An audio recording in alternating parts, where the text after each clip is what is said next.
Welcome back to Workers and Resources. We're back in our Siberia Gulag challenge. And today, in real life here, is very hot. But I have a cool room, and hopefully it's gonna last a day. Last time we set up the basics of our nation. We have a settlement, Mikaria Pole, we have a prison, we have a orphanage, and currently we are trying to get some orphans without a school education, high criminality, high alcohol addiction to go into said prison. Because I don't know yet if prisoners without a school education can work. And based on that knowledge, it might be in our best interest to not give our orphans any school education at all, to encourage them to move over to the involuntary workforce where they hopefully can work without an education. Maybe they get an education inside the prison, I don't know. But yeah, so far none of the new workers have been added. Maybe at the same time next year, with the acceleration of the game time, this will happen, but we'll see. Maybe we need a large orphanage, I don't know. I hope that a small one for such a small settlement is going to be sufficient, but I don't know. Other than that, one worker always goes to the logging camp, cutting down trees, which are then exported right now, giving us a little bit of profit, very, very little profit, compared to our expenses. And the other workers are then either carried to the heating plant just to make sure it is fully staffed, and then also to the clothing factory. And the clothing in here is being produced for our own consumption, but the excess needs to go to export, and that's why this clothing factory can only really be run by prisoners. If we want to run a clothing factory just for domestic consumption, then we can use our own workers. But if we want to even partially export those resources, every bit of resource has to be produced by prisoners. So either we need two clothing factories, one with domestic workers for local consumption and one for export. But as soon as we put the resulting clothing production back into one stockpile, it would count as domestically produced clothing and without prisoners, and would then not be eligible for export as per our rules. We are only allowed to export resources that have been manufactured with prison labor. And in the same vein, we are only allowed to handle resources that we can import for profit with prison labor. So if we wanted to set up an incinerator and import hazardous waste, we also have to run that incinerator with prison labor. This stream, I think we're going to set up a repair station, get the basics ready for repairing our vehicles. I hope we finish maybe the first research, the resource map. We set up a new house. Would be nice if that one got fully populated. We got a lot of highly educated workers now. 34%, so I think I would be fine with like skipping some university education and just going full tilt into like research. But we're also not really in a hurry, so I guess it's not as important. The important part is still trying to build up our population that will actually start making us money. And for that, we must not have any prisoner escapes, so I think we also should work on a secret police to make sure that the government loyalty is as high as possible. Which might also make it possible with the current settings, where loyalty is not decreased highly. Well, it looks like... yeah. We might be able to maybe start making loyal people in our orphanage right away. Sure, they would be criminal, but at least they would be loyal. I think the orphanage is probably too small for the amount of children. But yeah, currently trying to keep the criminality high, get them addicted to alcohol, and see what happens when they get released. Will they go to school to try and get an education to find a job, or will they commit crime, potentially overloading our police station? We're only running that at half capacity, and we will have to up that number, I'm pretty sure. But But yeah, I still don't know exactly what to develop next. Like we can start building more settlements, but the point really is to figure out a way to increase our prison population and use this as the main residential area for our citizens. Right now our prison sentences are set to very high. Everyone gets around 25 years of prison sentence if they're caught murdering someone, if they're caught robbing someone with a weapon, if they're caught like dropping a gum wrapper on the ground. Like every criminal is treated equally under our system. So we are very progressive in that regard.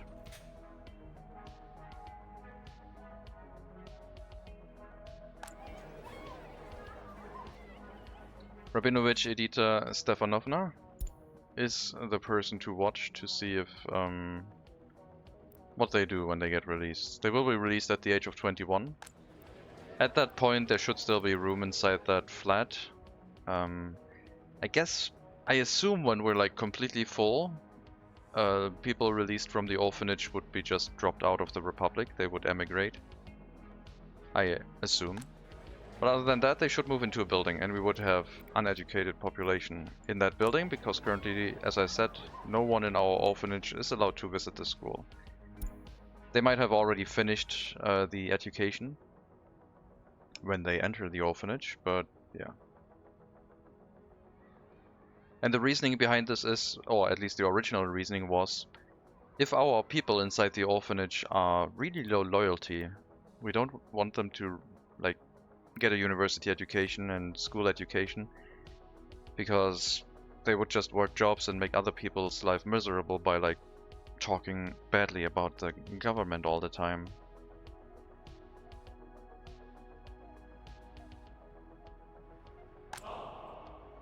So I was hoping to maybe prevent that. It's even outside the range of this monument. That's a shame.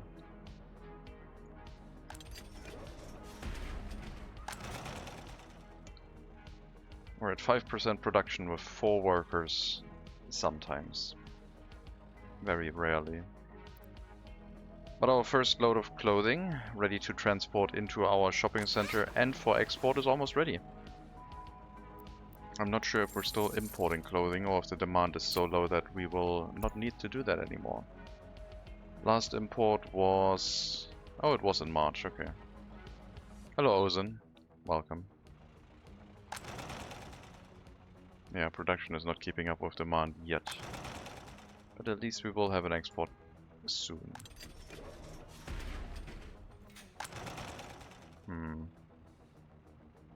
I kinda wanna add another prison bus. Because I feel like we could be getting more prison labor out of them. Sometimes they wait 3 hours, 1 hour before they get picked up, and that counts against their work shift time already. So for prisoners, it is quite important to pick them up as quickly as possible. Otherwise you lose like working time for them. So we might have to try and speed things up.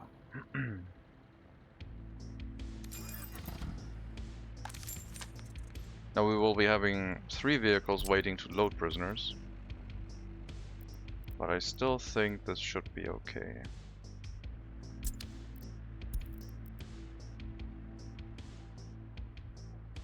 Because there's a relatively high throughput of these. So delivery vehicles shouldn't be stuck for too long in this situation. I might want to upgrade this road and the road to the clothing factory as well. Just to make sure that the short route into the clothing factory goes as fast as possible. And if the vehicles get stuck for a bit, that is fine. Should be okay. Unless of course we have a fire. Then we would have a problem.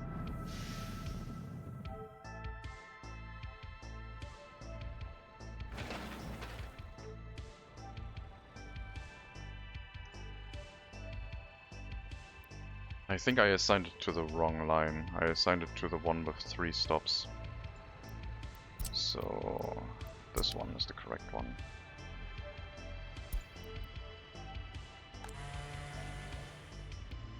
One prisoner per woodcutting post, absolutely fine.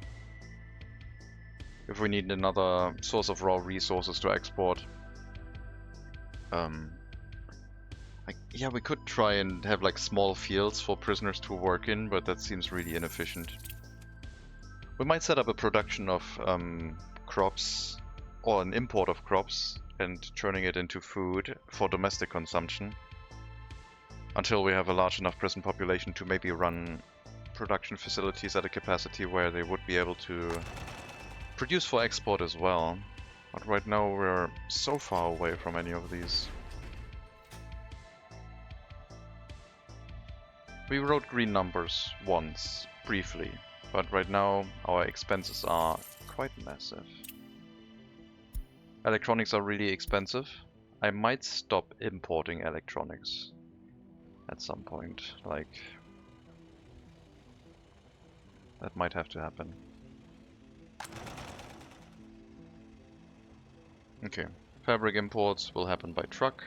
It's gonna run an export, import fabric after exporting clothing, and in general this route should be money positive then too.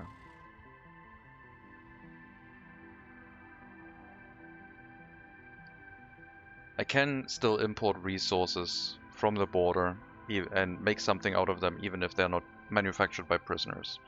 But if I want to have a production chain where I make my own gravel, I have to use prisoners in the quarries and prisoners in the recycling, like in the processing facility.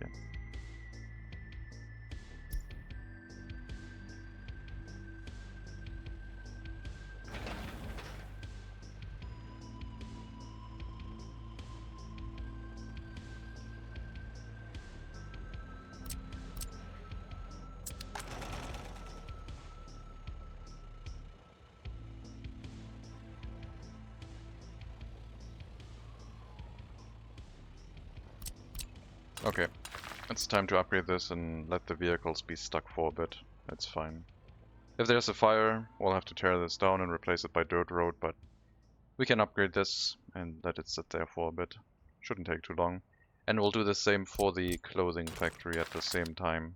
So we get 2 gravel deliveries for 2 roads and a bunch of workers to build them up. Because otherwise they are a little bit too short to be built up by mechanisms. I do have to babysit this. I don't want to look away and be caught out by fire. I still will leave all warning messages disabled. Keeps me engaged.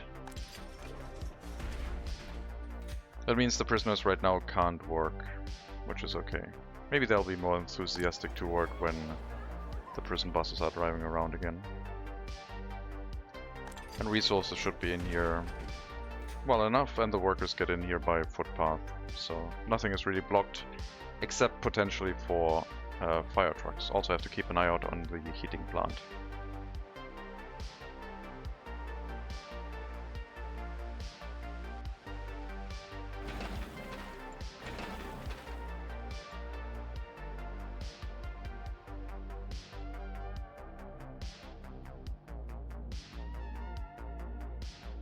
Repair station, we might set up like next to the orphanage, somewhere on the road maybe. I wanted to have another house here if I need one, because I think we need like a base level of population to start filling prisons at a reasonable rate.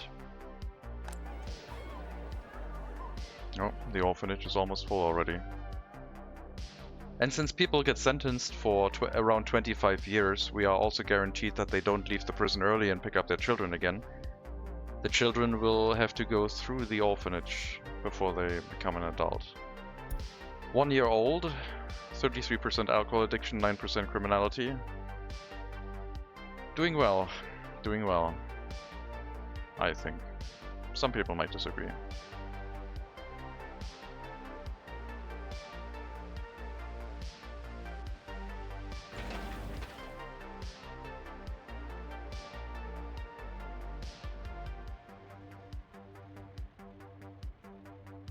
I love these animations.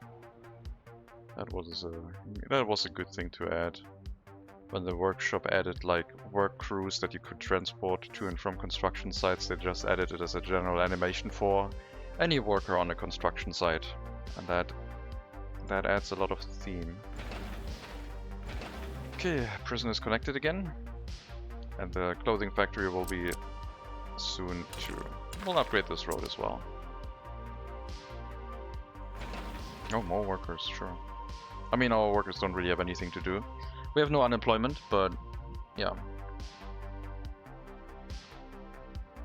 We have to build up the prison system.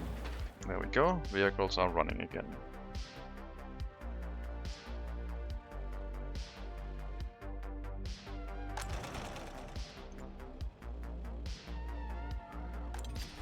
If we get to the point at some time later when the prison buses have like always a full load, then we need to add another one. But 2 prison buses seems like a good medium to make sure that all the workers get sent to the clothing factory as soon as possible. Until it doesn't anymore, and then we'll just add another vehicle, but for now it should be fine. We'll lose an hour or 2 between shifts, but shouldn't be too bad. 2 prisoners, good.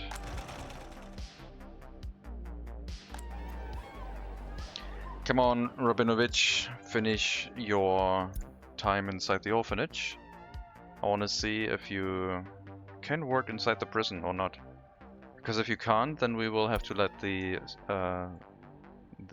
people inside the orphanage, we have to allow them to go to school. If they can work inside the prison without an education, then we would continue this. Like, we would just use the orphanages as a fast lane to the prison system, I guess. Turn them criminal into alcohol addicts with no education.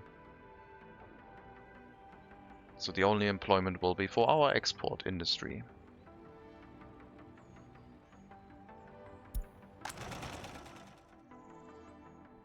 Oh, we briefly had 10% of the workforce. Briefly had 8 workers here. With the prison itself, if we can fill it up to full level, we would have 70 per shift, 70 workers, prisoners, out of the 80 that the clothing factory could have. Which would be a pretty good clothing factory if we can run it that way. We will need the higher capacity prison buses at that point, but that's okay. They were not available yet anyway. 2 more years for Rabinovich. Time is progressing quickly. At least for us looking at them. They are probably having a pretty terrible time.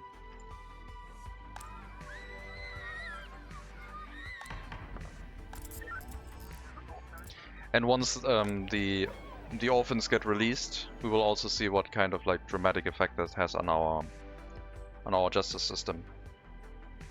Because people are locked away for a relatively long time, we might end up in a situation where our prison system will be fine, as long as we can make sure that the people stay locked into the prison, inside the prison. If we have a prison break and they break out and they go everywhere and cause chaos, then our police stations might get overloaded. But otherwise, it might be fine.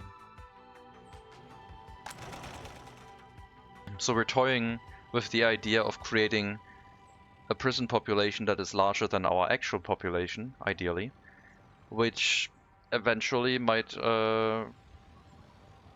create a crime death spiral if left unchecked. So I do plan on building up as relatively like a somewhat larger settlement that has an oversized police system for its inhabitants, to make sure we can keep those people safe.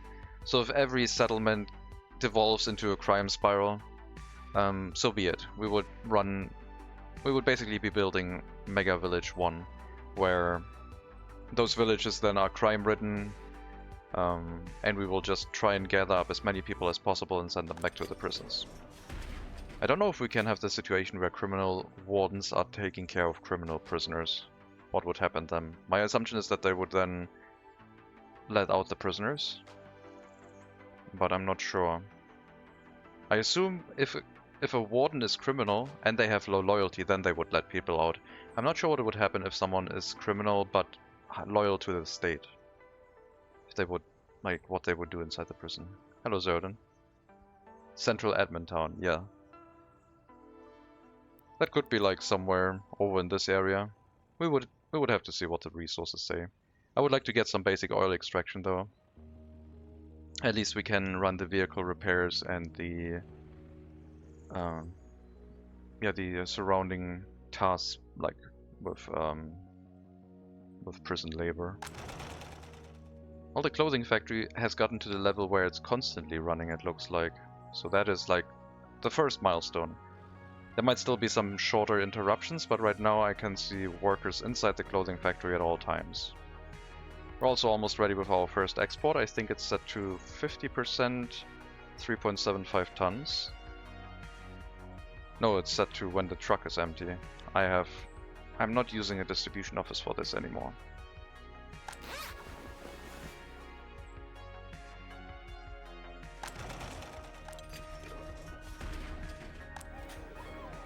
Alright, Rabinovich, last year. We'll keep you open and see what you do when you grow up. Because that is kind of interesting to me. That is important knowledge. Haven't really messed with the prison system that much, so who knows what fun shenanigans you can do with these elements. Since the age of 6, when they first joined the orphanage, after a day in the orphanage they were addicted to alcohol, they were a criminal mastermind, and they have not learned a thing about how life works. No school education whatsoever. So it will be interesting to see what they will do when they get out. My assumption is first they will try to go to school, get angry, commit a crime, and then get incarcerated. If they commit multiple crimes, they might be locked up for multiple consecutive terms for life. So we'll see. Medium crime.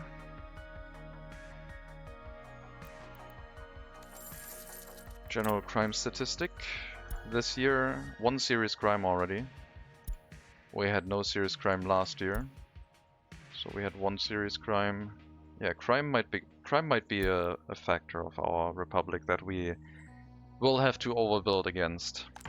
If I wanted to have my main workforce be prisoners, then we need to have a robust system in place. If I get too many prisoners and I can't handle, I will lower the sentence for minor crimes. But medium and serious ones, I think I would like to keep them locked in.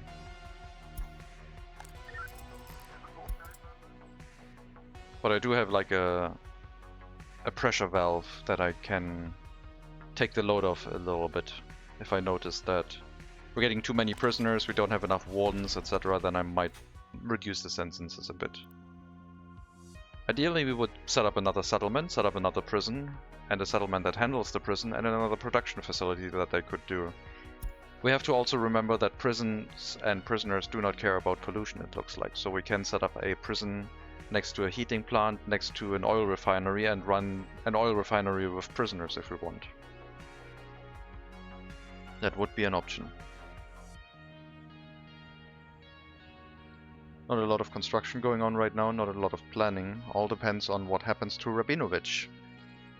That is basically going to show us if this setting works, or if we need to open up the school to our orphans. I don't think I will be able to prevent them from getting a university education while in the orphanage, but that is something I really would want to prevent. That our orphans cannot go to university. They should be allowed to go to school, but not to university. Because people in an orphanage naturally have a very low loyalty to the state because of the kind of education and alcohol they're getting. So we would not want them to have the ability to work in, let's say, a university or in a school as a teacher when we don't even know their loyalty. This might change once we get a secret police, I guess. But a secret police also requires a lot of highly educated workers.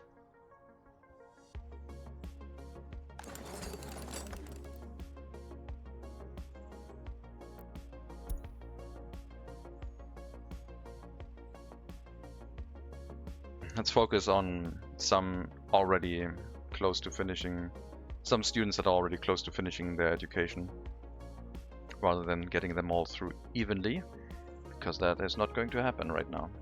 Not while we're trying to research. Come on, grow up. Maybe by the end of June, July.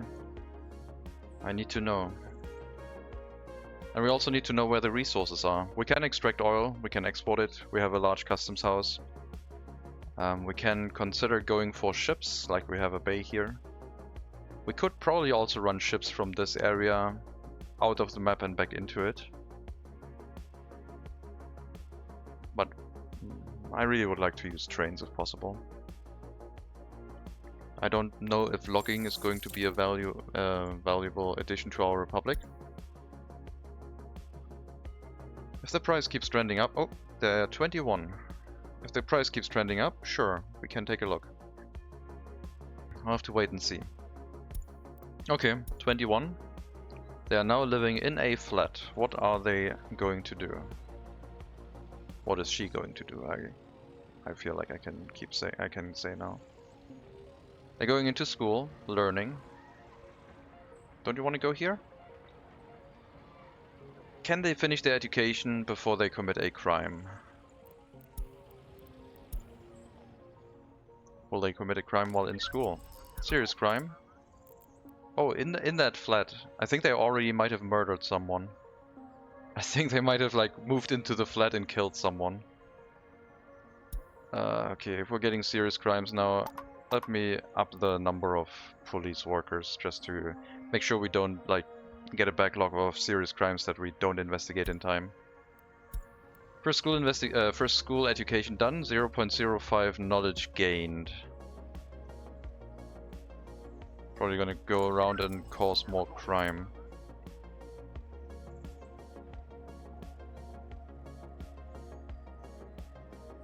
So I assume that this serious crime was caused by Rabinovich. They moved into the flat, probably killed someone because they had a nicer flat, and yeah.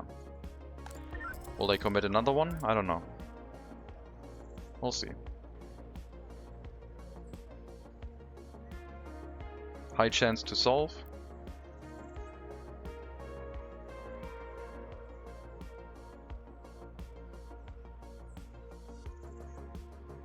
Who is it going to be? And will it get resolved? Yes. That is the flat. Yeah, that's the location. Do we not know who it was? I thought we always opened the window of the person who it was. Oh yeah, it was Rabinovich. Wait, was it? Yes, it was Rabinovich. Rabinovich moved in and caused a serious crime. As soon as they got out of the orphanage, they did this thing. So we will find out if prisoners without a school education can do work. And if they can, we will not give anyone any education inside the orphanage. Hello, Mega Monkey. Yeah. Trial is progressing slowly, but that's okay. We have a lot of statute of limitation time left. With this knowledge, I mean, they're going to be locked up like someone who commits like the crime of littering, because everyone is treated equally under our crime and justice system. Everyone gets around 25 years, give or take. Why don't these sliders go up to like 80 or 100 or for life?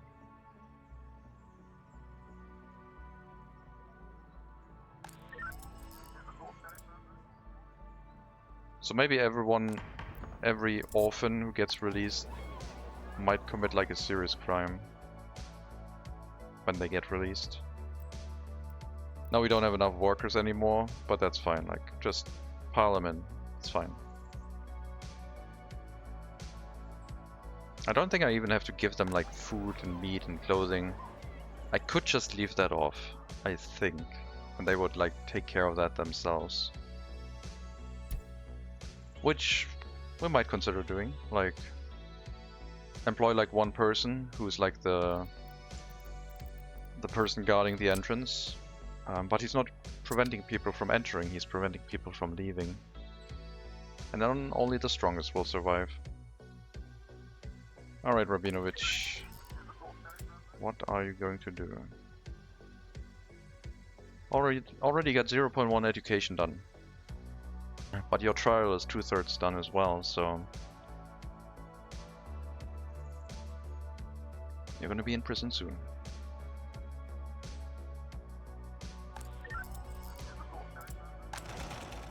Oh, first clothing export. Very nice.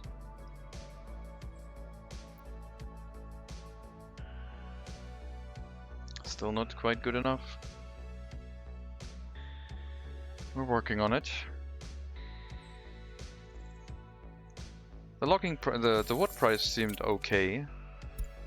It could be okay. It could be a bump. It could go down again. But if it continues going over 20, we would build another logging camp. I think we might set up like a logging industry, because right now this looks fairly good. Gravel is just flat. Crop is slightly going up, but not noticeably so. Coal and iron. Thankfully coal is flat, because we need a lot of coal on this map. We might build up a coal mine just to produce our own coal, so we can run our heating with our own produced resources.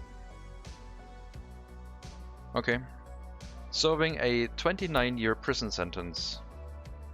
They're going to be released when they're 50. Will they be able to work?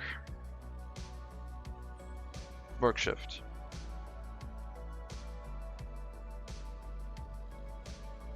They are not able to work. Education level is too low.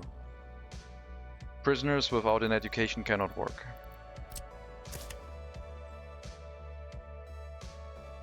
Thank you for your service, Rabinovich. We have learned something. Now, can I disconnect this orphanage from the school somehow, from the university somehow? I'm thinking of not letting them walk through. Like I'm thinking of doing something like this, because then they have to use the dirt footpath instead of the road,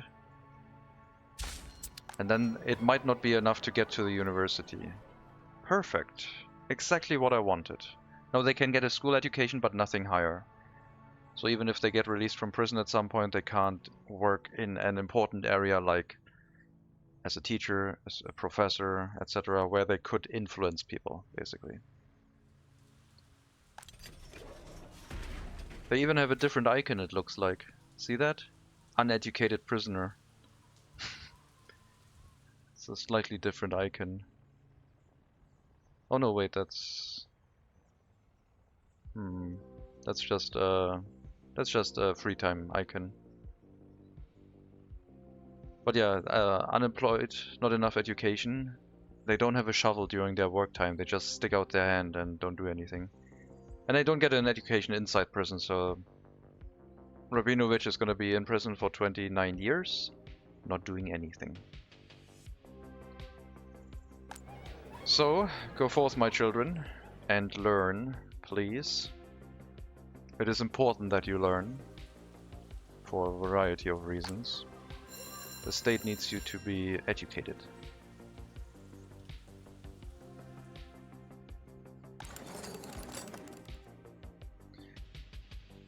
The next technology will probably be the secret police, I think.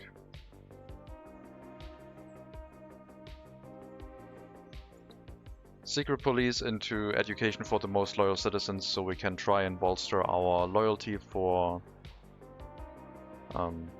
prison wardens, university teachers, professors, etc. The other option would just be to go for a radio station right away. But that would be very expensive, because that would also entail us getting electronics for all of our citizens, and I might turn that off at some point. Like I might try to run a low-tech republic when I can get the loyalty boost from our education system. I might just turn off the import of electronics and no one gets any. And then we'll try and reduce the amount of highly educated workers to the bare minimum. Maybe just sell electronics to those people. Like prevent the sale of electronics here. But have like a segregated area for our commissars. Our highly educated workforce that would be able to get that.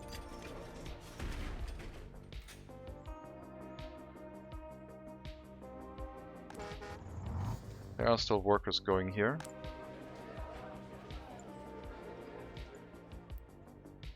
Everyone is able to go to the prison to work, so we have approximately 20 extra wardens that we can make work in the prison. So currently at 35 out of 70, we can run it at half capacity.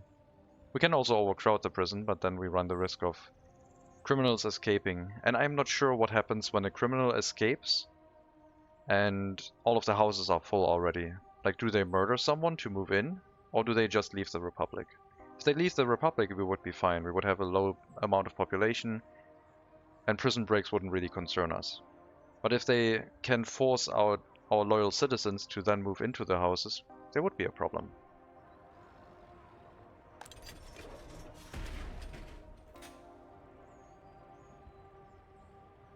Hello, Coppery. When do you aim to have full prisons to feed your exports?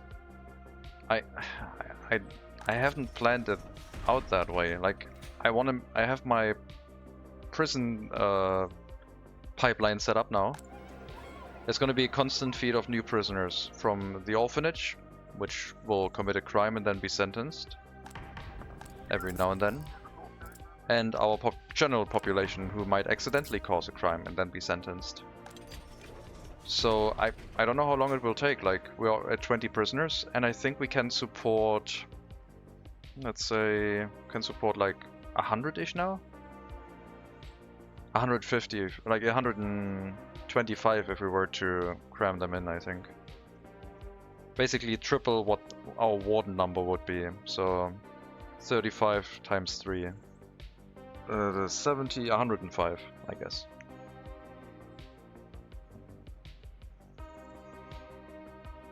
But yeah, I'm still like in the experimentation phase. I also need to know where the resources are. I would like to finish the technology, the research.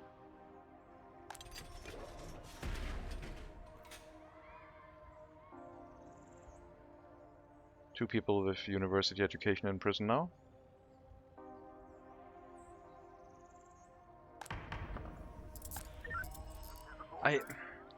I think it would be best if we get a lot of people committing minor crimes instead of the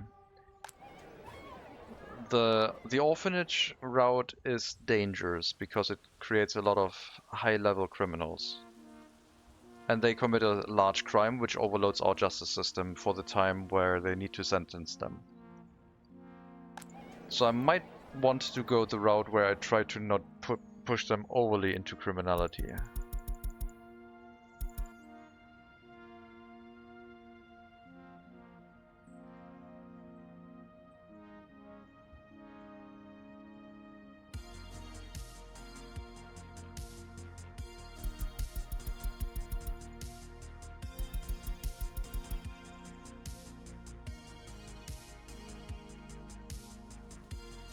Make them really unhappy, no criminal.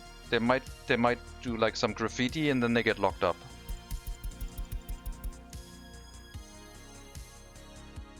Make them disloyal to the state, we'll pump them full of propaganda, they will be released and do something naughty, and then we have them in prison. Without a serious crime. Serious crimes, we want to avoid serious crimes if possible. Minor crimes would be best because they are fast to go through the court and the sentence will be pretty much the same.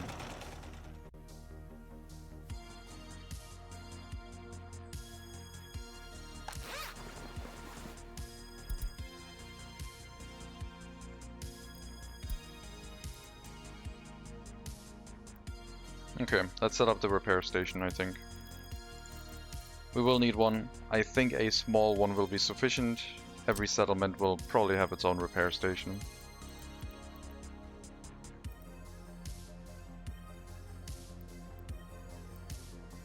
We'll need a warehouse next to it.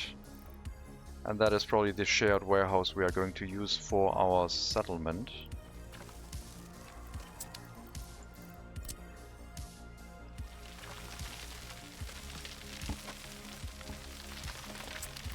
Technical service in the way again.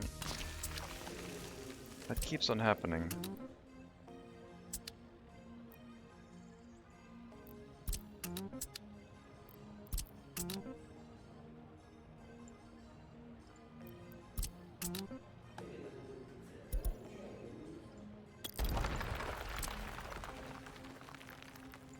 Oh, the autosave being so nice and quick. I love it.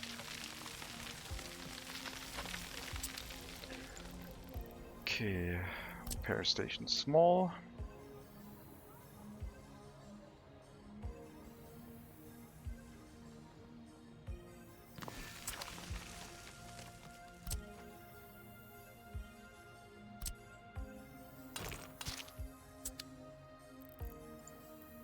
And yeah, I guess we'll handle everything with a shared warehouse here.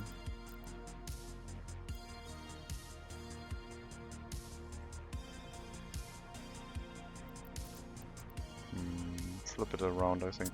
No, what happened to the road? No.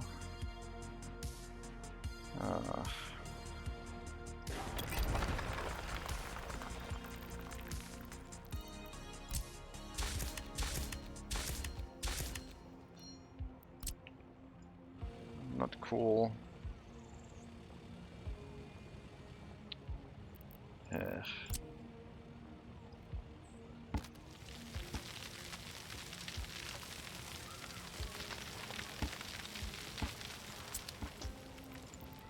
Okay. Electricity, water, sewage, all present. Perfect.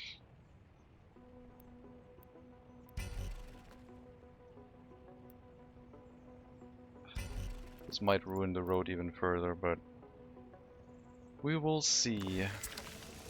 Oh no, seems fine now. Okay. Good. And then a small warehouse here.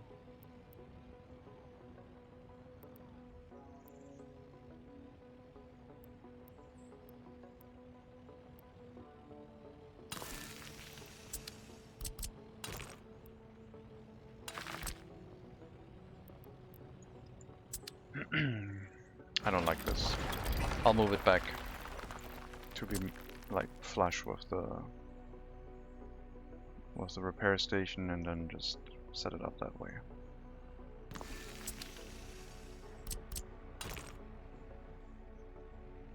And I do believe a gravel road into the warehouse will be a good idea because it will hold a bunch of important resources for us. This might be our storage for food as well.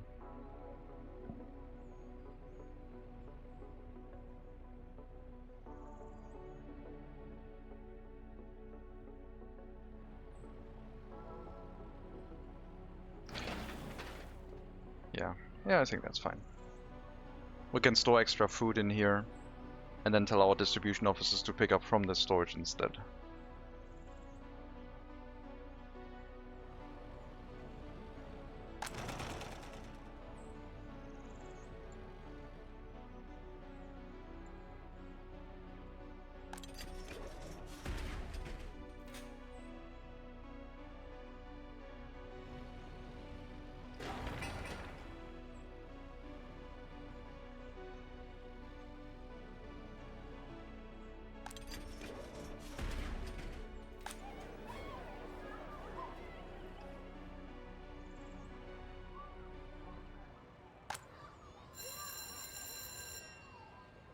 Okay.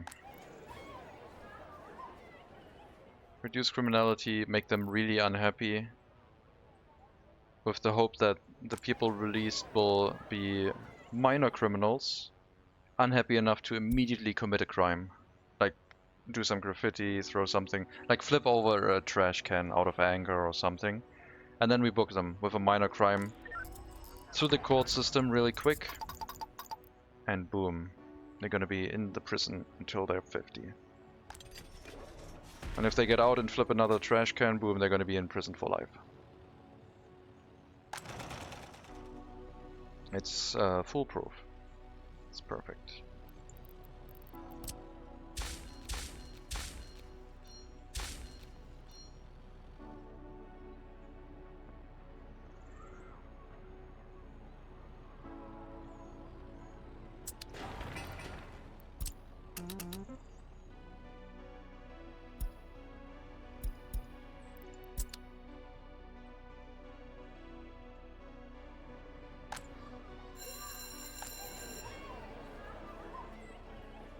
And hopefully you'll be able to get an education. School time, yep. Nice. But only a school education, no university. You like this evilness? It kinda is. This is what I hoped would what Tropico would be like, but Tropico turned into like a capitalist city building game.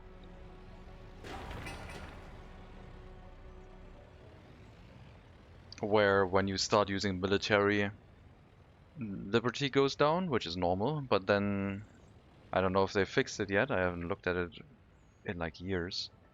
As soon as your liberty goes down, I think in the Cold War era or modern era, you get a fixed percentage of people turning rebel. So you can't run a military dictatorship in that game in the modern era at all.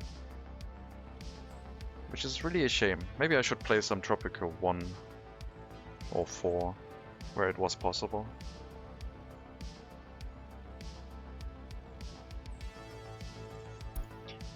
No repair cancel. Resource deliveries I guess we can do by distribution office, that's fine.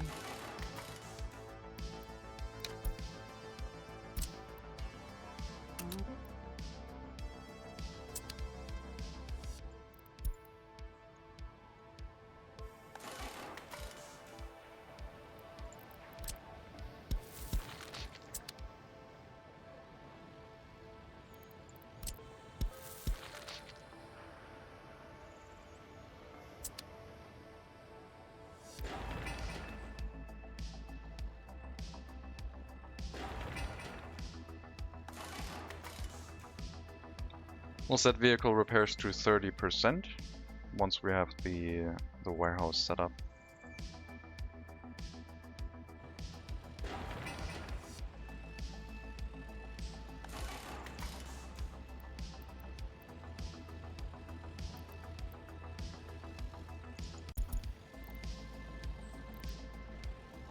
You can load steel again because I assume the transportation of the steel from the storage to the other one is done.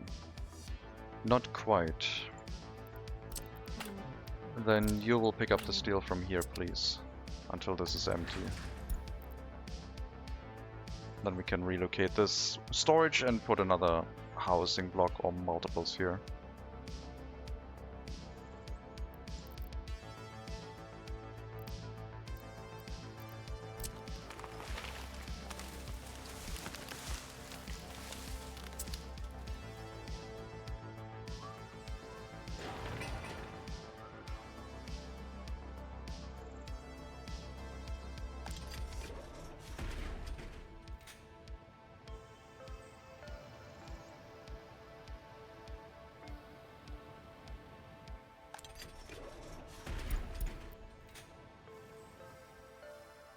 I might build another, like, residential building right next to the prison and tell them to work here.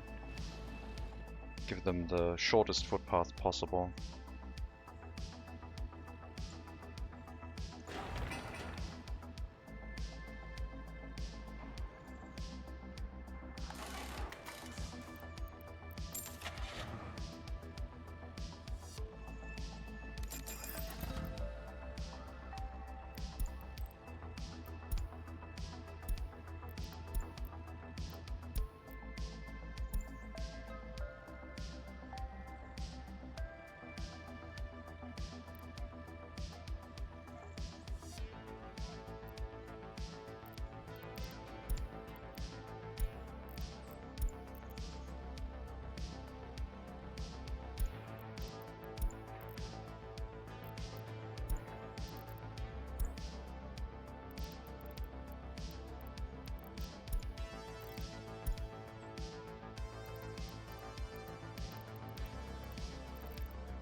Okay. Resources stored. 5% fabric, 25% electronics, and 35% for mechanical components and plastic. Gives us the same amount of electronic components as plastic, a high amount of mechanical components, and enough fabric to not complain about like not enough fabric inside the building. Then we'll assign a distribution office to send resources here. And repairs should be possible. So now, I don't know if this makes sense, but I wanted to run repairs of road vehicles at like a lower percentage. Because if I repair something with a really low wear and tear, it should need a lot fewer materials. Only mechanical components. So I think I'm going to try and repair our vehicles at 10% and see how long we can make them last. It's going to cost us a bunch of mechanical components. But we're not going to pay plastic or anything else unless they get really old and require them more frequently. So mechanical components is what we will need.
I think we might be setting up the footpaths permanently. I don't really have any grand changes I want to make to the settlement. And gravel footpaths would speed things up now, make everything more efficient basically.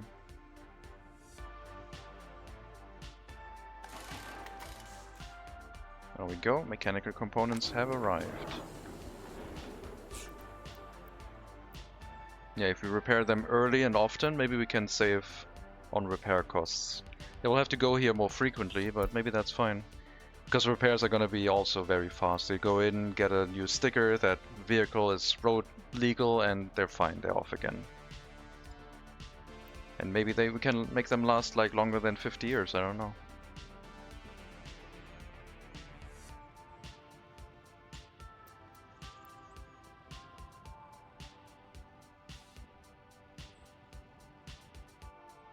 It will also disrupt the bus routes much less, I think.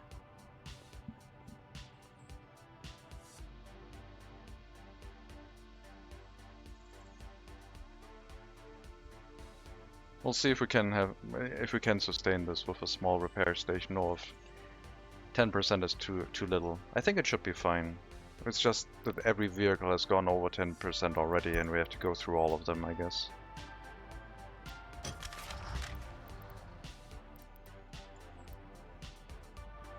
Only 6 more vehicles, and then a bunch of them are at 9%, which will come up for repair soon.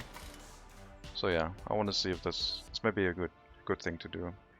If it works out, we will have to always go into the list and set it back down to 10% every so often, like when we do a large purchase of vehicles. I don't know if vehicles replaced by the vehicle replacement tool also get the old replacement number. Repair number assigned to them. I don't know that.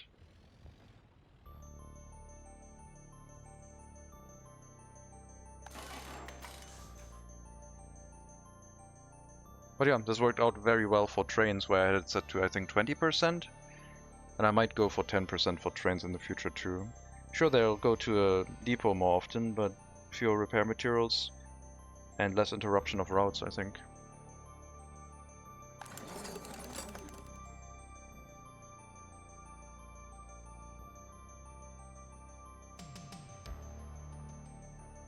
There's a lot of students that are not going to finish their education.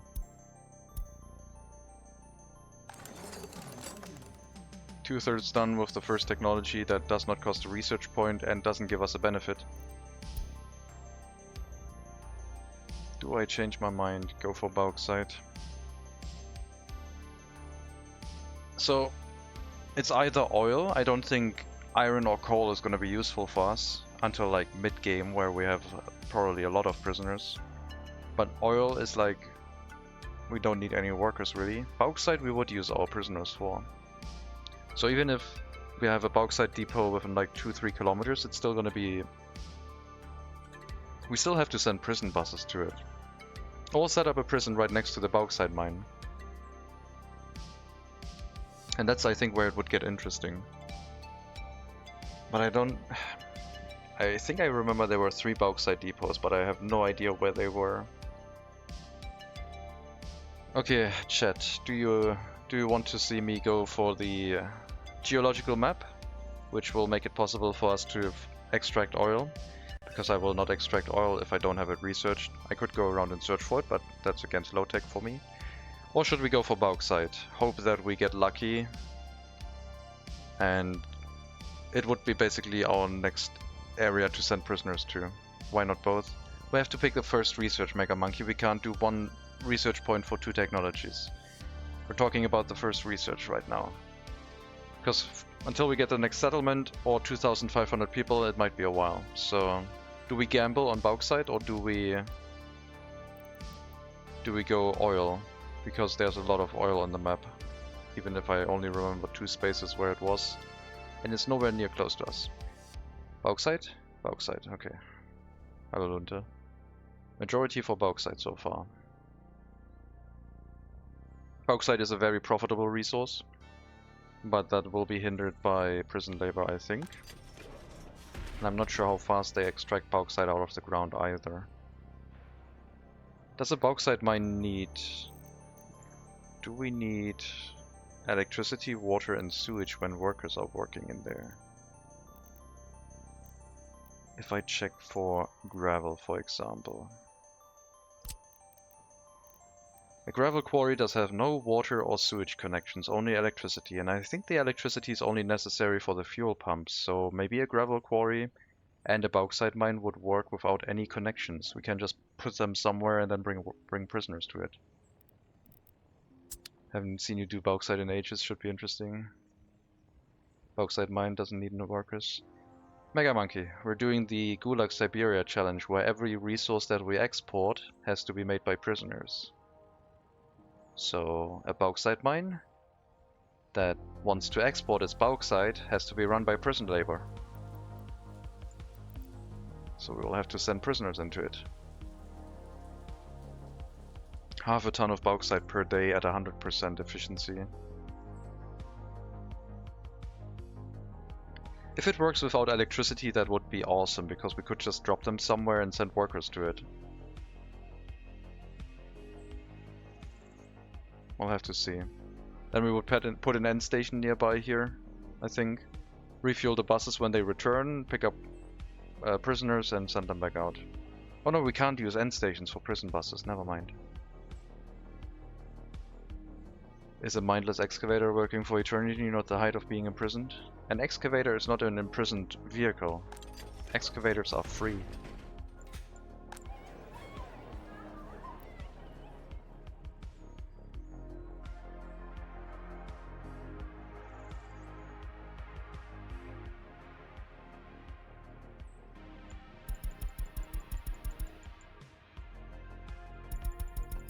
I'm purposefully trying to make people angry by just submitting them to propaganda 24/7. Hopefully reduce criminality to reduce the amount of large crimes we get, but angry enough to commit minor crimes. That is the hope. 20 prisoners so far. With 10 wardens we could have 30. We will have to up the number a bit. And or upgrade the footpaths. I think we'll upgrade the footpaths here first.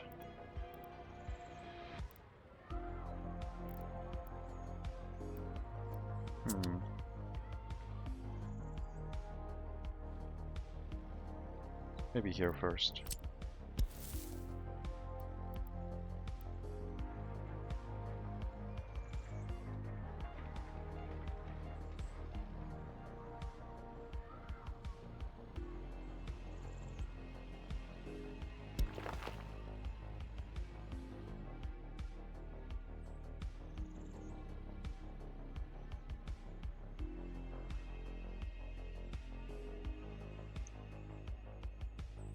Alright, then I guess we'll go for bauxite unless the new knowledge of we can't use excavators changes your opinion. But oil doesn't really need workers, so... If an industry can use prisoners, we have to use prisoners.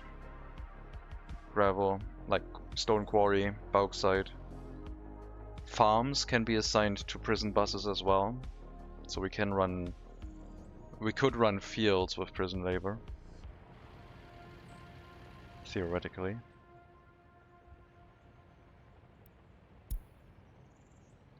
Hello, Border Patrol. Welcome.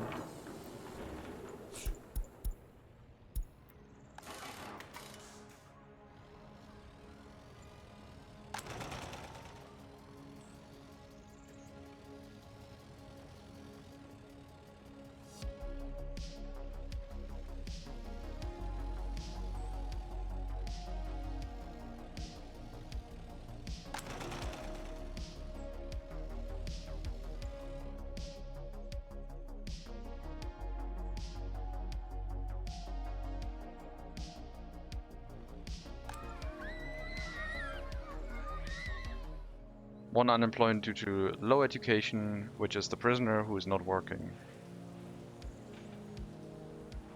What a shame.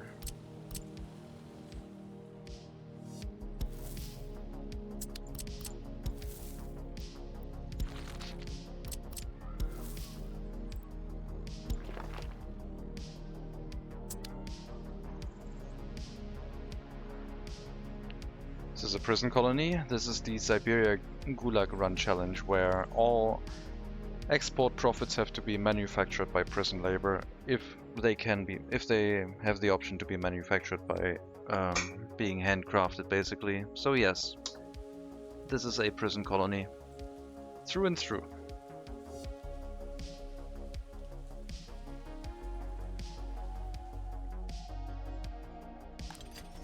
We're currently still experimenting with what will work and what won't.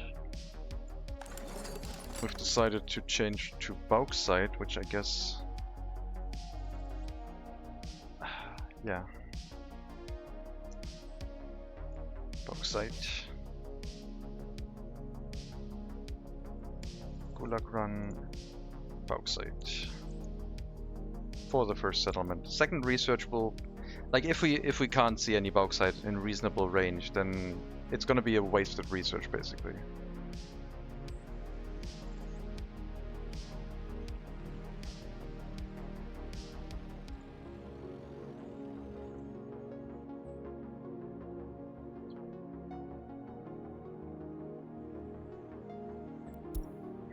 I'm tempted to set up a house with a food kiosk next to it. And see how long it takes for them to turn criminal. So they have enough food to survive, they have drinking water, but nothing else.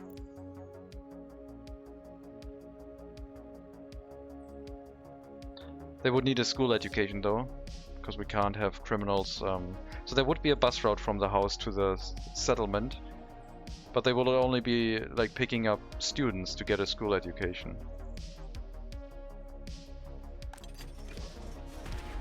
Oh, first escape. It wasn't Rabinovich though. They're still in prison without an education. Oh, another serious crime. Alcohol kiosk. Abramovich, Yekaterina, Vladislavovna.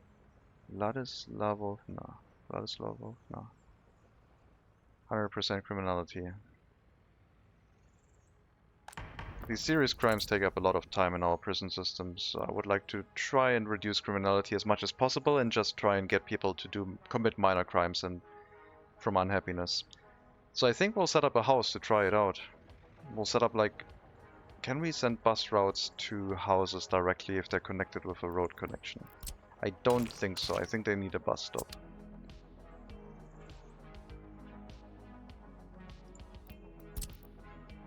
Yeah. So we would need a... I guess we can use a free bus stop.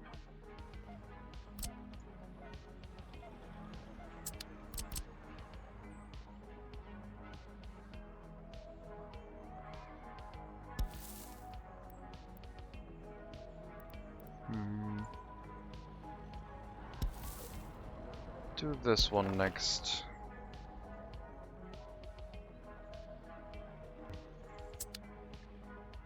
I'll set up a very small house. Not a luxurious house, a very small house. Low quality rural flats. They're going to have heating, they are going to have water and sewage. They're going to be living close to the heating plant behind it.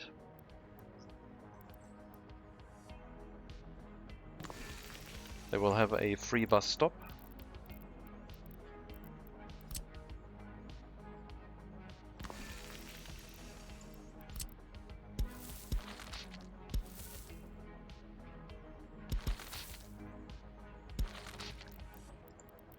And we'll see if we can get criminals made in this. We'll run buses, one bus to this bus stop, so that we can pick up the students and make them go to school. But otherwise, they will only have a food kiosk and nothing else.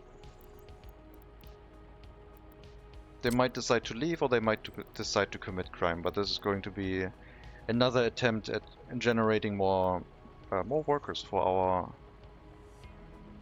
prison complex.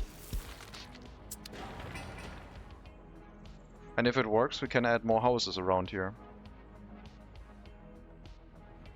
Each kiosk can support, like, at most 100 workers, 100 citizens, so...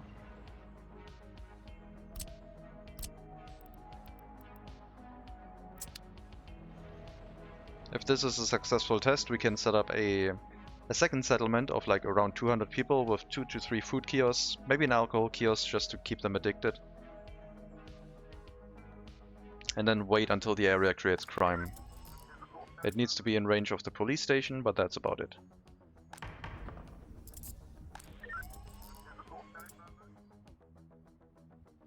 Yeah, minor crimes are really easy to investigate and then easy to sentence.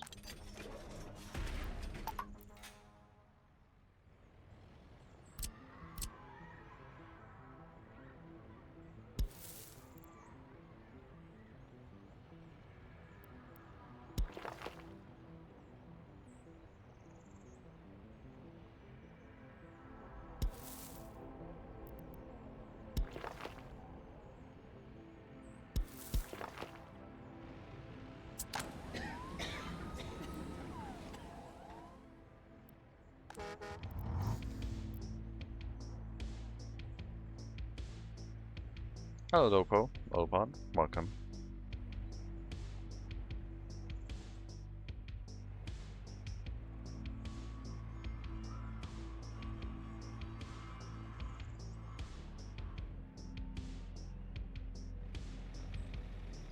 So I need this construction office back next to our settlement.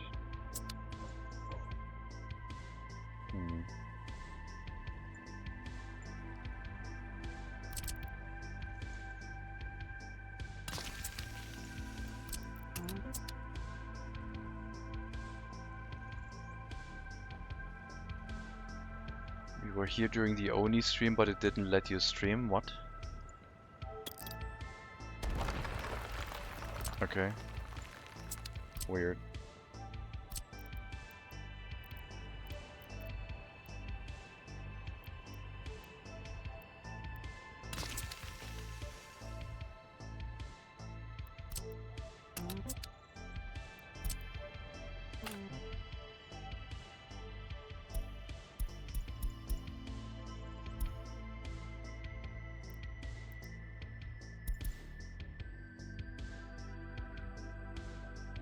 Ah, okay. Didn't let you watch. I don't know. Not sure what the reason could be. I have no idea.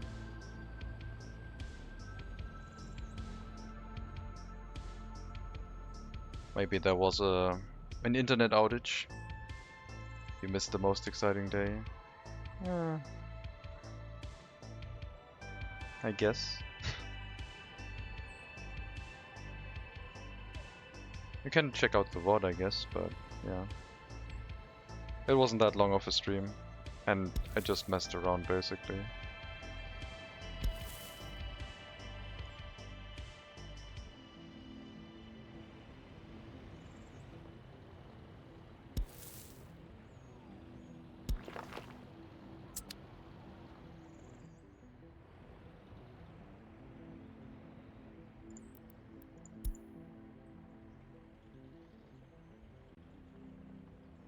You can rename the little guys, you know what I wanted. Yes, I did mention it in the beginning as well. No one answered, no one wanted it. It was so sad.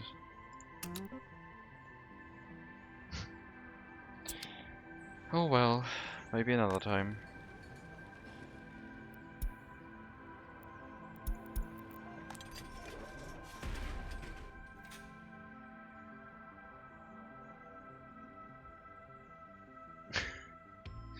Yep. I think I need another house here.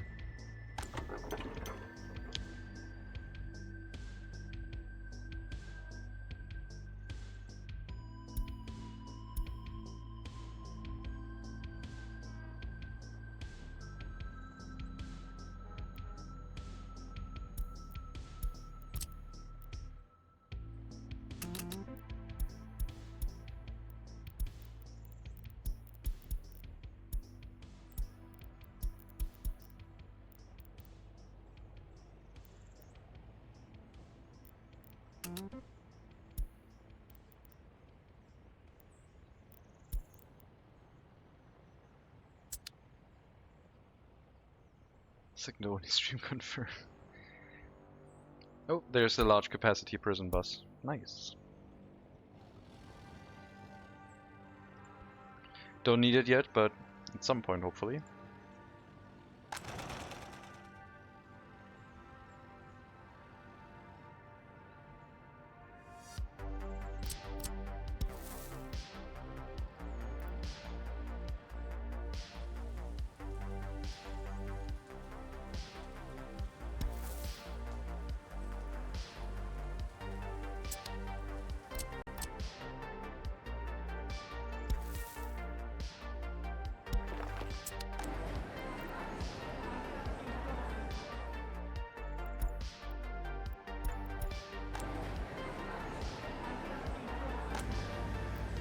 Are you kidding me?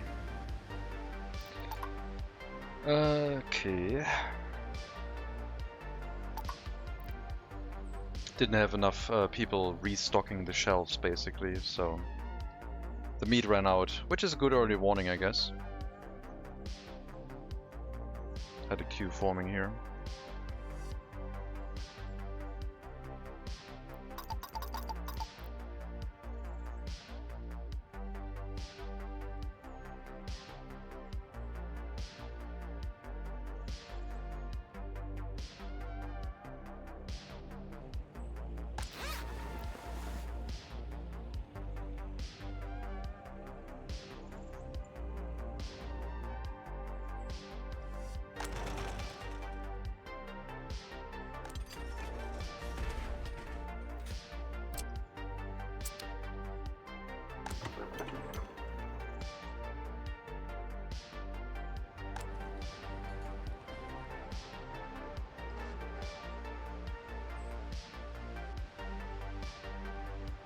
They're going to have to be their own sellers for their own food. I don't know if that's going to work.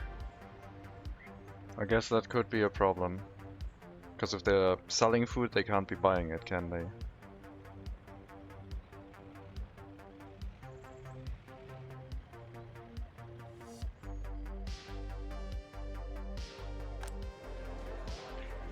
But this house is almost full, so we'll find out shortly.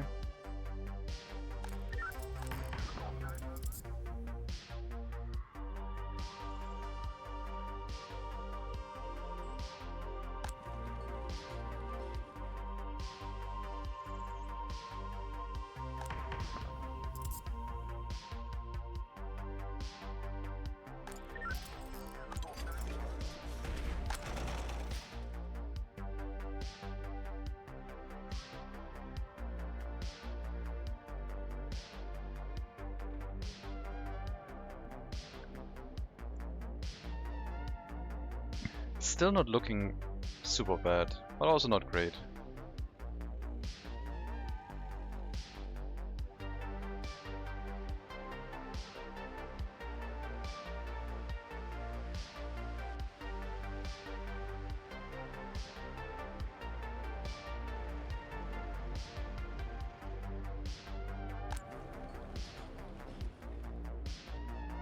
There are going to be a lot of complaints in this building, and intentionally so.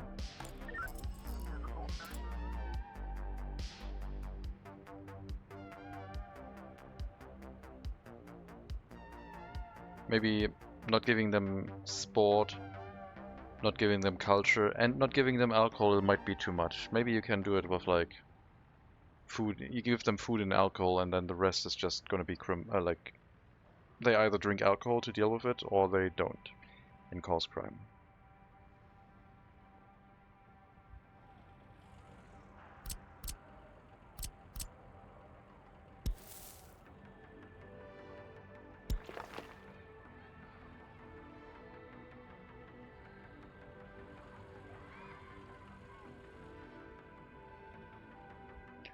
Just alcohol only needs a liver, yeah.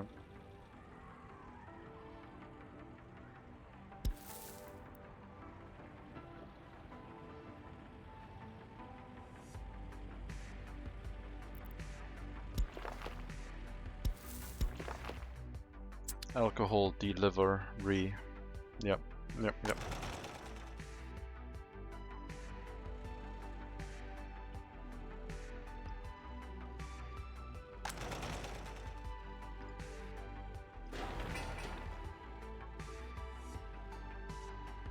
Oh. Constant prison bus loop. Yep. Very nice.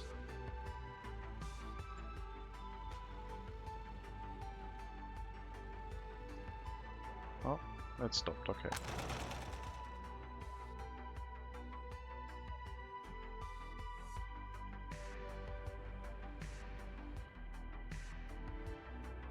We might have to switch over to a large police station. I think a small one might run into like significant issues at some point. I just don't want to make the switch because I think it's going to be it's going to take a lot of workers to run a large police station. But it's more efficient than running two small ones. By a little bit. We have the same amount of officers, but a reduced amount of police staff.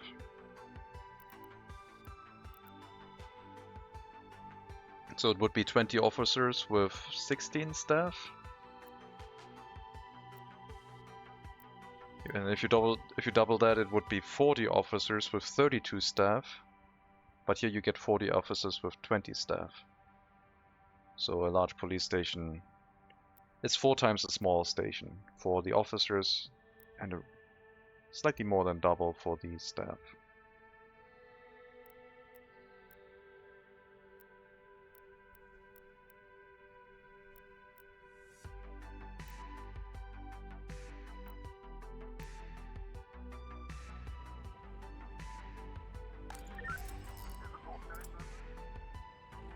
I don't even know if a small station is half as efficient as a large one or 4 times. If the large one is 4 times as efficient as a small one. Haven't made those haven't done those thought experiments yet. They weren't really necessary.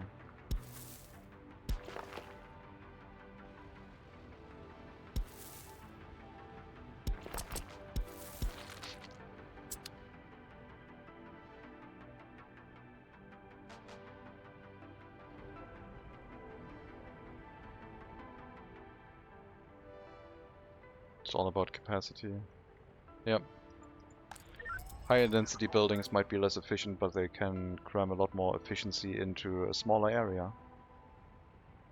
So the small buildings might be more efficient. Or they might not. I don't know.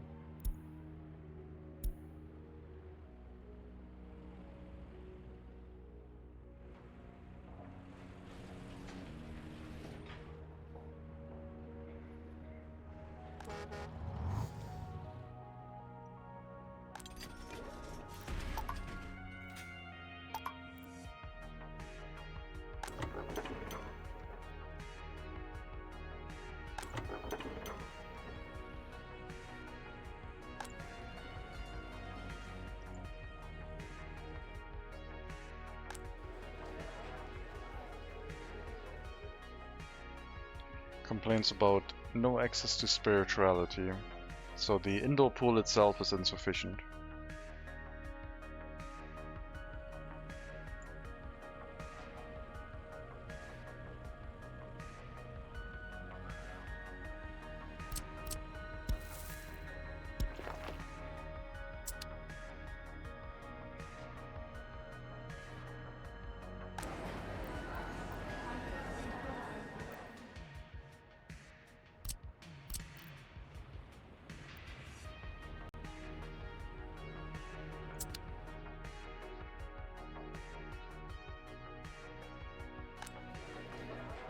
The house is nearing saturation.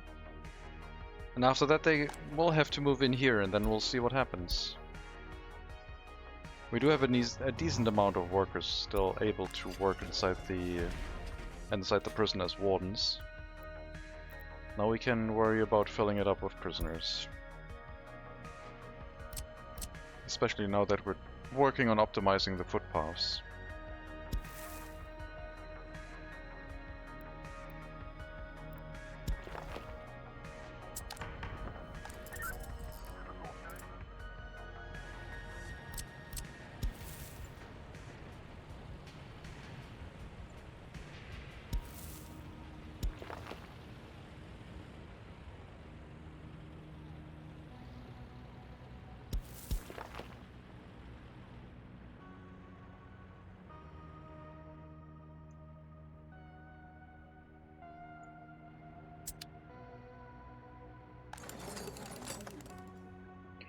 Alright, it's going to be bauxite. We're 5% away from completion of the geology faculty, and then we can turn on the bauxite turn on the bauxite research. We're below 30% highly educated workers, so I will wait until that one has recovered though, before I start triggering it. I want to be at least 30% highly educated workers before I start a research. So we'll give it some time.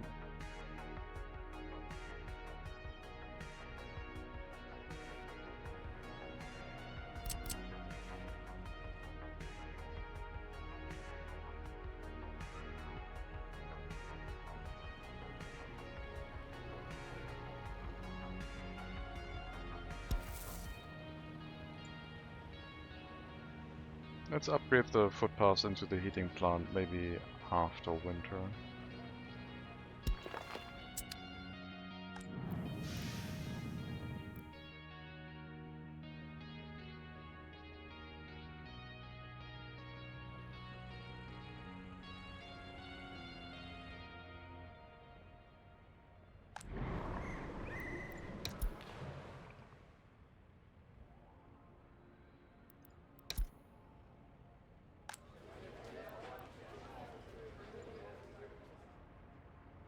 $11 people. And the house is full. And they will have to move into the low quality rural flats that are going to be another social experiment.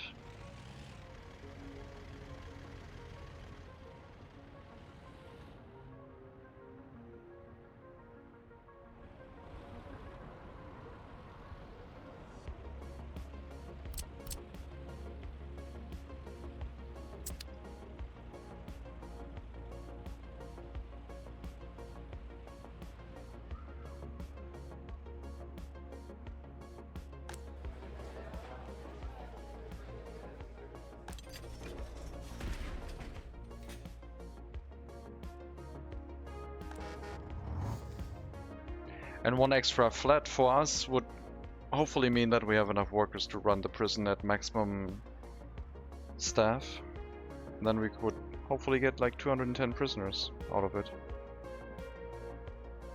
And we might use some like high capacity long distance buses to run the bauxite mine.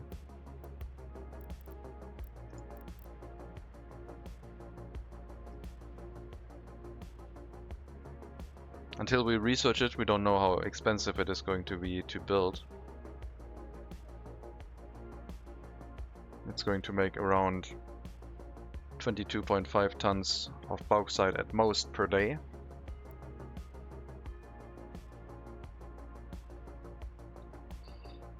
We will also figure out if we extend the work time of prisoners when they get like delivered long distances, because right now they have a very, very normal work time. But for your normal workforce, if they get delivered long distances, their work time increases, basically simulating people going onto like if you're working on an oil rig, you're not working 8 hours and then leaving and coming back. You're working longer hours for the duration of your work.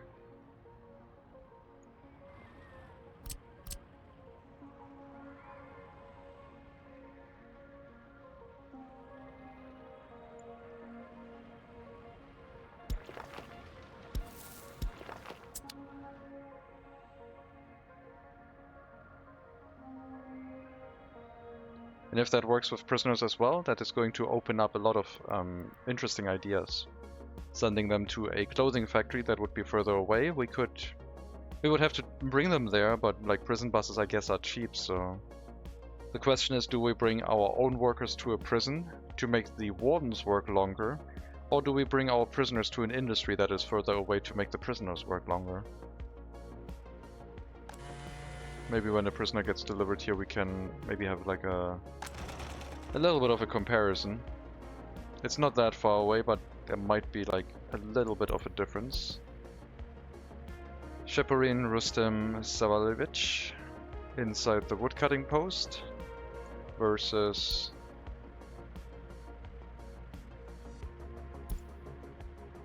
Beskyostnova Yulia Seganevna. Okay, so at 3:20 we're at 47 minutes work shift. We'll pause at 4:20. So we're expecting this one to work longer. Let's pause at 20. It's 28 versus 26. So when this one is at 5:26-ish, this one should be below 2 hours 30 by some margin. So they're drifting apart already. There's a 20-minute difference now. Now there's a that's a 40-minute difference. So even that little bit of extra distance is making them work quite significantly longer. I'm not sure if it's related to the woodcutting post. I think it's just the travel distance. So we might have to build our industries further away.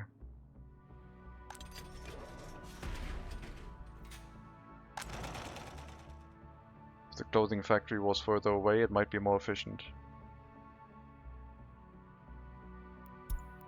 Research done. Get the population percentage back up to 30% highly educated workers, and we'll trigger bauxite exploration study at that point.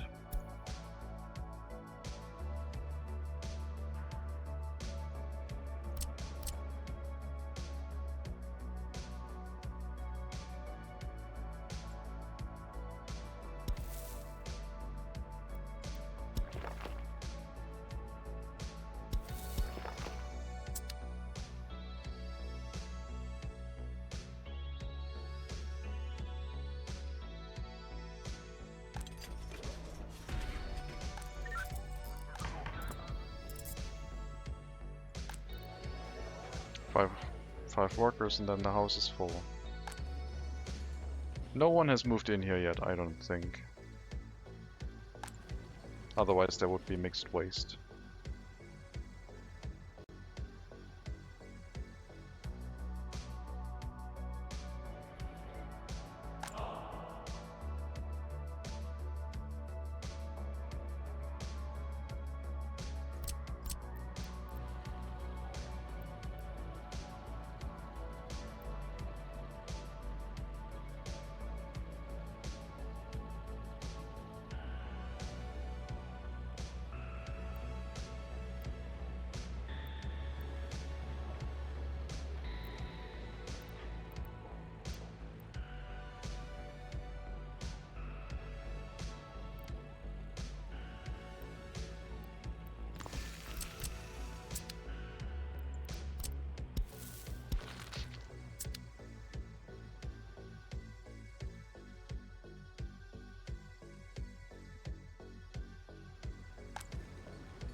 The house is now full. The only way to find a free flat is to move into our low quality rural flat. And then we'll see what happens. Hopefully there's gonna be 2 people moving in, so one person can work the grocery kiosk and the other person can go shop there. And they can alternate. Should they produce offspring and children, they will be picked up by a bus to go to a school, but nothing else. No culture building, no sports facility, no nothing. Just food, meat, and whoever else lives there.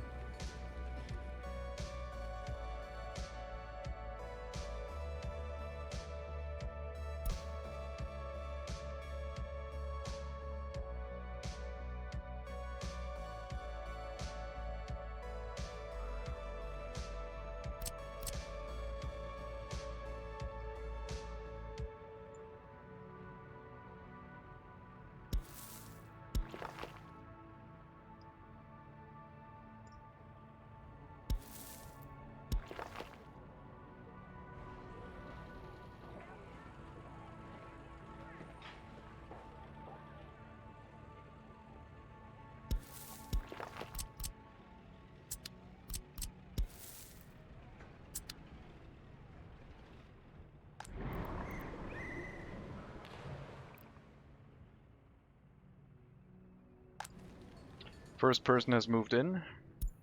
They're not hungry.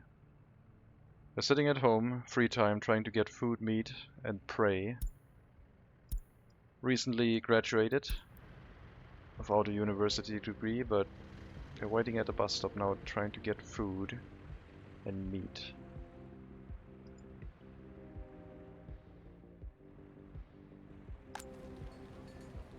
Hopefully they're going to be joined by someone else. Otherwise they're not going to have a fun time.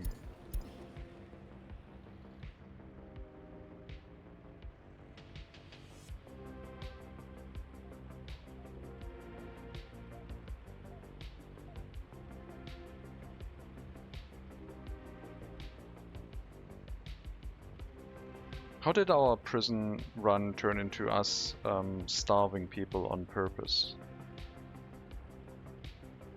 Oh yeah, you're working in the grocery kiosk, that makes sense.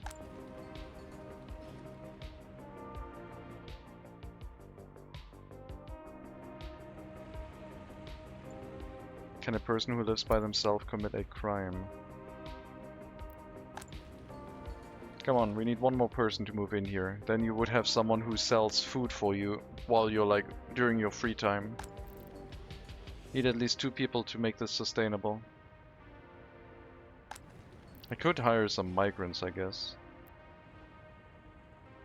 I also kind of feel bad because you will not have access to healthcare. So your time is kind of limited.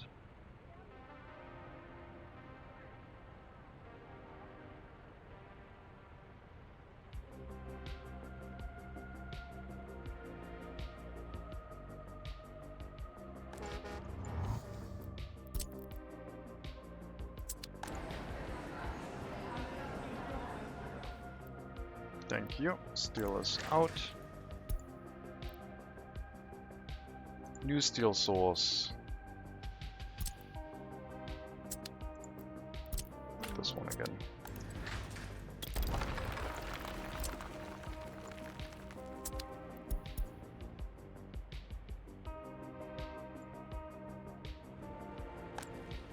Still only one person. Still very hungry. Satiation at 91%. Just eat while you're at the food kiosk, come on. I hope that someone moves in before that person leaves. Oh, one person left here.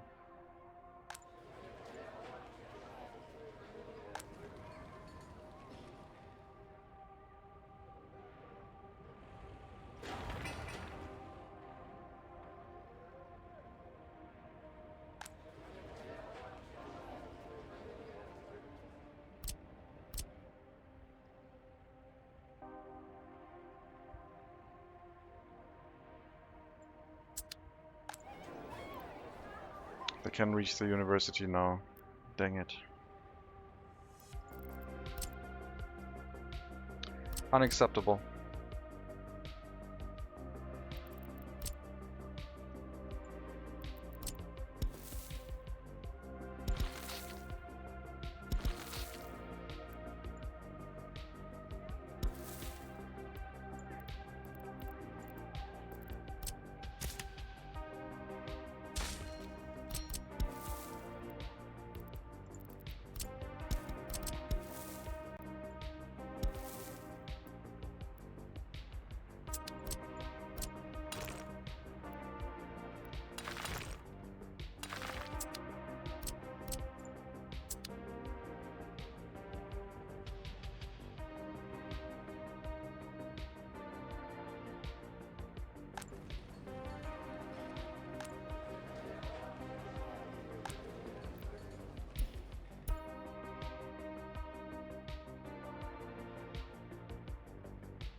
gonna upgrade this road, try and get a longer footpath connected through the road behind the no pedestrian sign. I will probably put another no pedestrian sign here to make sure they can't... Ah, that won't even work. Because there's the road access here. We have to go around the other way.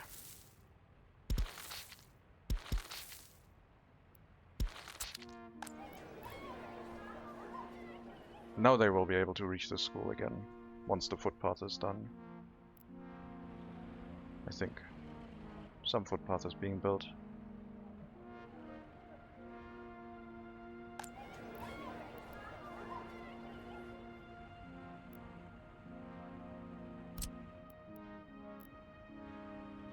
Shouldn't really involve the road. I guess maybe they walk out here and along this way?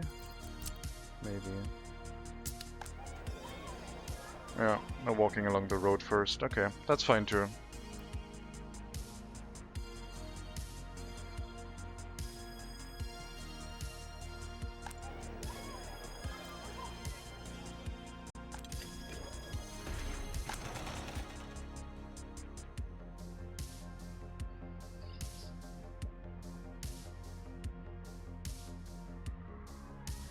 Green number again this month, and it's in the middle of the month.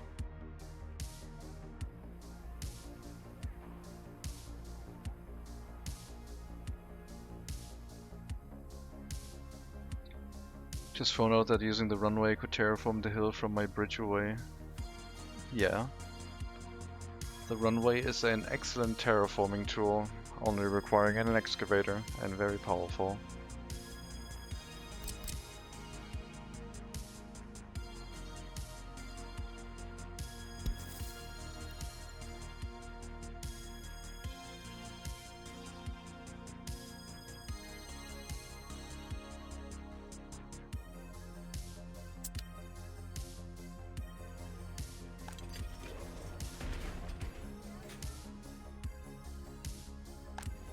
Still only one worker. 82% satiation, very unhappy. No crime so far, it looks like.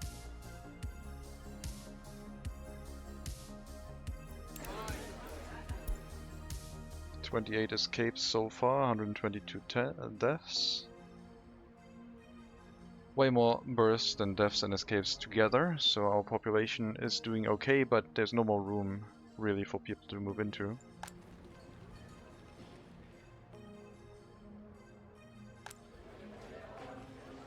I wonder if I should move 10 people over here. I will do that. Let's try it. No, they can work the kiosk and get food locally. And now maybe they get angry enough to commit crime at the bus stop.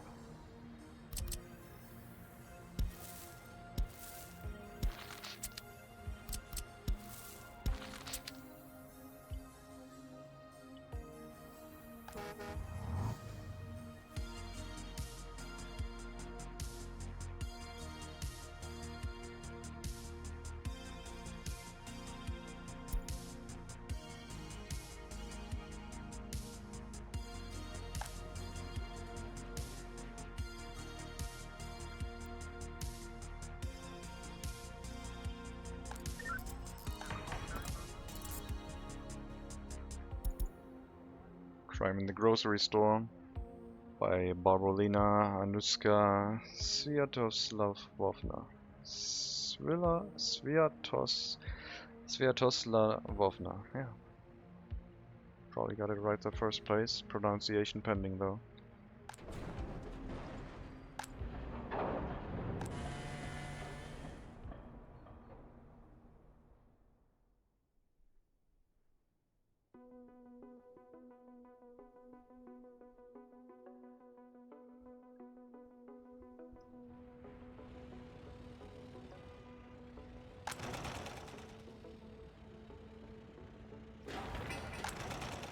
Double-digit worker counts every now and then.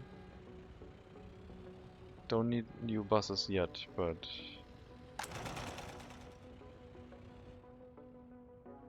we need a full prison is what we need. Full of workers and prisoners. And maybe we have to move the clothing factory further away to run it more effectively.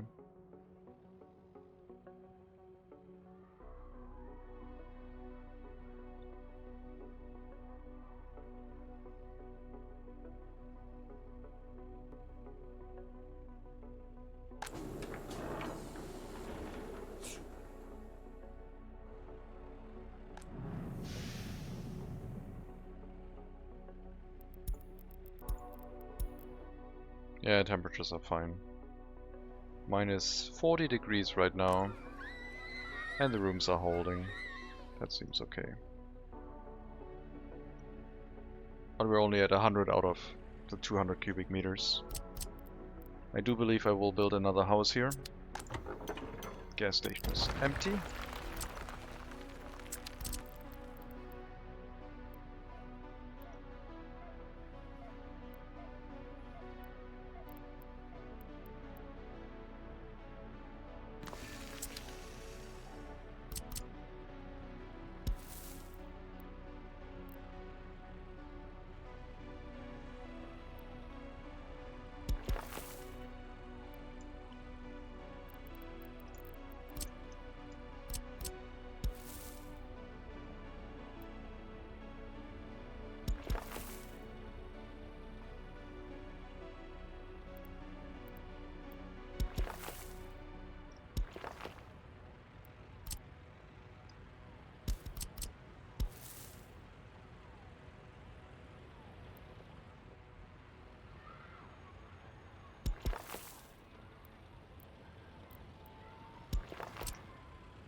The vehicle's on the road blocking me from doing stuff.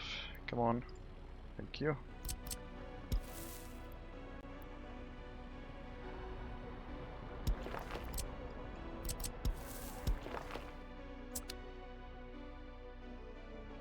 So this house can reach everything as well. That would be fine. Even the heating plant. Even working inside the orphanage.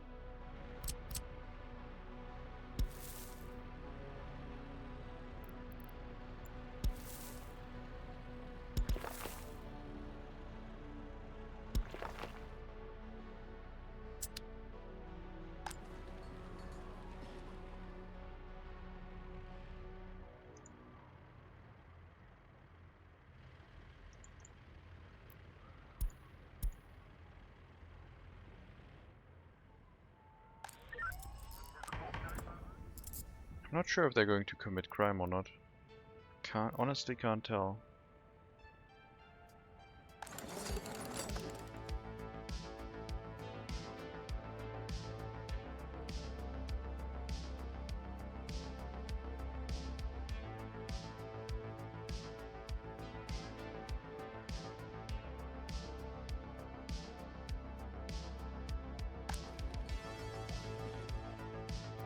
I guess we could use the map overlay to find out.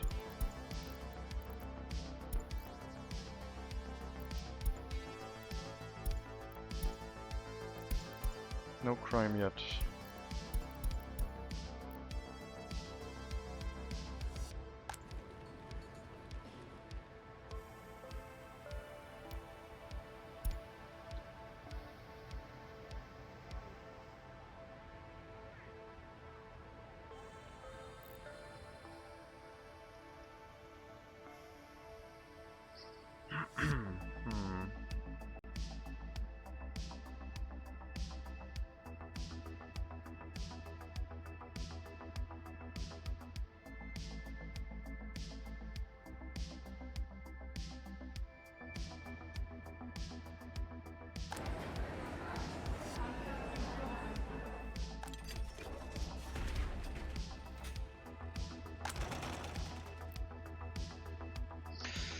Still losing money.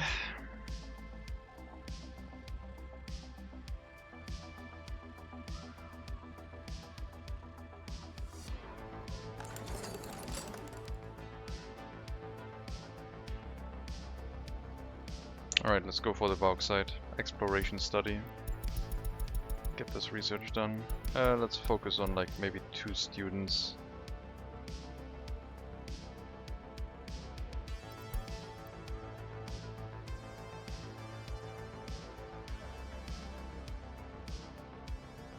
So people with very high education might have a chance at completing their studies. But most of them should focus on the research right now.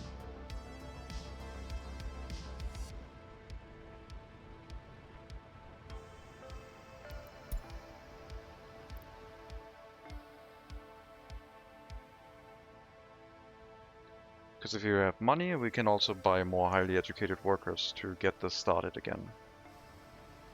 It would just be a money drain if we can't sort it out consistently for the future. But with such a low workforce, I think it might be fine to not have a university running to deal with the education.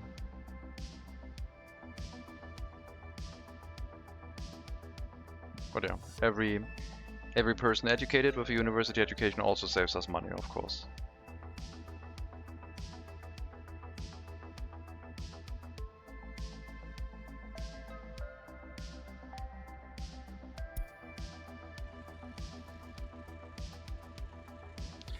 In the meantime, I guess I will try a gravel quarry with a prison bus.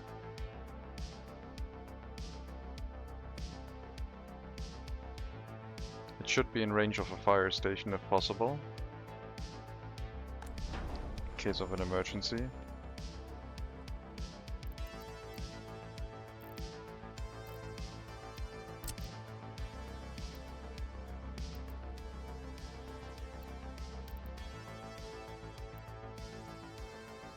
And we want high quality, high source quality. So we make every hour of work for every person as efficient as possible. An excavator can pump out large volumes, but yeah, with prisoners, not so much.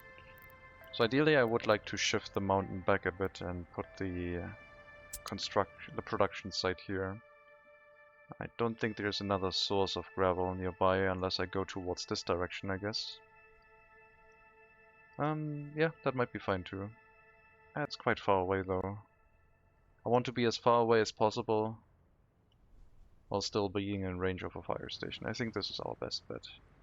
Can drive all the way around, up the dirt road, sure.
I'm not gonna go for 100%. It's fine.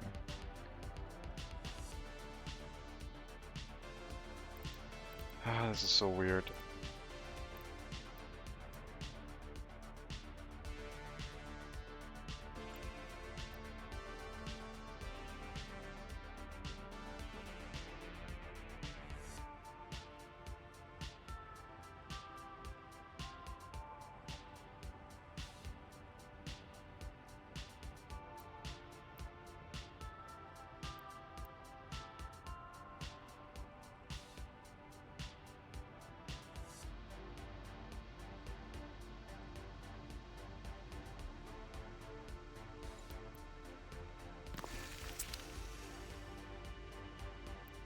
Perfectly safe working conditions, I would say.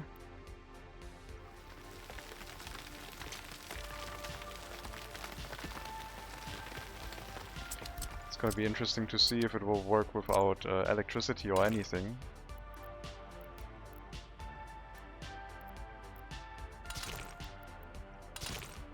We're going to use this as a test. If it works, and if it works well, then we can put a gravel road down here, I think.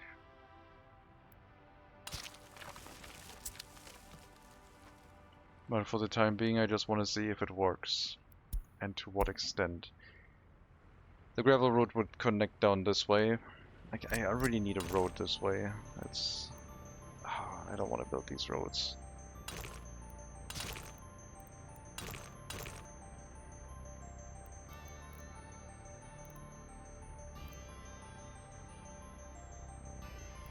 Don't laugh.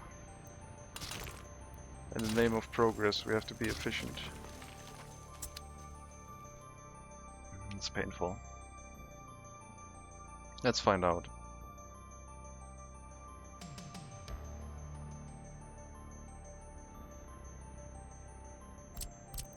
Now the downside here will be, I think this only has one loading station, doesn't it? Yeah, only one loading station and one parking spot. Directly straight down the hill is best. Yeah. We might have to use the large gravel quarry, which can support up to 100 workers because it has more vehicle parking spaces. So we can have one truck waiting there to load, or up to 2 trucks, and then one spot for prisoners to arrive. But for testing, I think the small one will suffice. It has an internal storage of only... Does it even have an internal storage? I don't think it does. I don't think it does. Well, at least they're cheap and easy to build.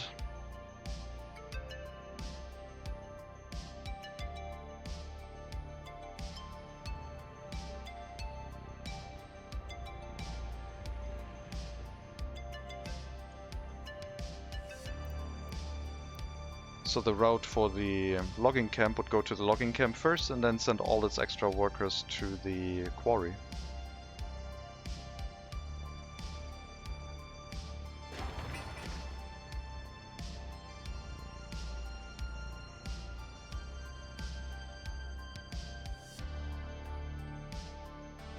If it works, we'll make a better area with a large quarry. And then we can run all of our required vehicles into it. But first we should check out how much gravel we can actually produce with the current setup. And we can use one of our larger dump trucks, I guess. I would probably use one of these for now. Doesn't need to be a high capacity dump truck.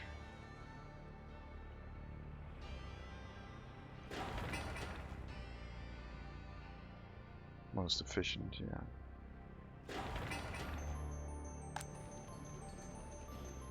Well, the house is full now, so people are gonna be very unhappy. They can't visit the doctor or anything. They have nothing to do but cause crime, I guess. They get food and meat and nothing else. So in the grand scheme of things, this would mean large settlement highly controlled, like lots of police presence, everyone's needs met, and then this is basically like the poor settlement next door, where people get the bare necessities, probably like a doctor to survive, but nothing else. And then, yeah, that would feed our prison industry with workers. We now have 10 prisoners per shift inside the clothing factory. So production is slowly increasing.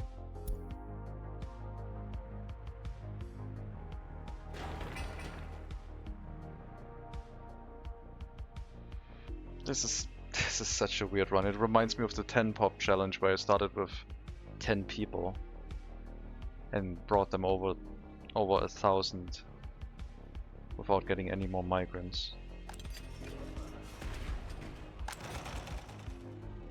Yeah. The golden age, basically. Those were the days.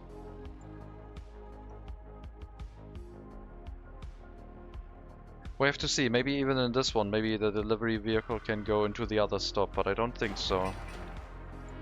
We'll see what happens. And most importantly, do these work without electricity? The railway was cool. Yeah, very long bridge. Alright.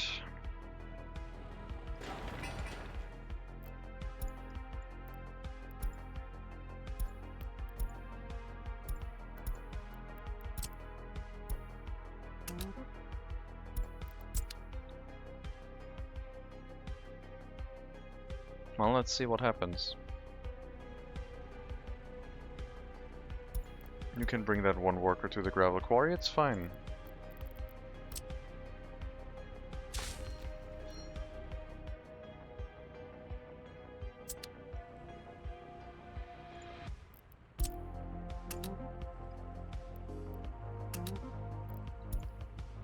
I assume if I use wait until loaded, they're gonna get stuck behind each other.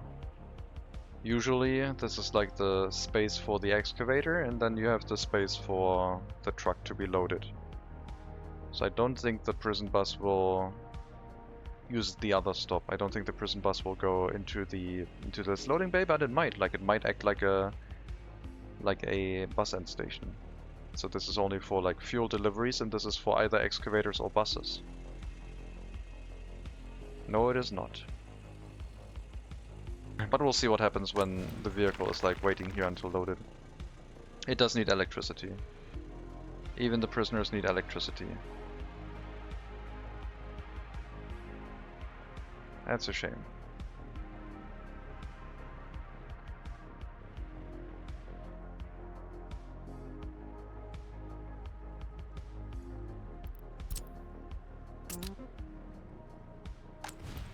Okay, so first test. I'm not going to build electricity in the area. We learned that we need electricity and we need multiple loading gates. So this is going to go away. I'll move an excavator into the demolition office, I think. Demolition office. No workers from the customs house. Nope.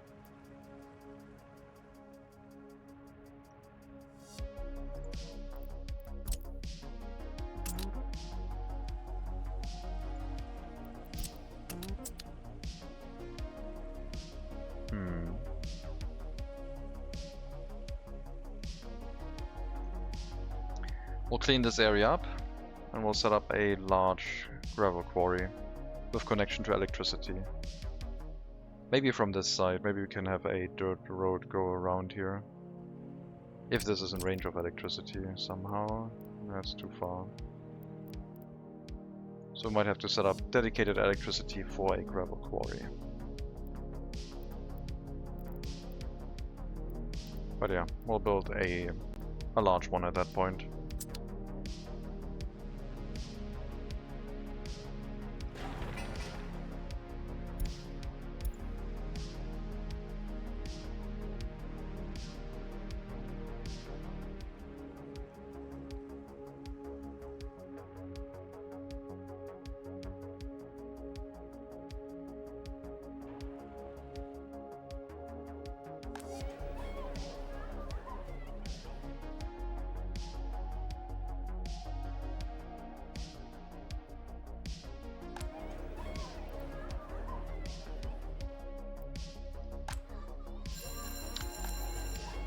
can't reach the school.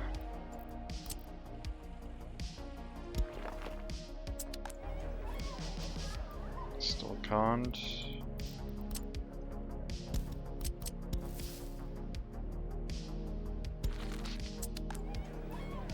No, they will be. Okay. No, they can, as soon as the dirt footpath. Oh, they can also reach the university now. That's not... No. Stop it. Hmm.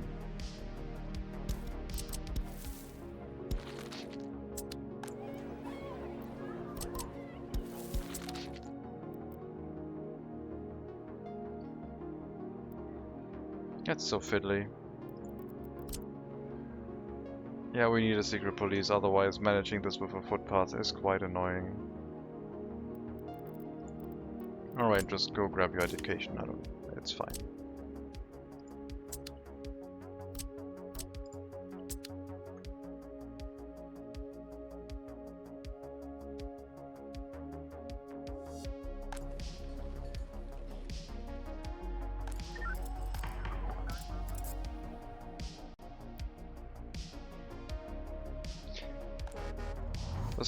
The microbus is also driving around, so there are some students that show up here.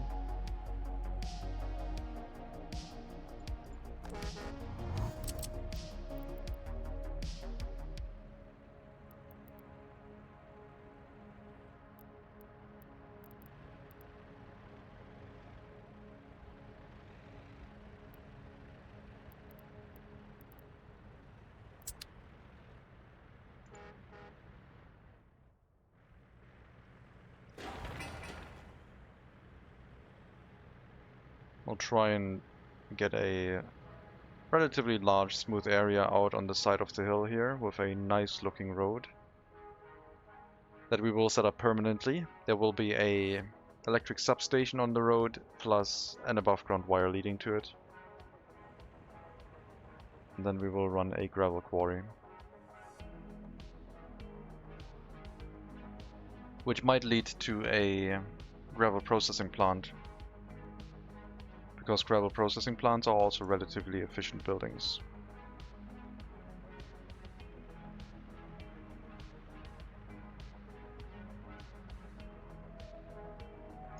I am wondering if I should relocate the clothing factory, because the work hours were much longer in the factory that was further away.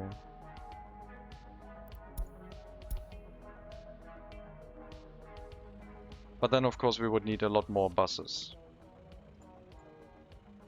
But it reduces basically the free time that the prisoners have, I think. We'll make a decision after we have looked at the gravel quarry in action.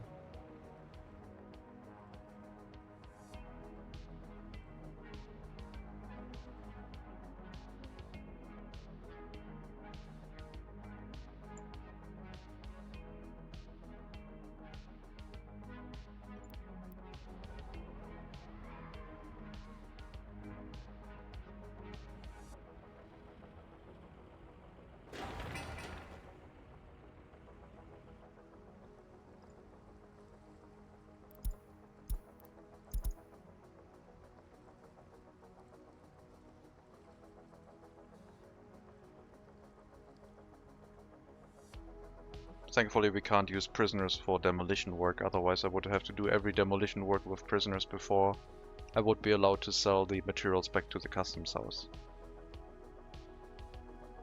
But one could argue that theoretically I guess you could make explosives with prison labor and then use that for demolition only. But we're not going to do that.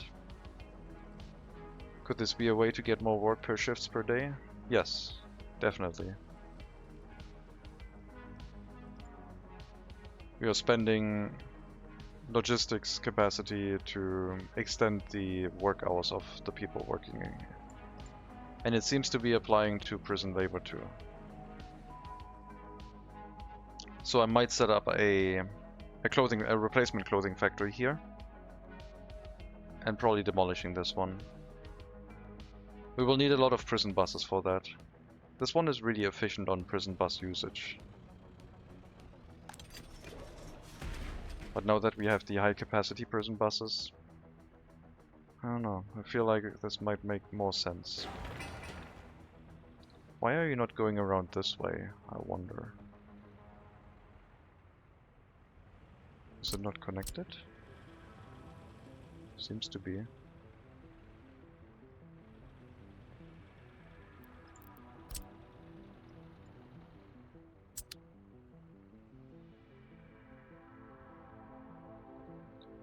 Where did our rubles go? We're down to 450,000. Weren't we like at 550,000 recently? It's going away so quickly.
But yeah, the settlement is pretty good already. Like in a normal run, you would have a fire station.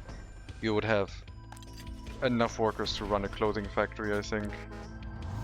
This is 30, we have 20 inside the prison. That would be 50 workers per shift.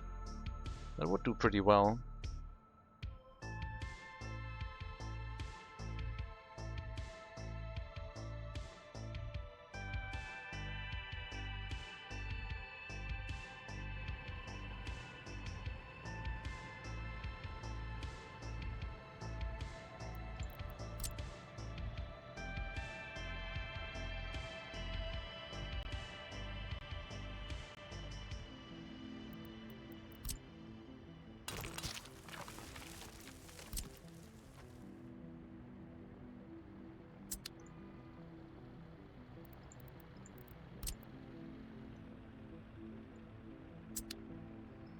Okay.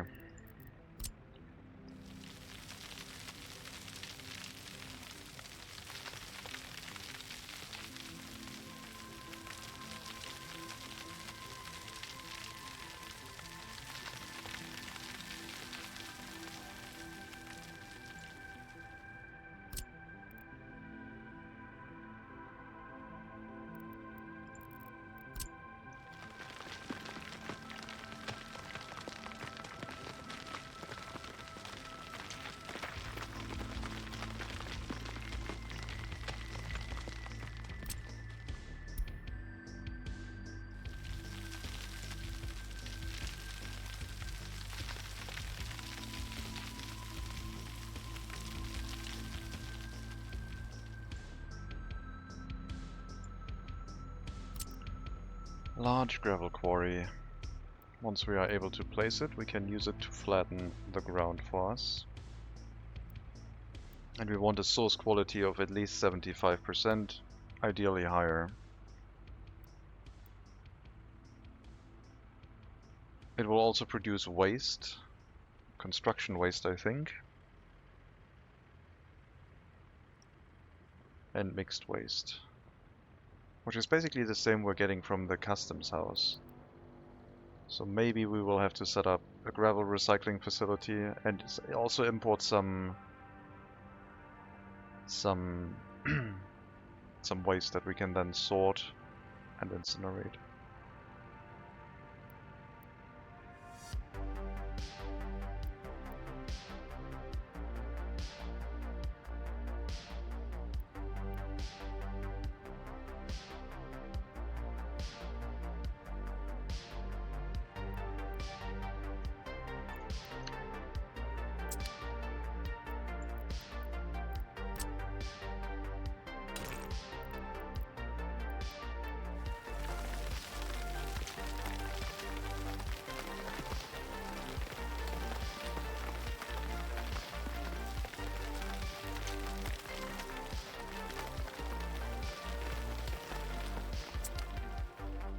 Look at that nice little gravel patch that we can work on now.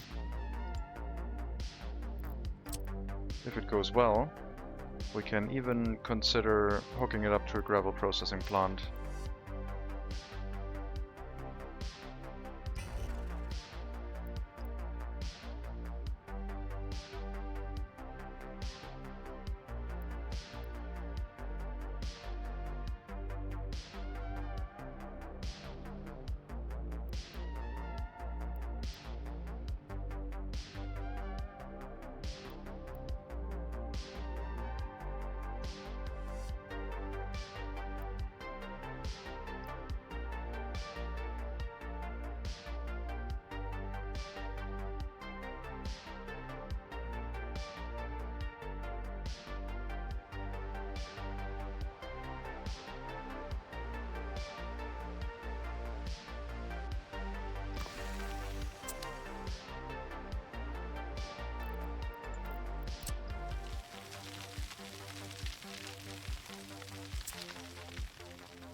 This is the road connection I think I want.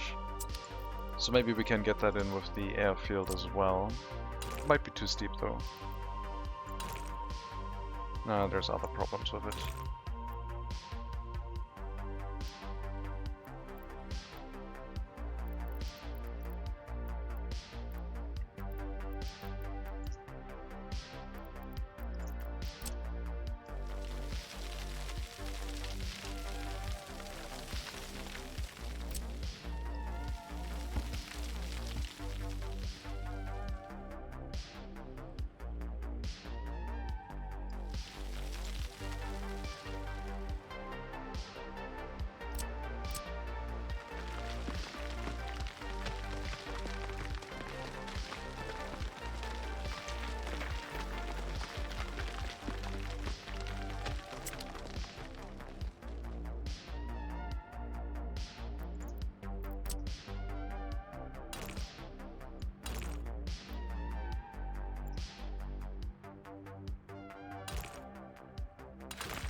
Okay, this will be our quarry. In the future, if we want to, we will have the option to hooking up conveyor connections to have a gravel processing plant down here. Also reachable by prison buses.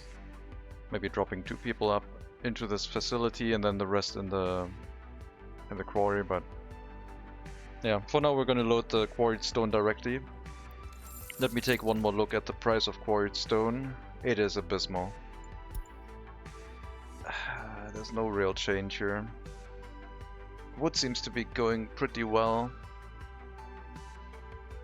And wood would be easy to set up. Just a logging camp, or 2 logging camp per like resource storage. We'll keep this in mind, like at some point we might need gravel, but right now iron is terrible. Coal is terrible.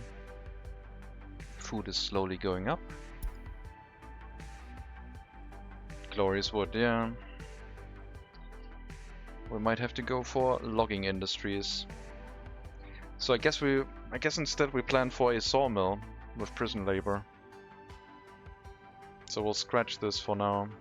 This is also like our customs house kinda, so having the road here is maybe not a good idea. But we can have a road come down this way and hook up to it. If we wanted to have a gravel production. Logging industry. Are we going to plan this with train tracks in mind? In the future we wanted to hook one up, definitely. Simple single track with a small cargo station to load lumber and export. Not a very long train in the beginning because low capacity, but at some point there might be another cargo station to unload wood basically.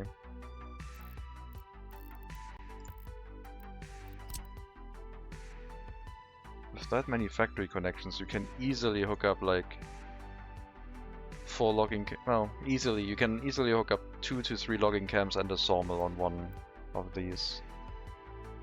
Now if you want to do that, I don't know.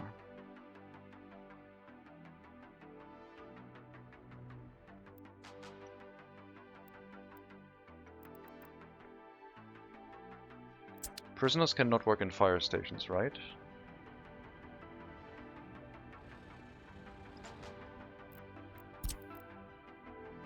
No. Because they would take the fire truck and leave.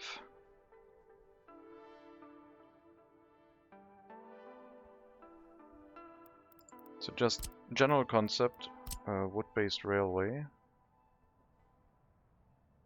Comes out this way, goes through here, clean this up, cuts across the road, runs along the hillside, ends up somewhere here.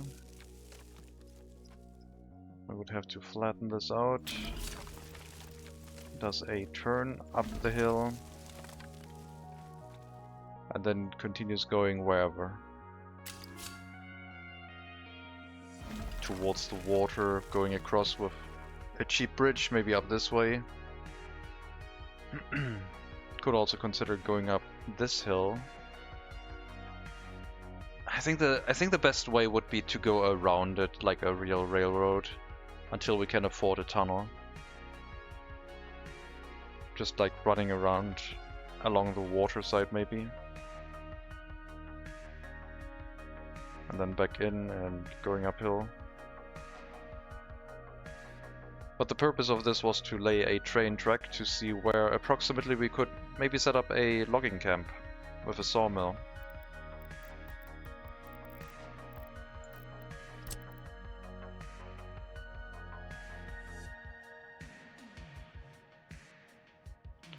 So this would be the storage where the sawmill will feed into. And then off to the side of it would be a small cargo train station for loading trains.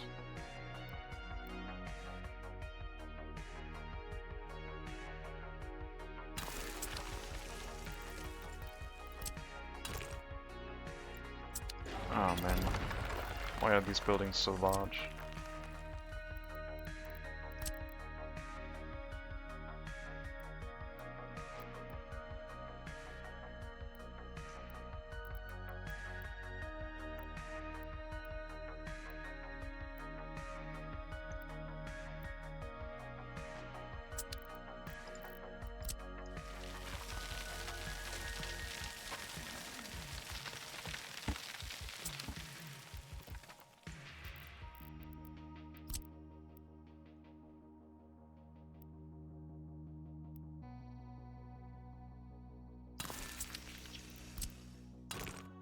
Still not enough.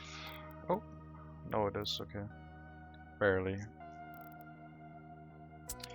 It's a little bit too close. If I demolish it and then try to rebuild and it doesn't fit, I would get annoyed. So we'll give it more space.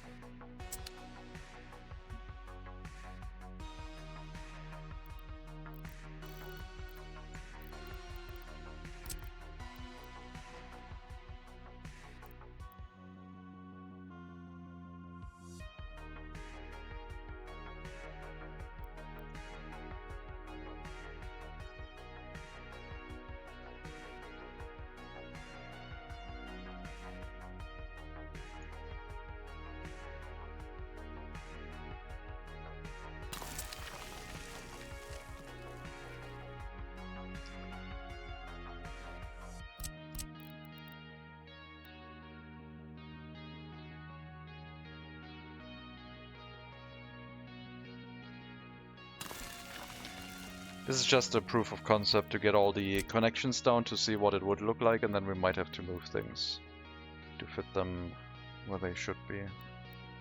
We have one delivery location for the train for picking up lumber. I was also considering building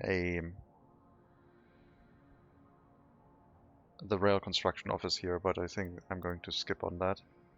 And then probably a rail delivery location for logs to be sorted down.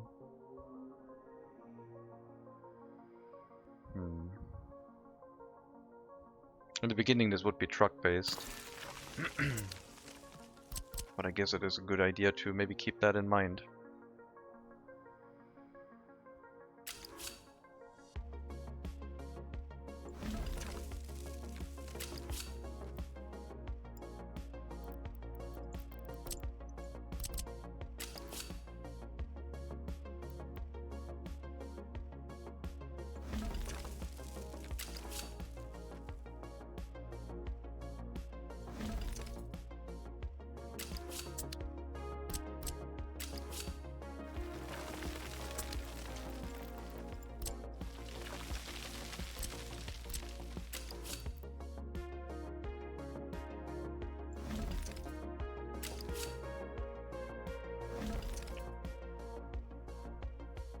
Return tracks.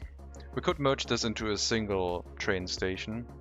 One delivery location with multiple factory connections for unloading and then loading back out. But I kind of want to set it up this way. But it also needs a fire station, so there would be a settlement nearby to run a fire station. But they are not allowed to work in the industry because this has to be prisoner run. So there would be a settlement to run a fire station and maybe a small prison or two.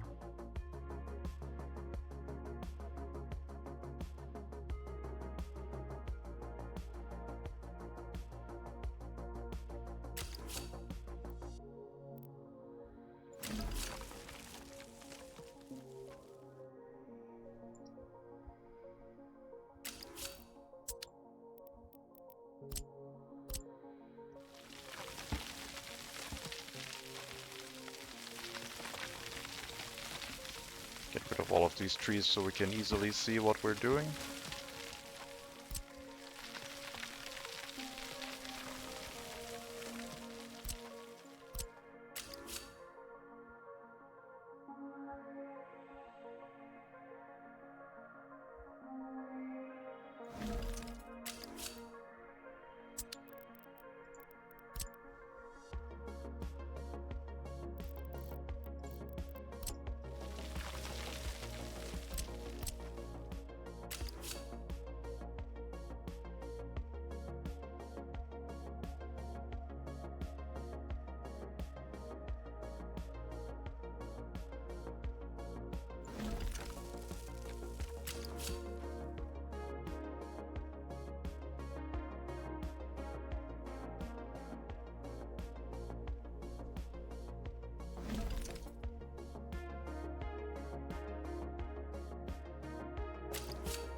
There's not a lot of waiting space here, but we're talking short trains for now.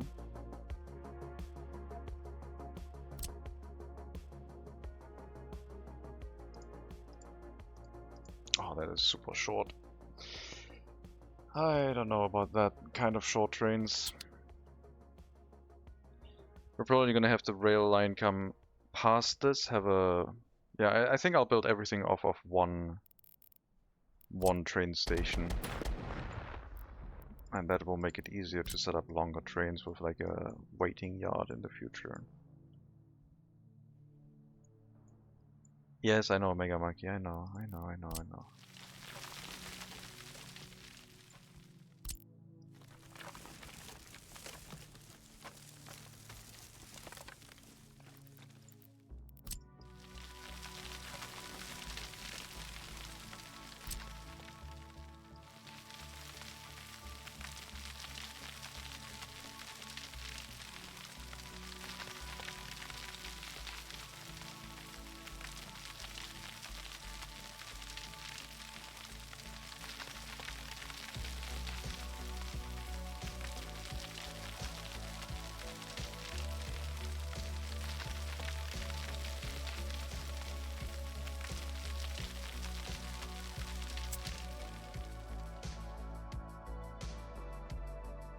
One long station with a bunch of cutters directly connected, no storage.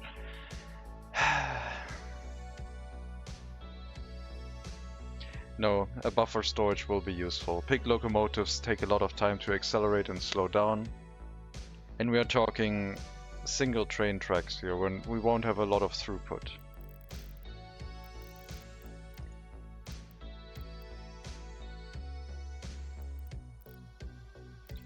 We could save one buffer storage and share it between boards and wood, so they use the same buffer storage for it. And now that we can hook it up sideways, it's going to be really easy to build even. The village would be somewhere around this way, I guess. Road connection comes in down here, along the train track.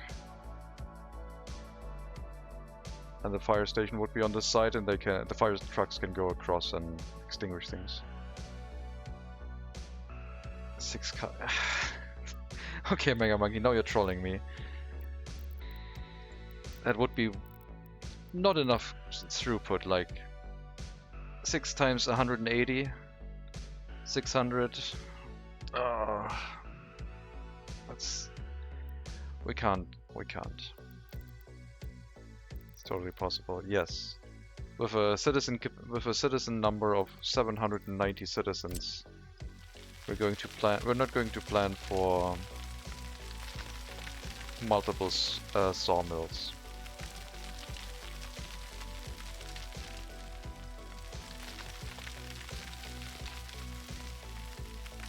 Oh, cutters.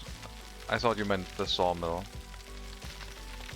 No, I mean the cut wood will be delivered by train. But yes, we can we can have woodcutters around here too.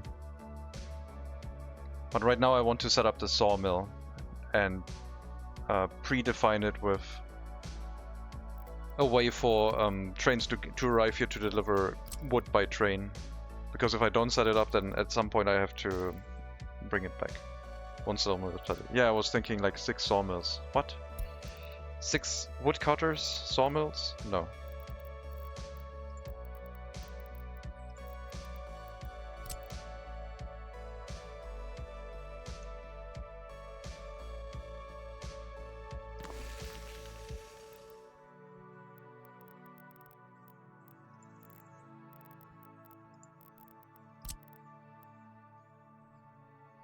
Look at how easy this is to set up. I mean, even the storage itself has a rail connection. So theoretically, we could run one train track this way to deliver wood and one train here to pick it up, and not use a cargo station at all. Or we use the smaller ones.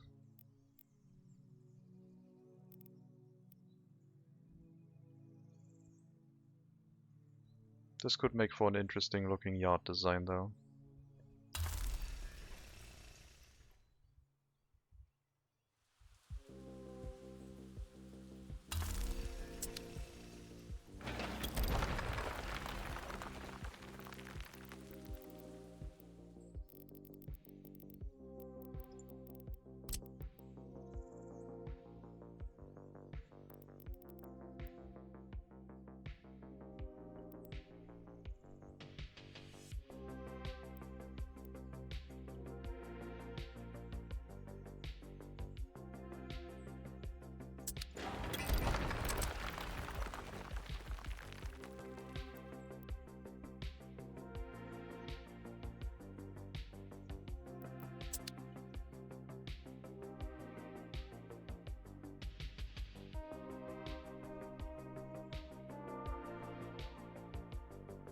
Yeah, that's the question. How many wood deliveries do we want to have?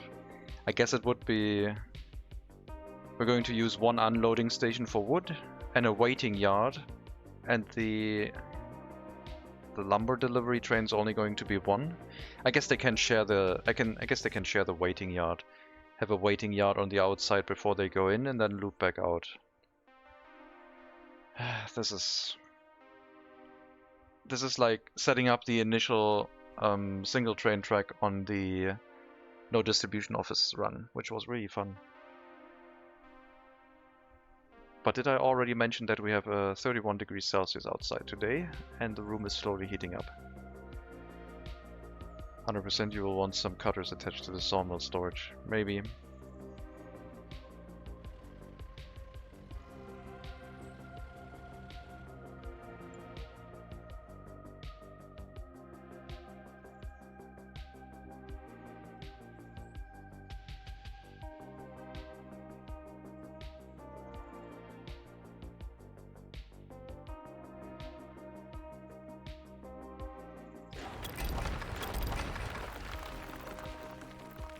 So I'm thinking, train track comes in, loops to the right, also has a rail connection from this side.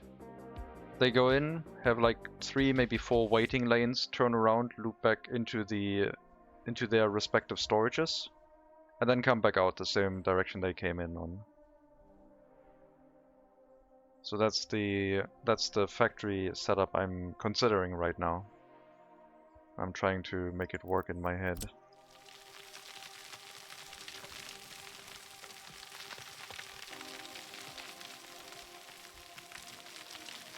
It would be nice having the super fast pick locomotives running again at 40 kilometers an hour.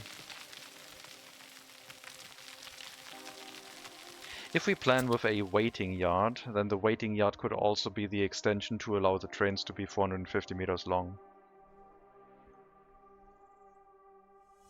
Just saying.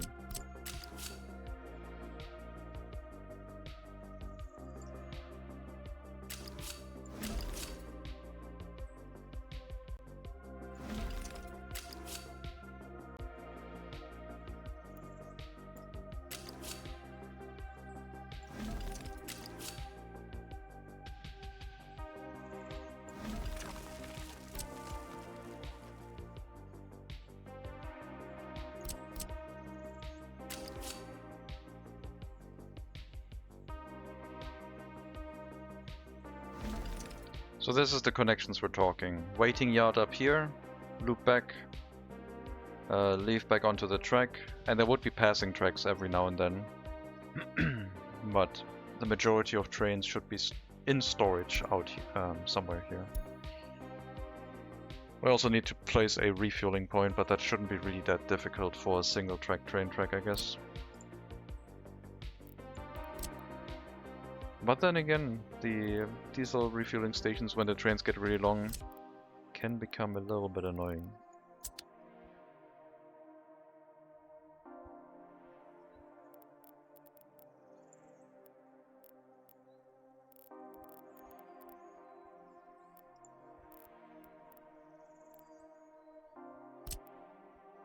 So yeah, I guess we'll use the internal train track for the resource storage itself. There will be no constant train standing on this switch, so we can have a dirt road connection or something go across here.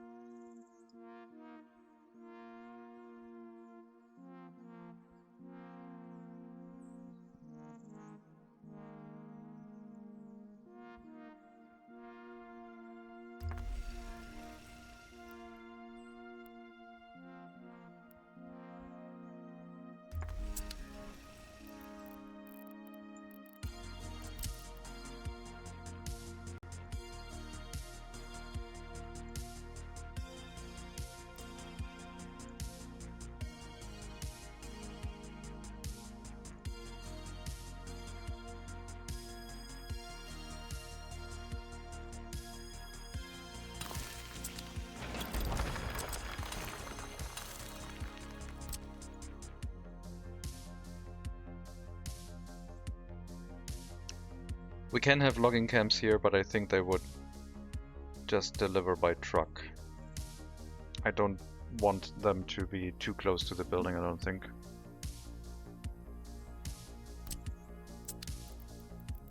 I mean, 4 logging camps around here. The problem is once you place a logging camp, all the area is not usable by other logging camps, so you are reducing your area quite a lot. We're putting a lot more trucks on the map, but that's it. And we don't have the technology yet to auto replant our trees, I guess.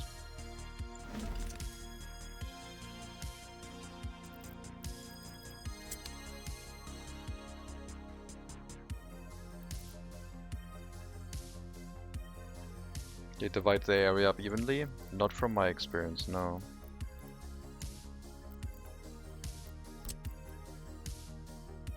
After the new trees grow? That might be true, yeah.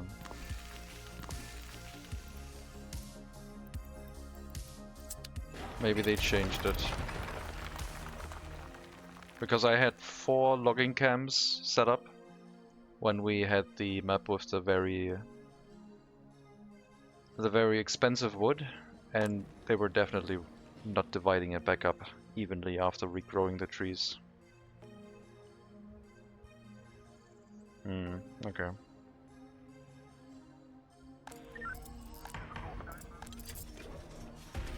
Looks like we're not getting over 30 prisoners.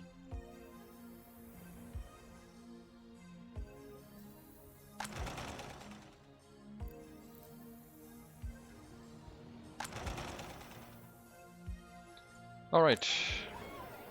Back to crime we go.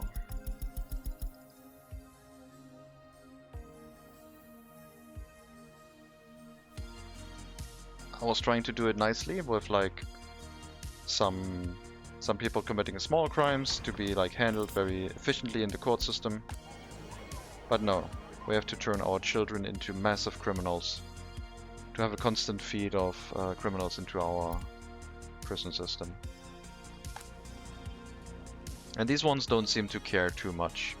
They might like create extra emigration, but they don't really commit any crimes, I don't think.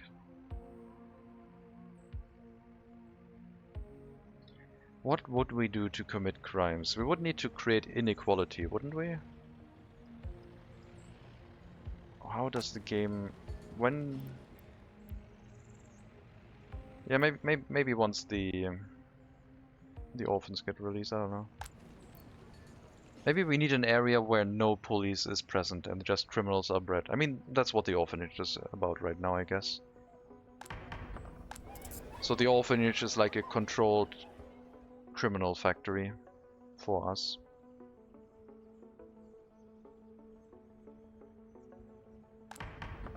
Do I want to create crime and alcohol addicts or just crime? If I want to create crime and alcohol addicts, I use alcohol, otherwise I use propaganda. That reduces crime. No, it wasn't sport. I guess I have to use alcohol. Maybe anti-religious propaganda. Yeah, that just makes them really, really miserable. It's even worse than just pure alcohol. Lower the number of tutors to have more criminal children. Yeah, Tristan, we can do that. Basically, if we need more workers, we can reduce the amount of tutors. When there were very few children in here, we even gained loyalty a little bit by making them alcoholics. But this will turn them criminal. With a massive alcohol addiction, so...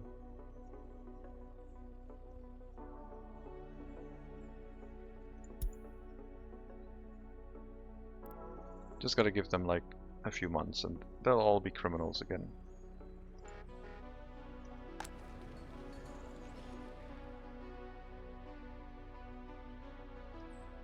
Maybe I need to give them alcohol. Maybe adding alcohol to this would create... oh! Bauxite is done. Hooray! I forgot about the research. We're at 23%, that is fine. Let us see where we have bauxite. And bauxite is... ooh. Okay. There were more than 3 spots of bauxite, there's 4 spots.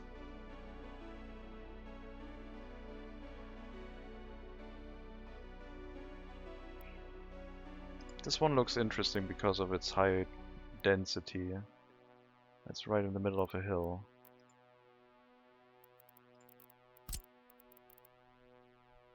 High quality source of bauxite.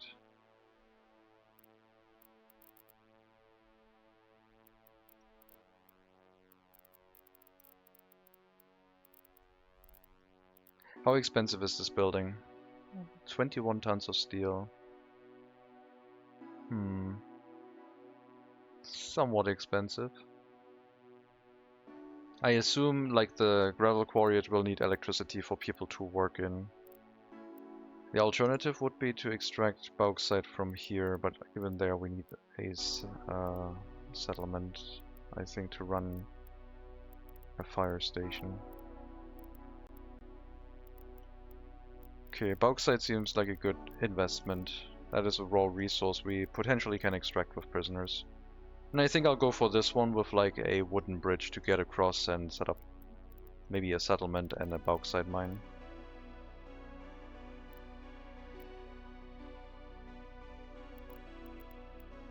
One bauxite mine with one prison is doable, but only if we have the prisoners. Well, we don't know where the oil is yet, so. And there was a price increase for oil. I saw that. It's holding steady. It might go up. Oh, it went down, but now it climbed because of the price increase.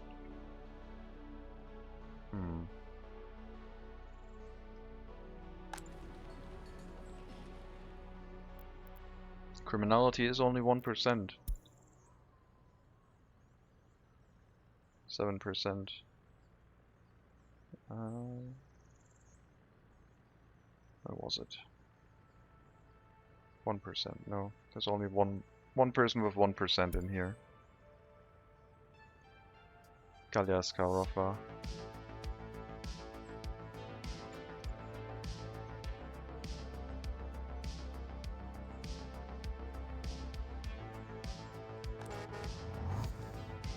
We're not even sending the workers to work, like we're super...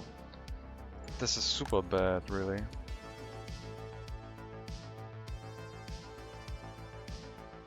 They're 29% happiness. There's a lot of emigration going to happen in that building, or from that building rather. Especially since they can't get access to health.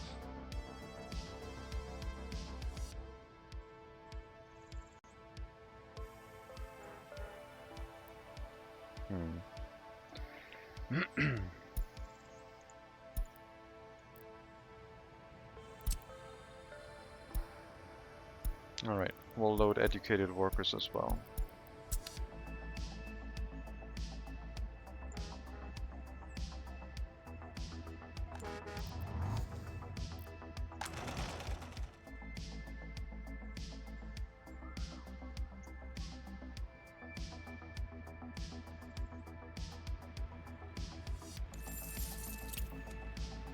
Wood price crashed a little bit again, so...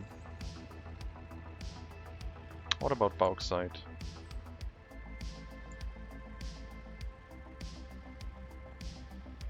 Holding steady. Uh-oh, quarried stone. Quarried stone is ramping up.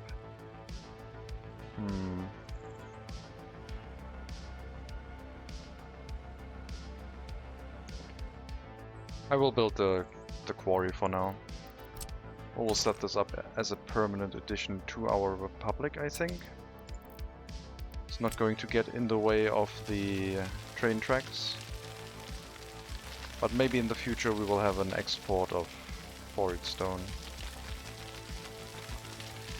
All aboard the money train.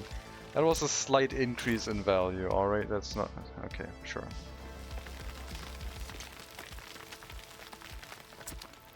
You're like... I don't know. Stop encouraging me into bad business decisions.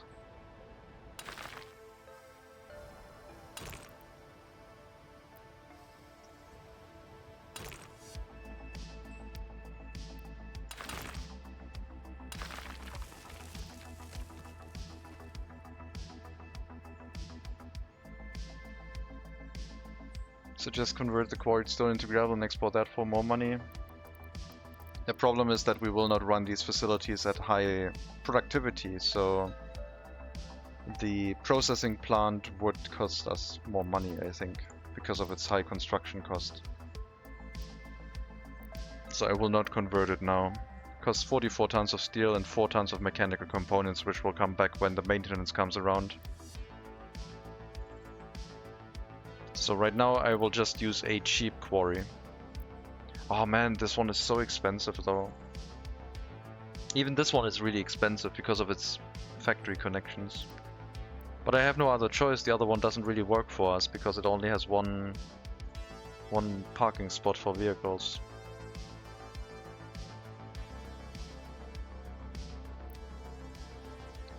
Basically, this one we can run with one prison. One prison feeding workers in here, 70 workers. We would need an extra prison for that. The quarry might be overkill right now.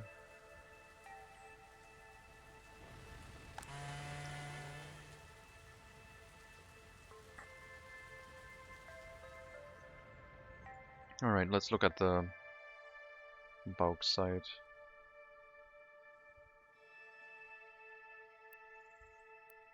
It is here.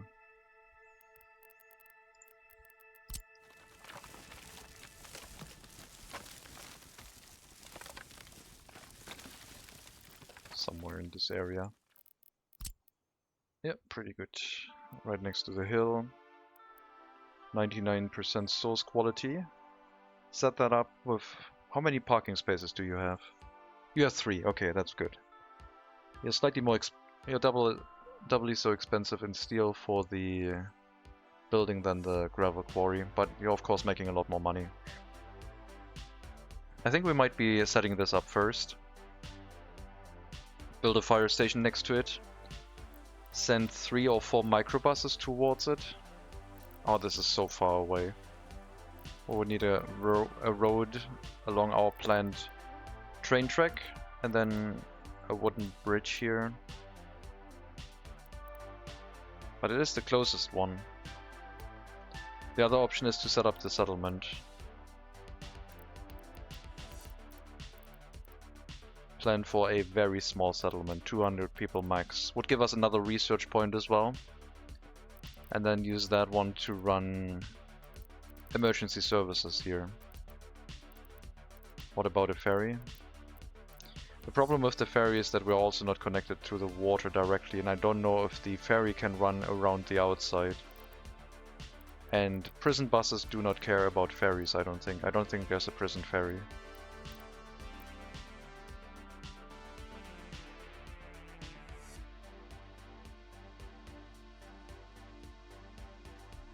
Yeah, I don't want to build up the quarry yet. If I build it up, then we will have to pay its maintenance or suffer the consequence of a destroyed building in the future.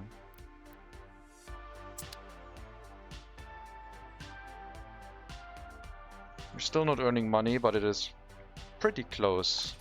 I think just increasing the amount of prisoners we have would do it. But right now the amount of prisoners is going down.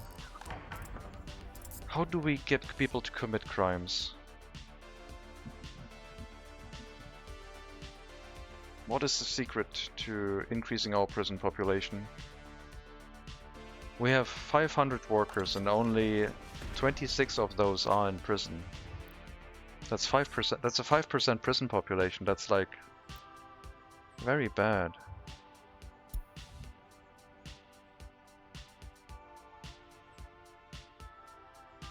No booze. That's a good idea.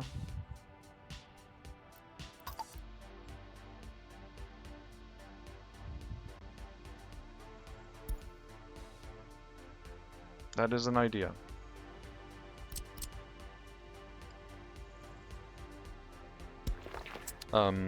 Lucky Leader said that I should play with the power connection and give them brownouts, but I was saying, like, if I'm at minus 40 degrees and they have a brownout, they're gonna have more than a brownout.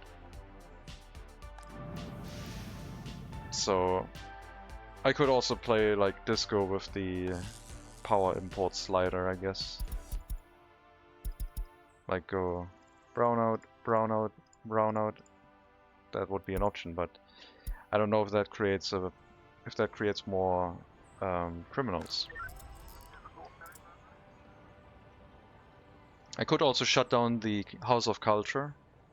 That is an option. I can shut down the indoor pool so they don't get an attraction or they can't do sport anymore. There are some options which we can try to figure out how to create more criminals, but right now I guess we're gonna try for alcohol. This will drive down alcohol addiction. This will increase the health, at least for those that survive any additional criminals that happen.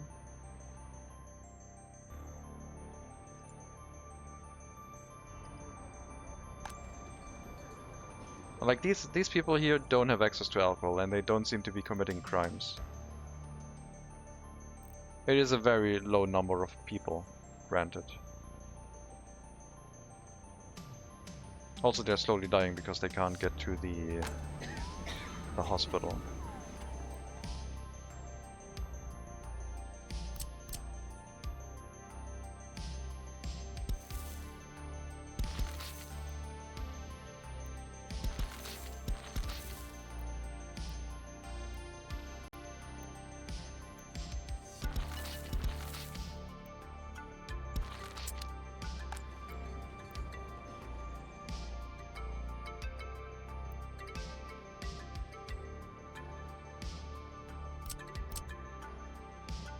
I don't think we can make it work.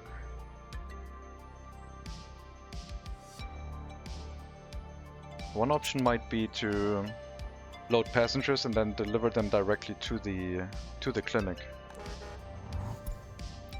So we would load passengers but only drive to the clinic. But then we also have to send them to the bus stop because there's no road connection to the school. Otherwise the students wouldn't get an education. Maybe I can do it easily by saying everyone that arrives here has to go... Oh no, passengers make their own decision. Dang it.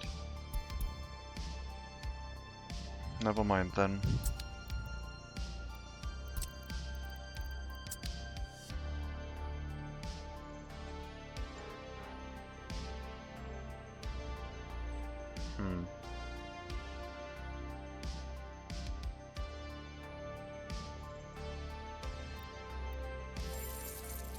I mean, if the gravel price keeps going up, then... or the quarried stone price, even. It would make sense to invest. Right now it's inconclusive. Plus, unlike logging, we need a lot more workers to make quarried stone. But then again, we don't need 3 trucks to deliver it to the building, it will just go here.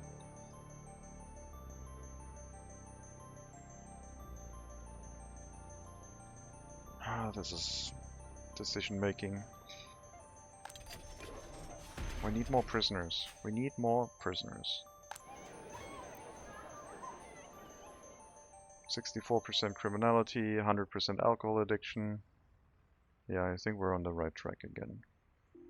2 years old, 100% criminalities, 80% alcohol addiction, 3% happiness.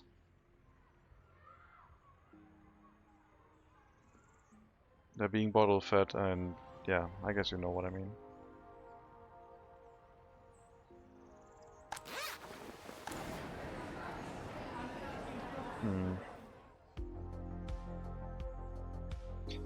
Reducing the crime penalty might create more? Maybe. Maybe I should lower the crime penalty for minor crimes to allow them to commit other types of crimes. So they're not like as crime averse. This will most likely lead to a reduction of our criminals right now. I think we have to work to another settlement, but do we have the money for it? We're not quite breaking even, and building maintenance will show up at some point. I could set up another logging camp. They are pretty efficient. Could even do that on the same building here, I guess.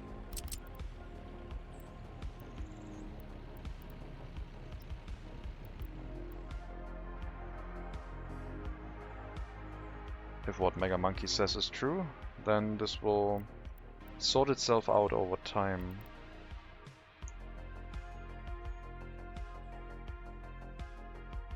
Oh yeah, you're right, Mega Monkey. I just remembered when we set up 2 logging camps, they had like the split line right in the middle, and they had their own like quadrant or like sector. I remember that one.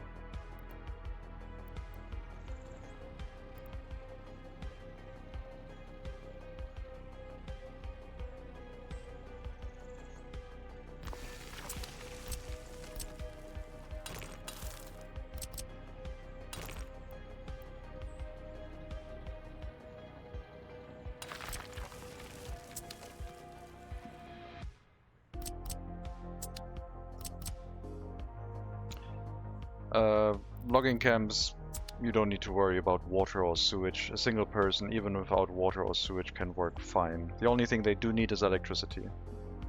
At least that's how I remember it. I guess I could build it slightly over to give them water, but I want to test it, so.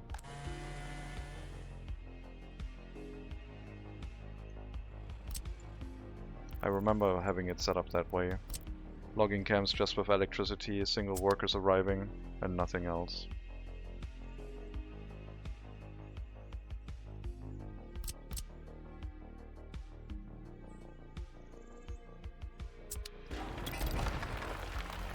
I think the sawmill will have to be in the middle, otherwise we're not going to get the rail connections through.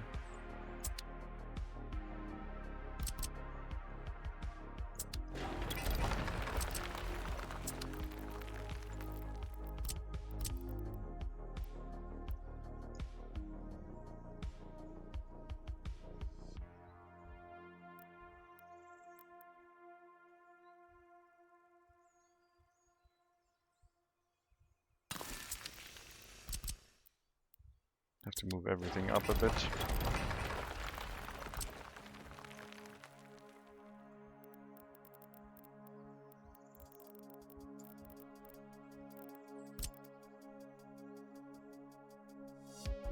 Cargo station with a shared storage would make things easier.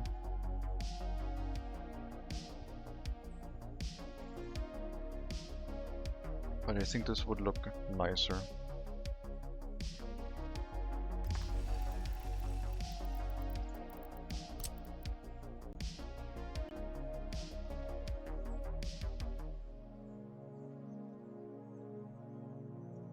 So this is the sawed boards. Return track.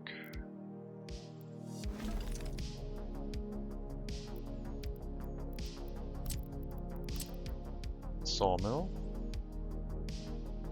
And then if we go by the same logic, like with the other facility, we could set up a storage with up to 4 logging camps surrounding it.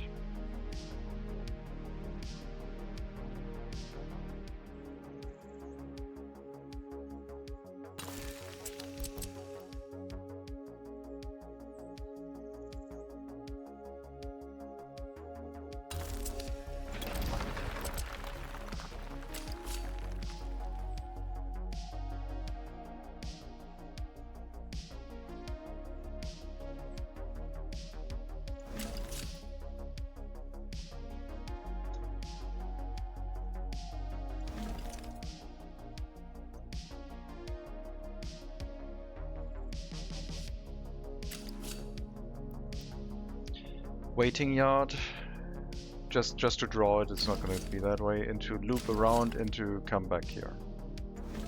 And then they would hook up this way. And we would have several train tracks here for arriving trains to wait, basically. Should be at most one train exporting the lumber. This might be like the long train. And then long or short trains bringing wood here. This would be a sawmill yard. We could have the fire station here with a settlement, people walking to the fire station and making sure nothing burns down. Would need a waste storage. And either export or incinerate the waste. The wood waste would not go away on its own very quickly. We would need to handle that somehow.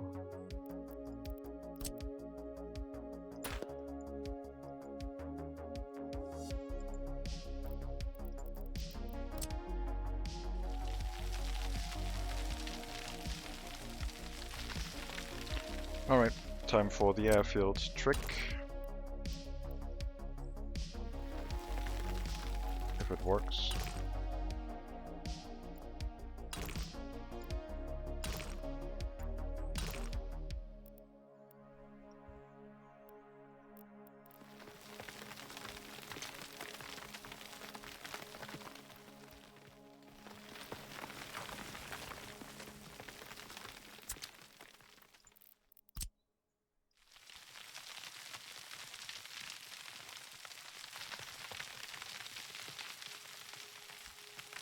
Hello, Hailstorm.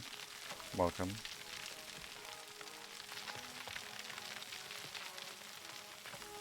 Oh, an epidemic, lovely.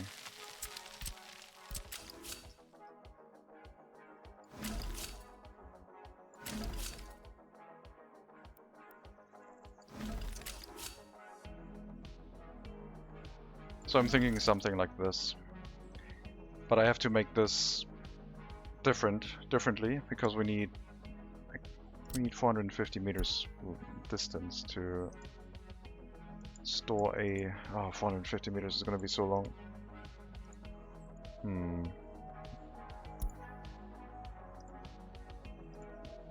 Might have to move the logging camp and the resource storages further forward. That seems to be an acceptable compromise.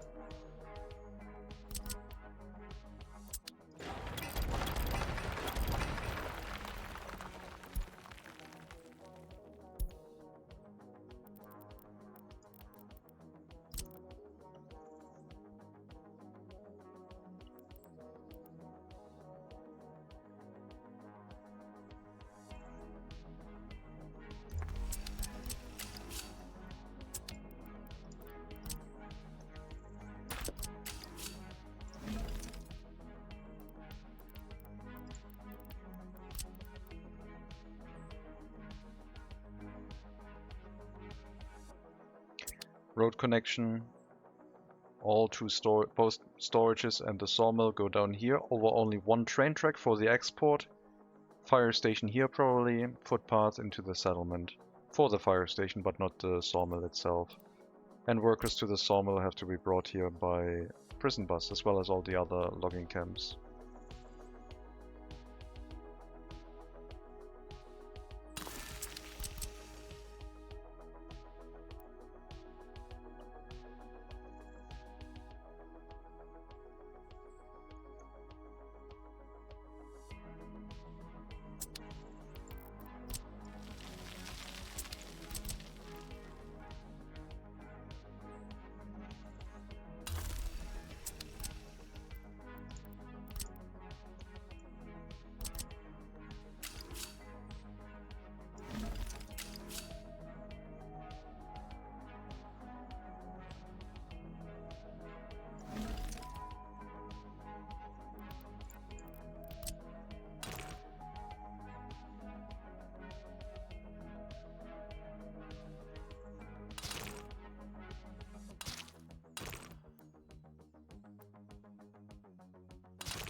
Then we can have water, sewage, electricity all in this area. And maybe we have enough room for some elongated trains in this area.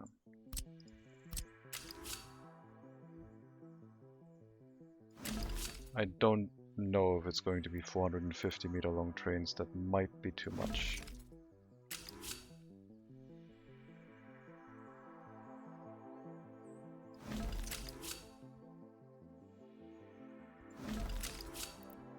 But it might also be possible.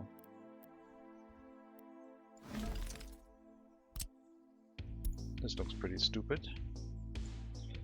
How long do we need to be for 450 meter long trains?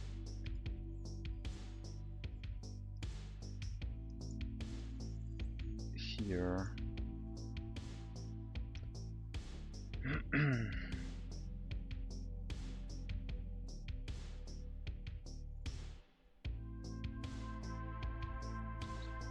I don't think it's gonna be super long trains. The area is not made for it.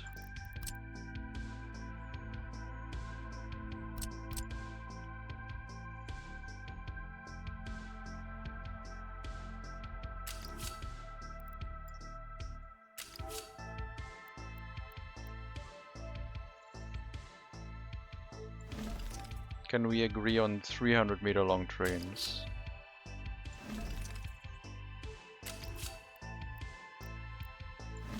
For the starting settlement.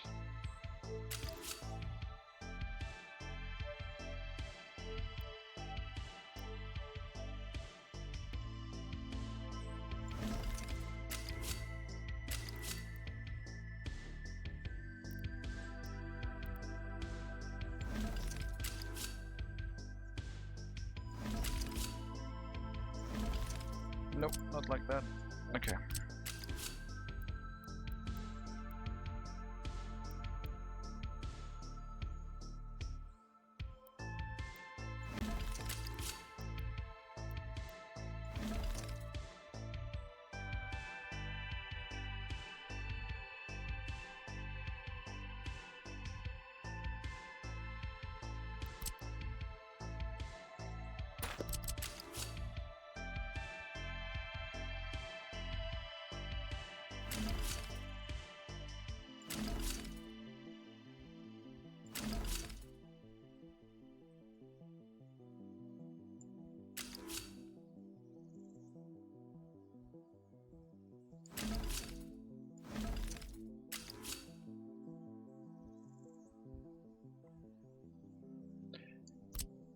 If we're planning with 300-meter long trains, this one is 80, so we need 220 meters of train track.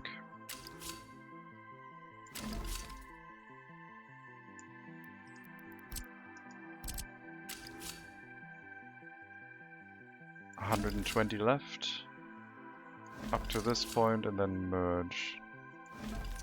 That would allow this train to be able to wait inside the station, whereas other trains can go past it.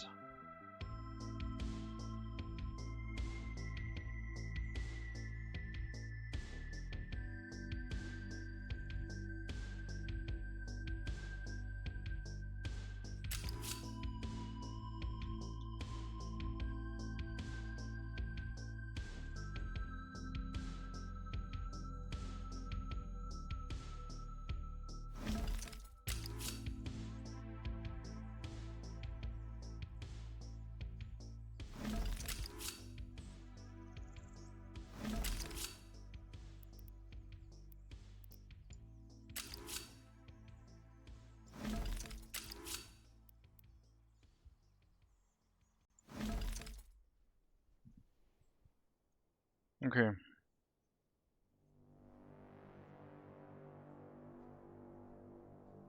It would be shared waiting yard for up to 5 trains, 1 export train. That is like already way oversized, but I have the train tracks planned at least. So now we could build up the resource storages, the sawmill, and just send workers here.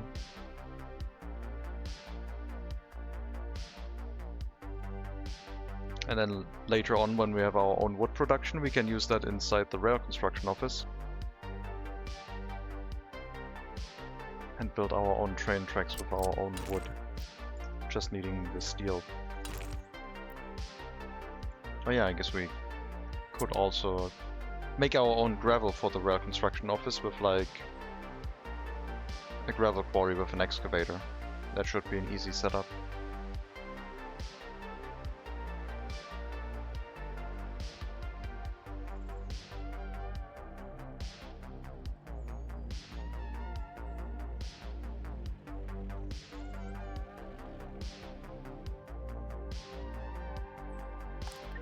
Oh, medium crimes.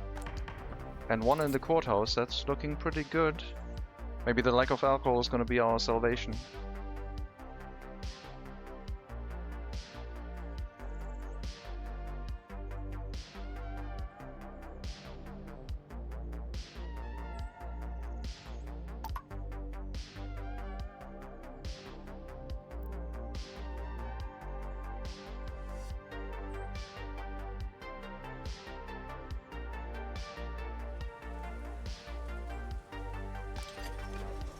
Now we're down to 24 prisoners though.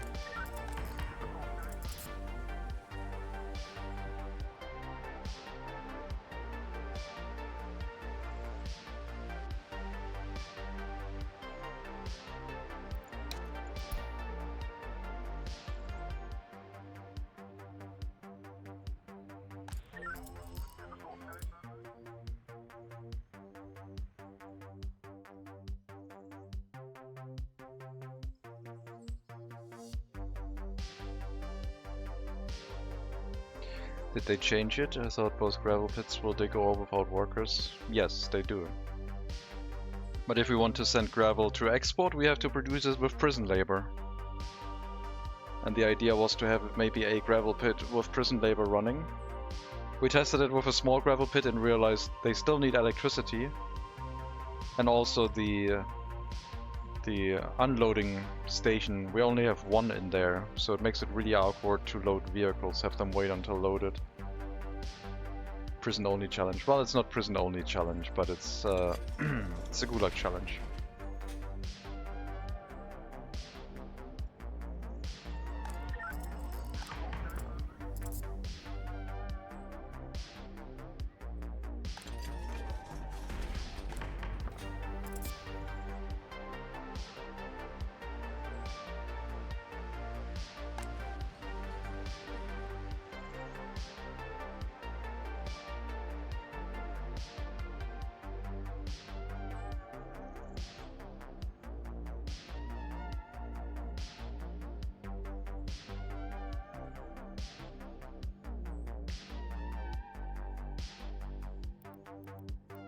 Do I jump onto gravel? Gravel would be very worker intensive.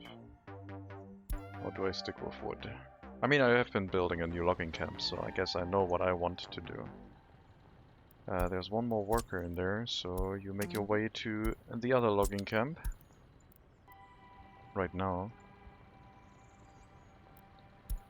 And should you have more workers, please send them to the clothing factory. Thank you.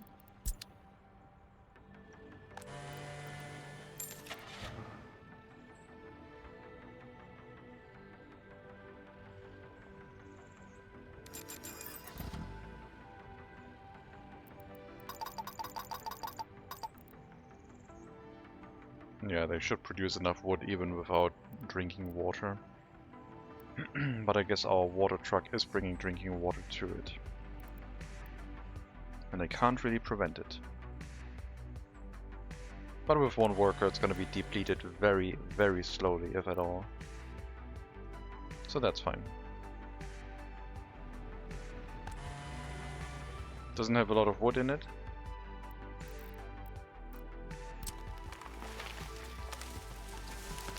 We'll plant a little bit extra.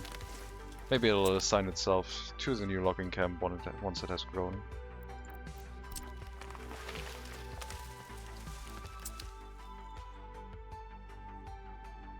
I also need to put the construction vehicles into like a construction office to make room for the eventuality that we will need a rare construction office in the area. We still have our EDK inside this bought very early, very cheaply. It's gonna be a while until we use it. Thankfully it will not accumulate anywhere, I don't think, as a new vehicle standing around in there.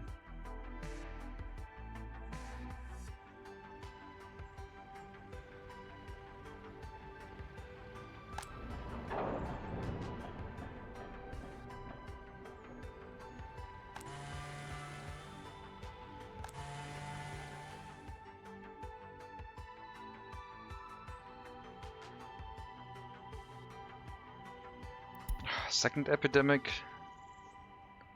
Oh well. Maybe an epidemic is a reason to cause crime.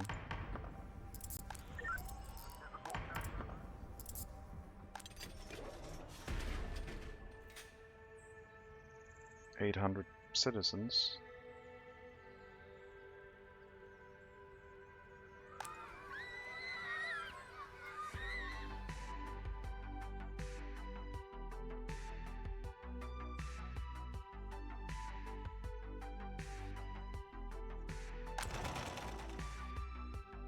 Is it time to... I think it might be time to try and relocate the clothing factory.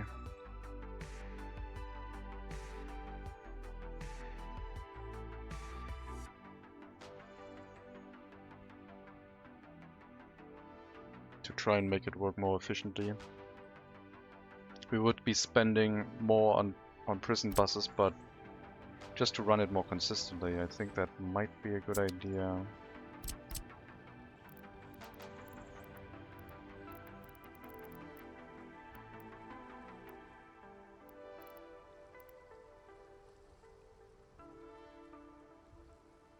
We would need electricity, water and sewage. Water and sewage can be delivered by truck. Electricity We could run directly off of the border into a substation if we wanted to.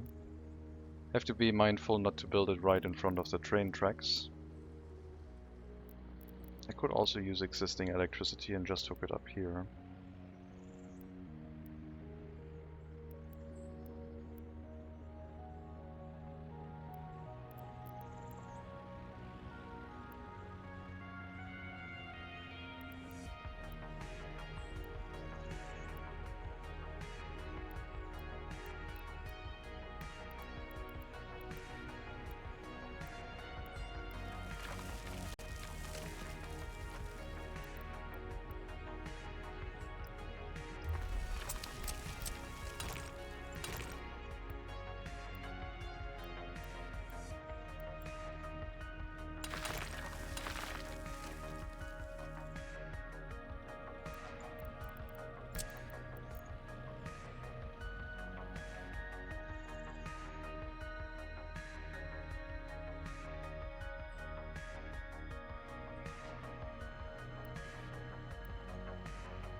We will relocate our clothing factory and send our prisoners over here instead.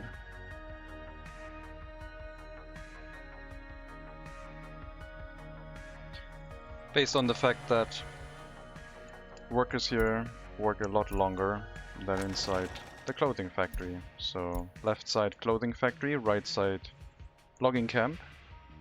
They have very little time, but 10 minutes until the shift is over. And I think the clothing factory will finish first. They're already done. That was a very bad example. How much time do you have left? 6 hours 30. Okay. 1 hour 40. So let's wait an hour until 7 hours 30 and see if we're at 2 hour 40. We're at 2 hours. Wait. Why are you working? Okay. Never mind. Abort. Why did the person in the clothing factory suddenly work much longer? Was it maybe that person was like taking a long drive with a bus? I have to experiment. Okay, so let's monitor that prisoner. We're going to send them all the way over here, but then go to the other woodcutting post and then go to the clothing factory. So that worker is supposed to take like a detour and go back to the clothing factory. And we're going to compare their working time to someone else.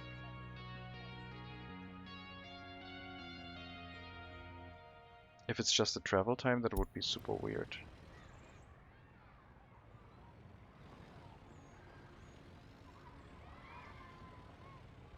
Because then I can just make the prison buses drive around for longer.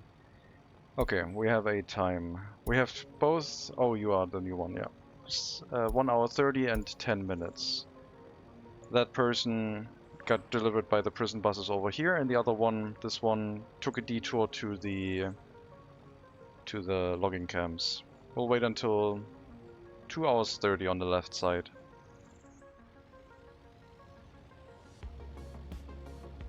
Yeah, time progressed much slower for them. Do we just need to drive around the prisoners by bus? So the clothing factory could remain here. We just oh my god.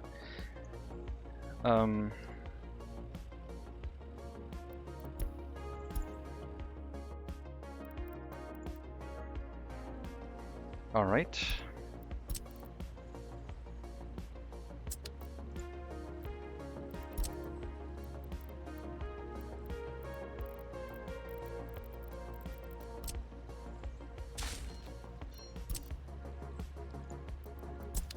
Let's do silly stuff.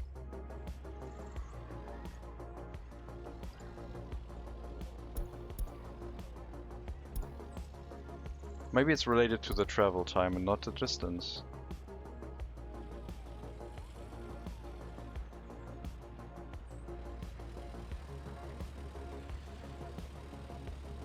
This might be too long during winter. But I don't think so. We have snowplows. If we can get there in 1 hour and 1 hour back, we can take twice as long during winter. Now I'm interested to see how slow this person is going to work, because their travel distance was much further now. Maybe it is still related to the distance that they at most go away from the prison. But yeah, I don't know.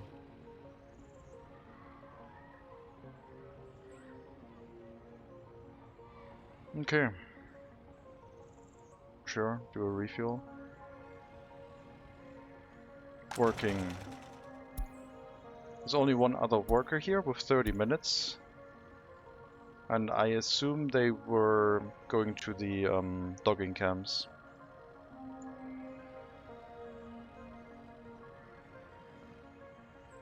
So 1 hour, 30 minutes.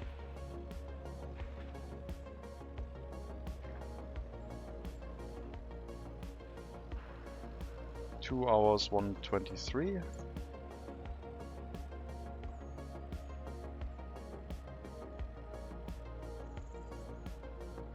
3 hours, 218. Slightly slower, but only slightly.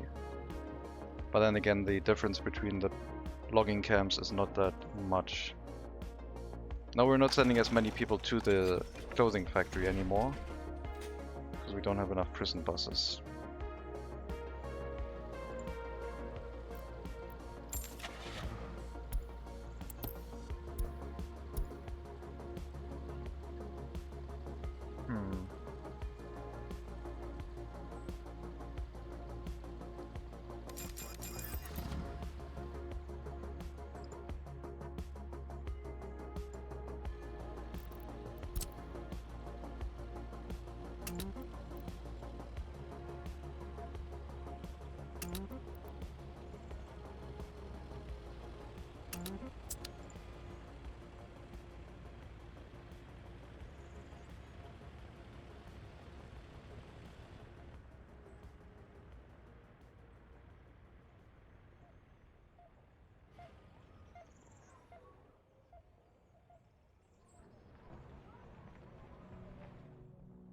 No line spacing, just full speed prison buses, but waiting until at least one prisoner has been loaded. That's how they've been set up.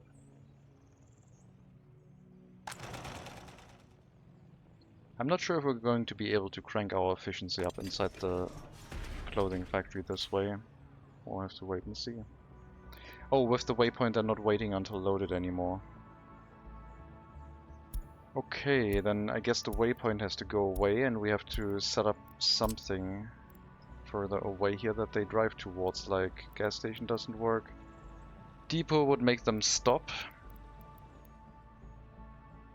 I guess we'll just set them all on the route of the logging camps, because time difference was not that different, I guess.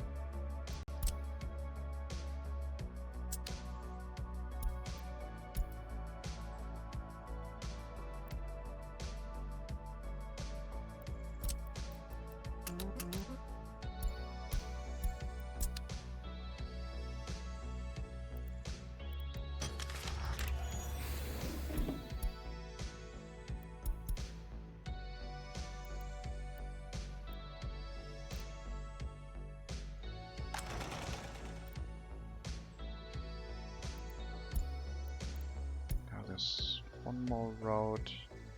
That's the clothing factory. Let's see. Yeah, only one more route. Can you explain me how using these prisoners? We're picking them up with prison buses from the prison, and then they get. Then we're checking if the industries need them, like the logging camps. And as a last stop, they will go to the clothing factory to work there.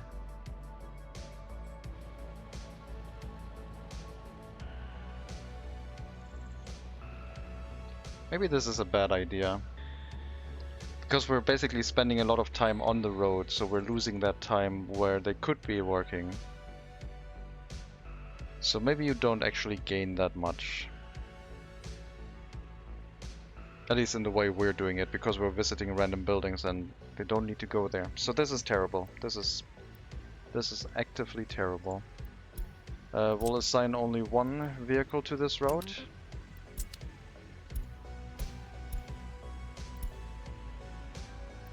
And the rest of them will drop off of the wood cutting posts again.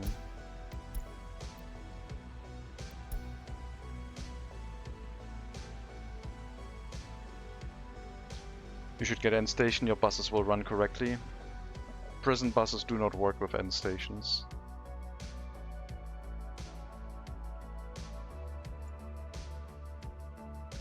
Only normal buses do.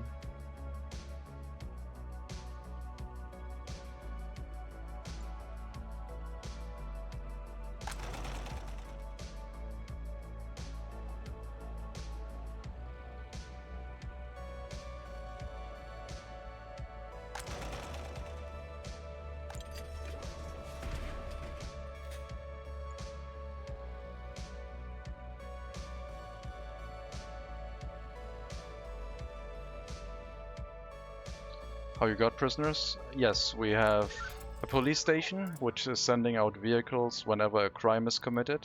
So we can check the overlay where crimes are committed. So we have some minor crimes, we have major crimes, and we have serious crimes happening in our city. Police will go there and investigate them, and the courthouse will judge them. Speak a sentence based on what we've said.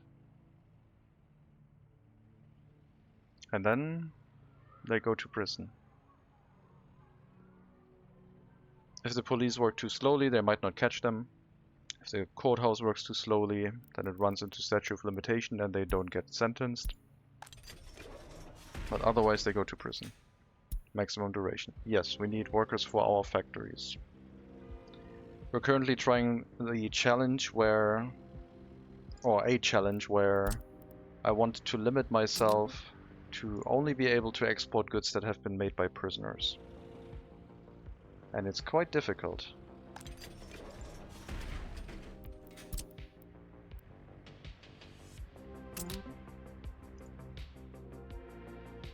So far at least. I'm trying to avoid resources that don't need any workers, because then we're just playing regular workers and resources.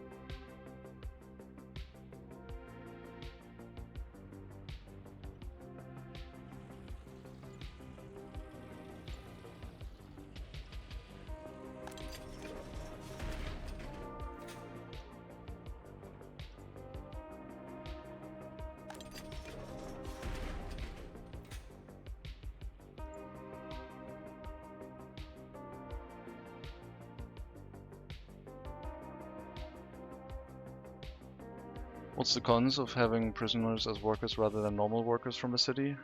You need more workers to hold the prisoners. We have room for 210 prisoners with 70 workers, 70 wardens. But the wardens only work 8 hours a day.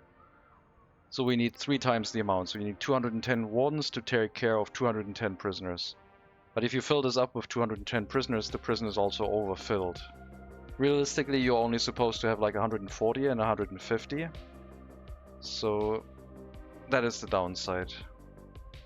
On the plus side, they always at minimum have 60% productivity, which regular workers don't have. They can go down to 30 if they're really unhappy. Which, for example, the people living in here will have.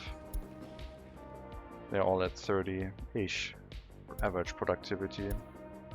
34.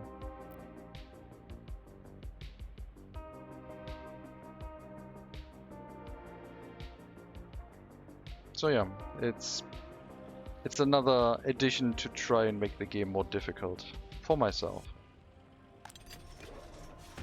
Unnecessarily so, probably.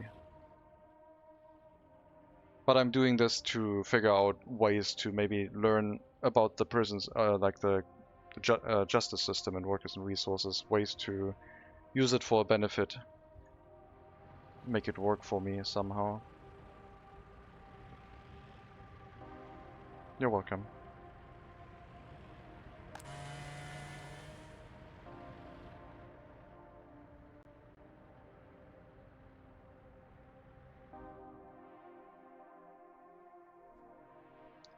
So anything we want to send to the customs house to earn some money, it has to be either made by nothing, like oil for example, it just comes out of the ground with electricity. But if it could be made with workers, then we have to do it, like gravel. Gravel you can either run with an excavator out of the ground, or you can send workers to the building, and we would have to use prison labor if we wanted to export it. I'm currently paying close attention to what the market might say about resource prices. Iron prices are going down heavily.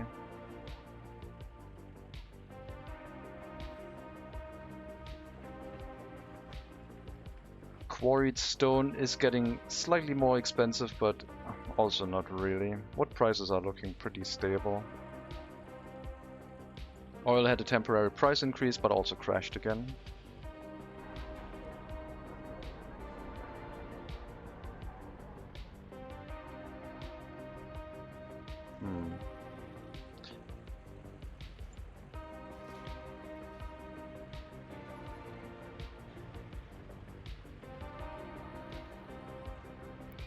There's no real exception showing itself on the market so far.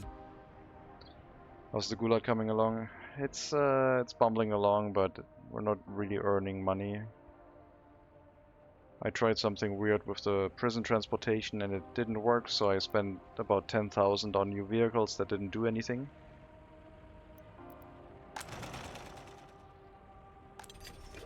And we're currently running with reduced numbers of prisoners. The idea that someone had was that we maybe should reduce sentences to let people commit more crimes, but I don't think that's working. So I will increase the sentences for minor crimes again.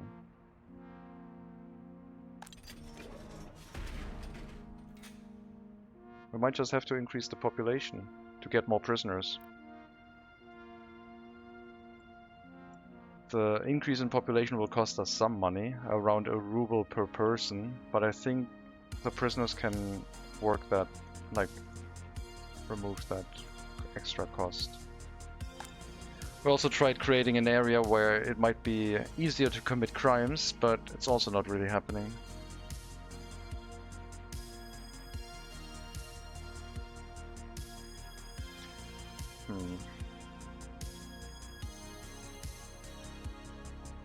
What if I build a store here that only has one worker? So they would queue the whole day, like they would stand around in a queue, not be able to get food. That might be able to induce some fighting.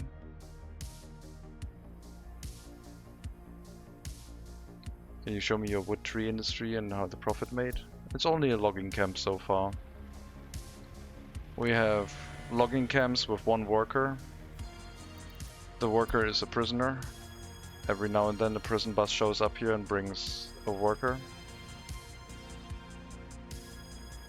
And then they cut down the trees, the trucks pick up the trees, load them in.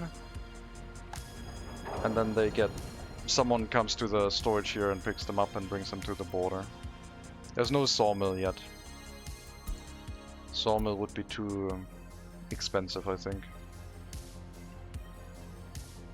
With the low quantities we have, the profit would be not enough to warrant it. Where's the other bus?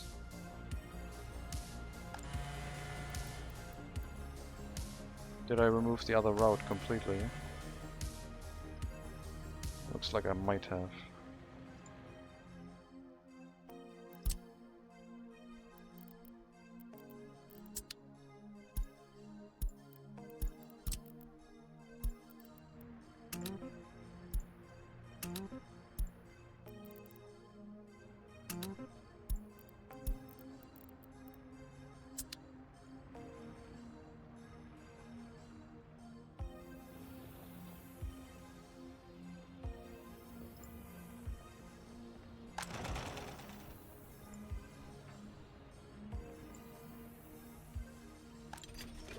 Well, with the high volume of buses, at least we're making sure that they arrive at the clothing factory with the maximum amount of work time.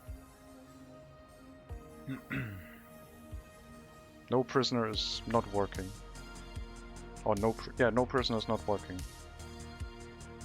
Woodcutter camp will plant new trees? No, we don't have the technology for that yet. We would need to research into that technology.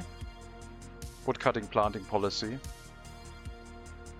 Right now I'm planting manually every now and then, so I'm going in and planting new trees. But with the technology they would plant it by themselves. Since we're playing with something called low-tech, which limits my research, it's a self-made idea. I can't just research it. I need to unlock it for myself. The only thing we did research is bauxite and where bauxite is. And I think I have to work towards bauxite.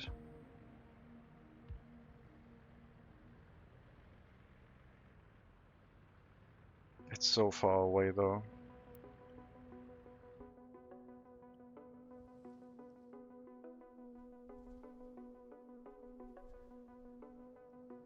Am I making any profit now? I have revenue, but not earning enough money to make profit. 700 rubles in export so far and 1000 in import.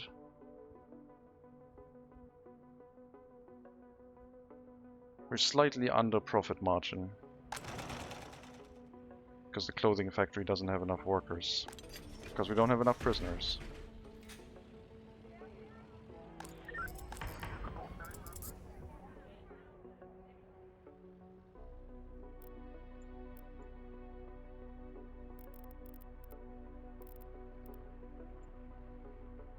What other way could there be to increase profit margins?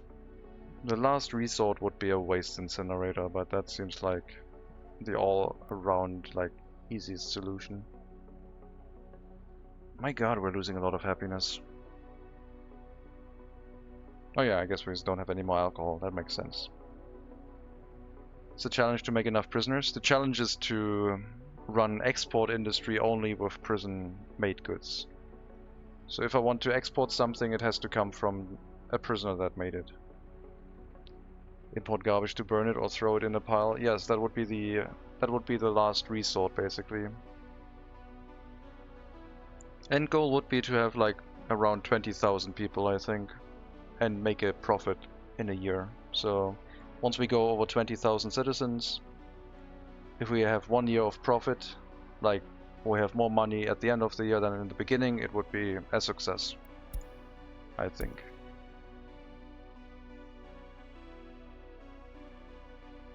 Wood plank industry barely needs workers. Yes, we're running wood industry so far.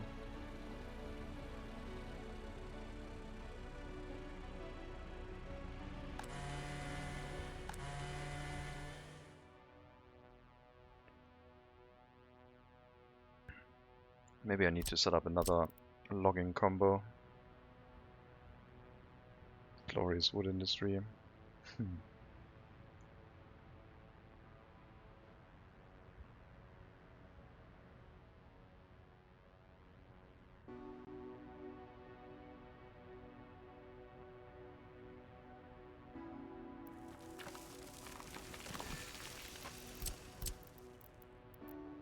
Alright, we're investing in wood cutting industry.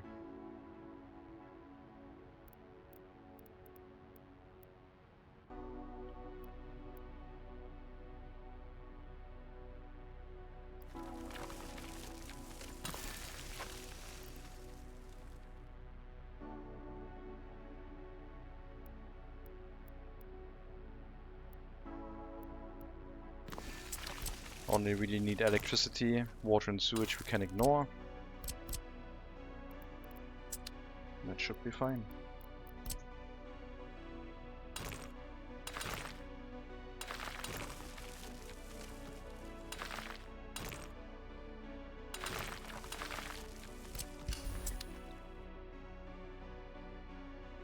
How do I copy so fast? I have a hotkey mapped to the picker tool, which you can find in the terrain menu. It's the pick building infrastructure tool, and whatever you click on it copies. And I have mapped that to the number 5 hotkey for me. Not gonna enrich it into planks? No, not yet. Because if the sawmill doesn't run at higher capacity, it wouldn't really throw off a lot of profit.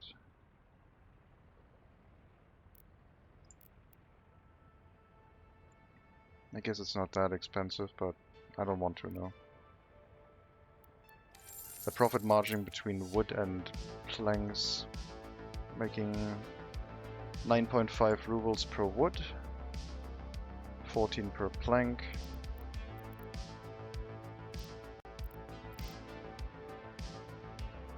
And we get slightly reduced amount, 6 to 5. Yeah, boards are planned. I was planning on setting up a sawmill that we then can have like maybe a woodcutter or two nearby to feed directly into this.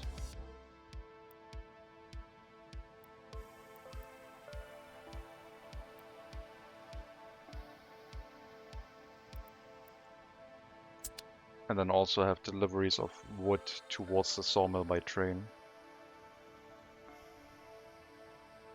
Gravel can be used to lower the drainage of funds, even if it's large capital cost. Yes. We can produce it domestically to use it domestically. And we can produce it for that purpose also with mechanisms. But as soon as I want to export it, I have to have a separate production chain that is only run by prisoners.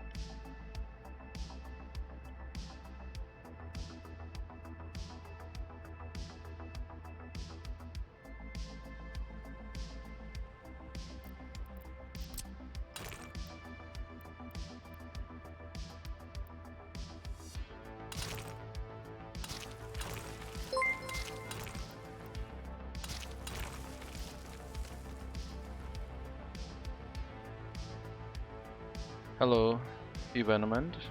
Thank you very much for the follow. And welcome to the stream.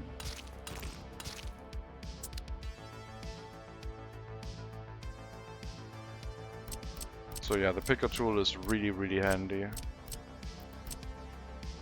Sometimes I forget where things are in the construction menu, because it's so efficient.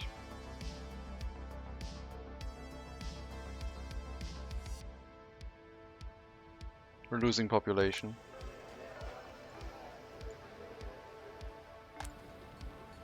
I guess we lost all the 21-year-olds without their own flat, but so far the houses still have population in them. I might have to open up the alcohol kiosk again, but right now we're trying to get more criminals being made. The most we had were around 30 prisoners. I'm considering building up another house. The extra people I don't even know what to do with. A domestic production for anything right now doesn't really make much sense. I guess we will have enough workers for the rail construction office in the area. We can drive them down here with a bus and build train tracks.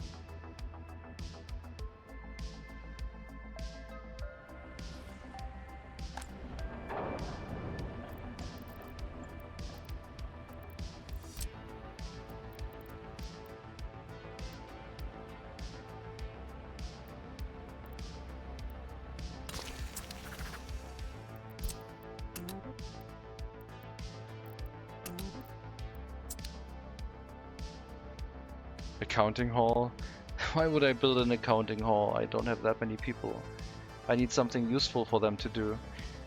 I could build like a food factory or like a separate clothing factory and try to produce my own clothes at very low quantities to reduce the import price a little bit.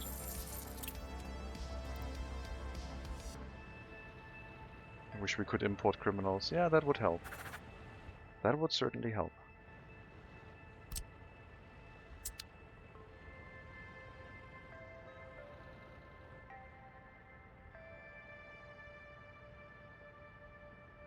Yeah, I'm just gonna say hazardous waste. I'm not gonna use hazardous waste. I think hazardous waste imports would work no matter what I would try to do. It would just allow me to like endlessly keep going. Well, any good that is a profit at a customs house. So I did retrofit the hazardous waste into this. basically. Importing hazardous waste also generates a profit, and you need to manage it with prison labor. But I think an incinerator with prison labor would still make a lot of money. Is there any growing season at all? Yes. May to October, I think.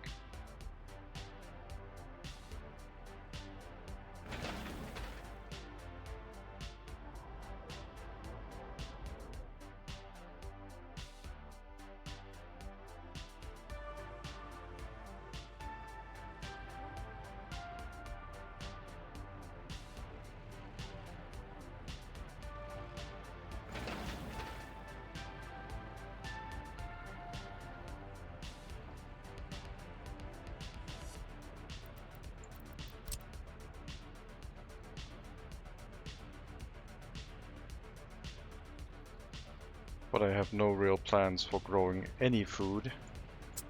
Because crops can also be grown by prisoners, so if I wanted to export crops, I would have to send prisoners onto the on the field.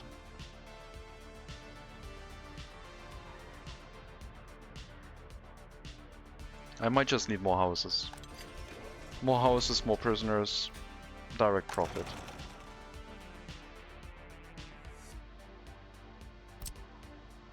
I'm gonna build one more house. We should have the heating necessary. It's minus 35 degrees right now.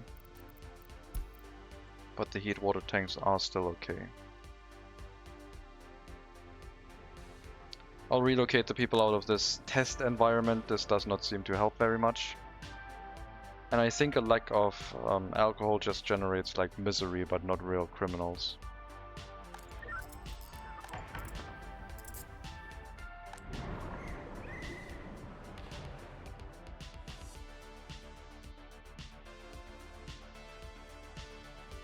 Does the whole production chain need to be done by prisoners for you to be willing to export it? If there's a step in the production chain that can be done by prisoners, then it has to be done by prisoners. For example, what I'm doing right now, I'm importing fabric, running it through the clothing factory with prisoners, and then exporting it. But if I wanted to produce my own crops, I would have to use prisoners for that. If I were to try and use gravel for making chemicals, I would have to extract the gravel with prison labor out of the ground. Where's my heating plant? Here. It's right there. Right next to the residential building. Lots of free pollution for everyone.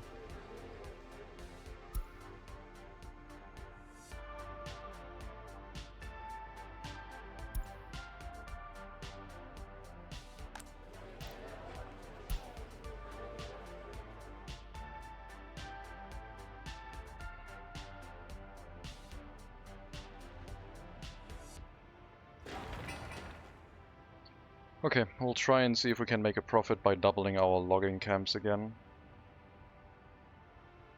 Not sure if that's gonna help, but we'll see.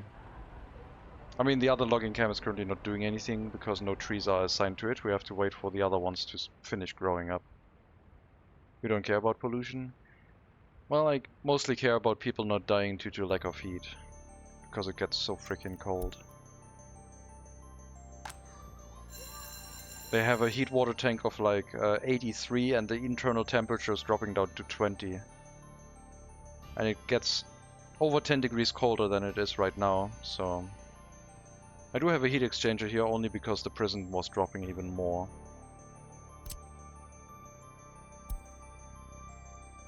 I wanted to save money, basically. And as I said, if we have enough people, even if they don't live very long, that's fine. I need more prisoners. That's one cold winter, minus 40. It can drop down to minus 46 or so, we've seen.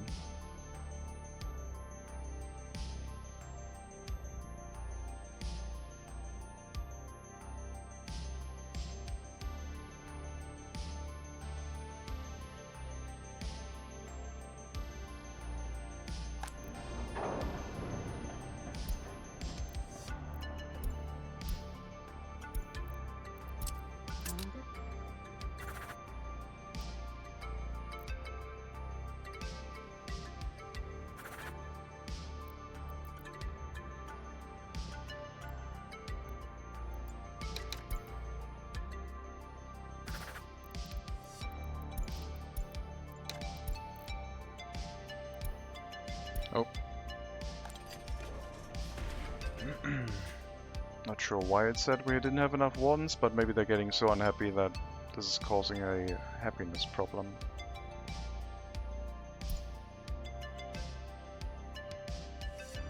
Alright, I don't think we're getting more prisoners. It's still bumbling around the same level. I don't see additional crimes being committed, even though people are getting really, really miserable. So we'll reopen the alcohol kiosk. Maybe they'll fight at the alcohol kiosk now, because they're gonna be queuing up.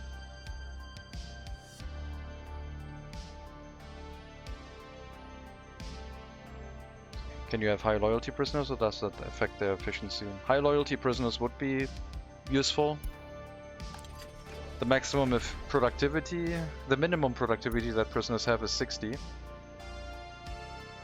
Even if they are at 0% happiness, 0% loyalty, they will work with 60% minimum productivity, unlike regular free folk, which would be 30. But you can boost it higher if they're very loyal. However, without a radio or TV station, we cannot boost the loyalty. I was considering getting a secret police and the research point for modifying who is allowed to work inside our universities and schools. But since we're also playing with the low-tech rule, my research is limited.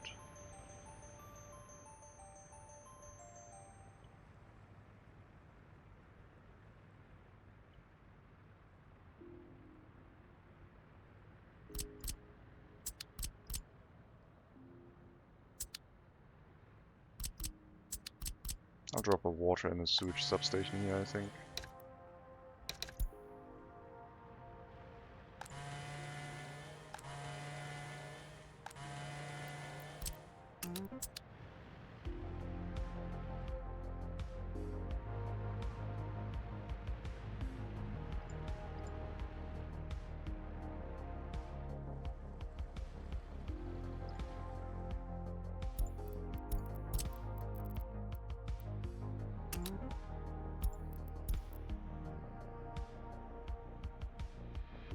One more prison bus for the other logging camps.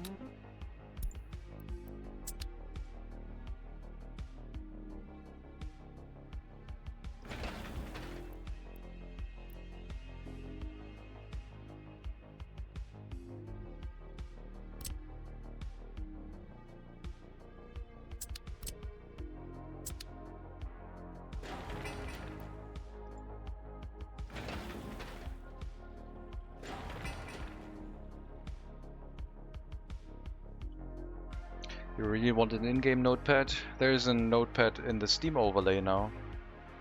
So if you open your Steam overlay, there's a notepad button, third one from the bottom left, next to the achievements button. And then you have a notepad in the Steam overlay.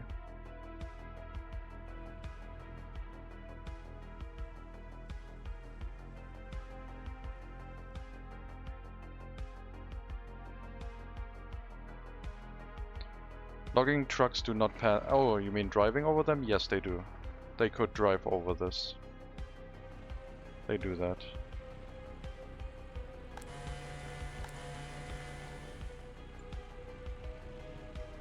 Really, you did not unload that worker because you now think you need to refuel? Unbelievable.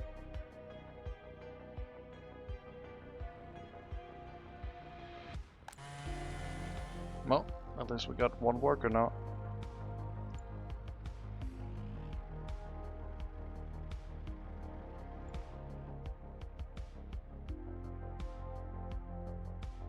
Can make a big interconnected web of loggers with forklifts then.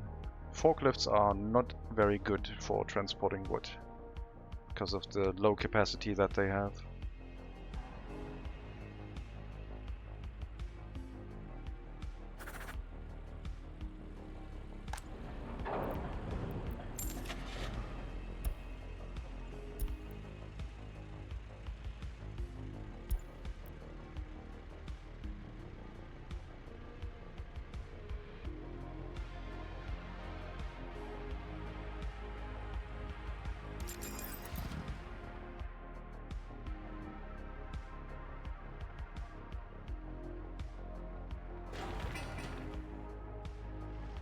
You get large quantities of wood. And similar to crops, I think it might be too much for forklifts to handle. But then again, it might be doable. Like 2-3 forklift garages can probably handle it.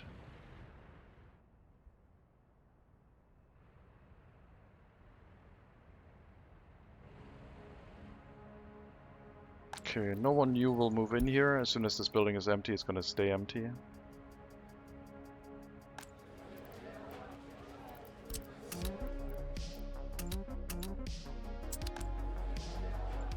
Oh, these houses did run empty. Wow, okay. Yeah, this was a test.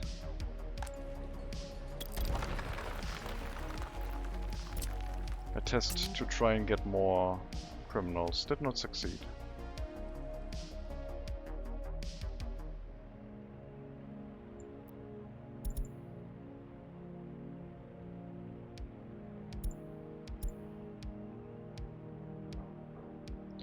Goodbye, Ozen.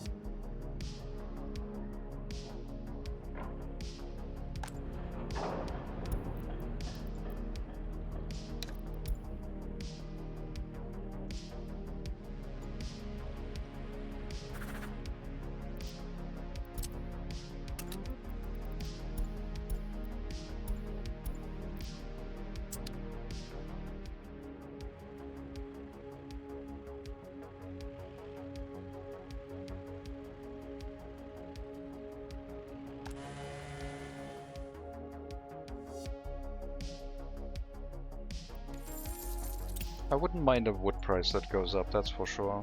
Looks like it's going up. A little bit again.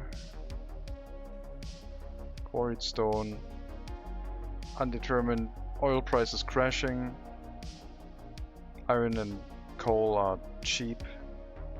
Hazardous price going up. Here we want the graph to go down for the price to go up, but yeah, I don't want to use it. Might as well export water. Well, for that we need chemicals, a water processing plant.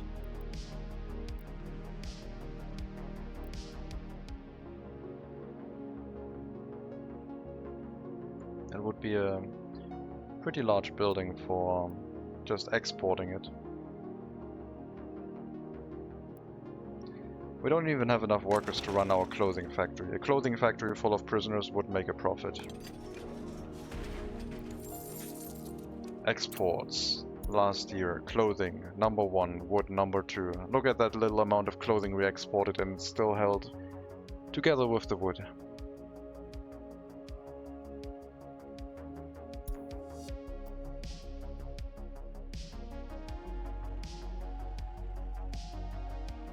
Export the excess, yeah. It would be mostly excess, like this does not consume a lot of water, this area. We imported 220 cubic meters. This warning is concerning. Why are the workers not arriving in time? They live right next door.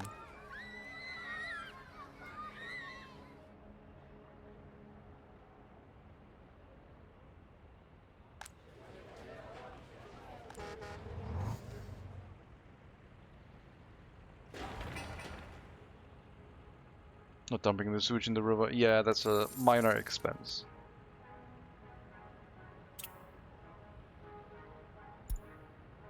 I guess 2,400, so 200 per month. That's not that much. The infrastructure itself costs 4 tons of steel, 0.5 tons of mechanical components, and will need maintenance every 10 years. Is that worth spending 200 rubles of not having to deal with the maintenance of the sewage tanks or the sewage unloading station? Every ruble counts. Well, I want to make the profit by running the clothing factory at higher throughput. Because right now we're losing money because this building exists and isn't being run at full capacity. Did we import any more clothing? No, we have not imported any clothing. Good. At least that is working.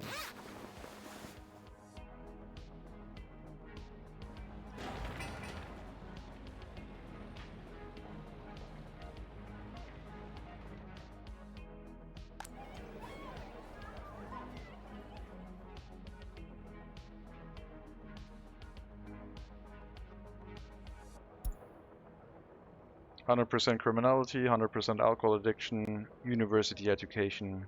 They're going to be a good professor, I think.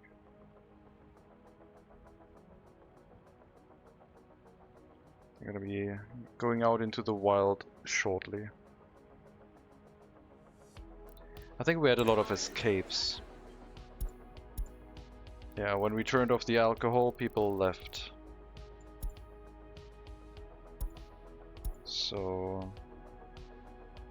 birth rate is still exceeding death and escape rate, but we had a lot of escapes.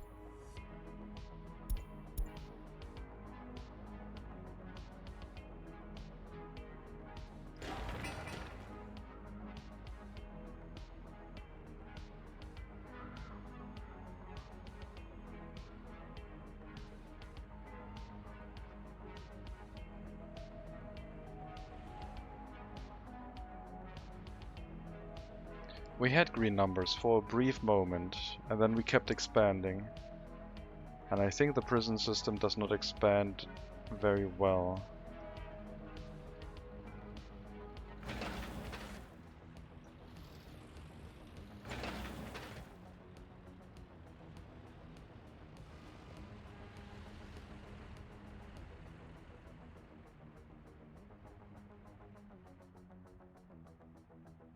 Can you separate the towns, or is the mood more a global influence? The towns, each building has its own statistics. The mood is per residential building. So you can't separate towns. We could have one town that is just a miserable place, hopefully filled with crime. And then on the outskirts, maybe touching a few buildings to catch criminals while everyone's murdering each other.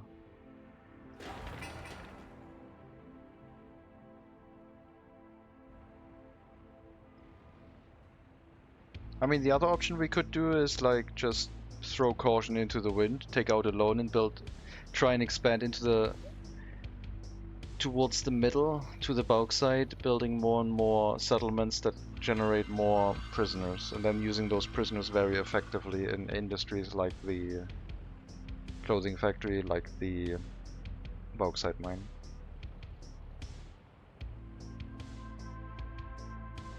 You need one good town for stuff just to function, like the courts and education propaganda, yeah.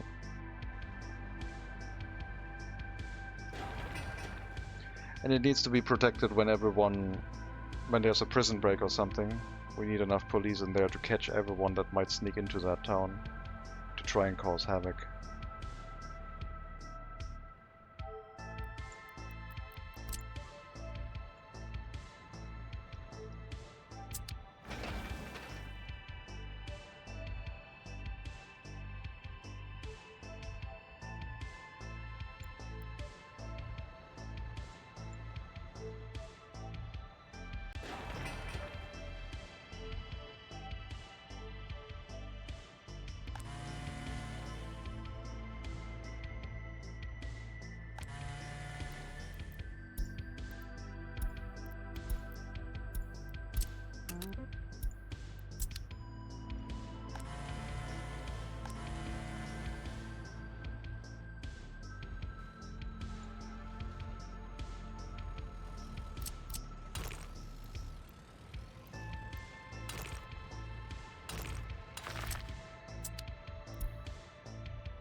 Don't scare me like that.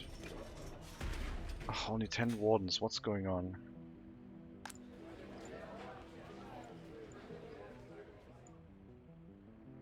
Yeah, I think the lack of alcohol and the low happiness just meant our population was dying. They weren't really committing crime. Maybe the crime system is still not in full effect. Maybe we just don't have it like enabled, basically. Maybe it's low. Maybe it's running at reduced rate.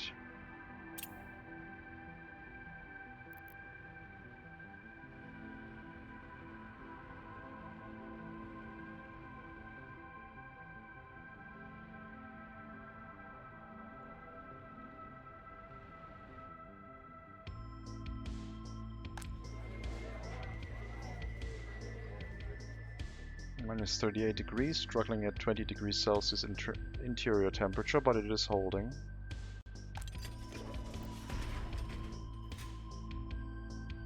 Same for the prison.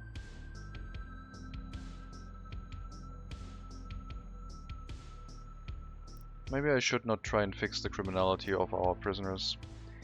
Originally I said like, I want to fix it, because if they get released then they shouldn't be criminals, otherwise it's just gonna end in a crime death spiral.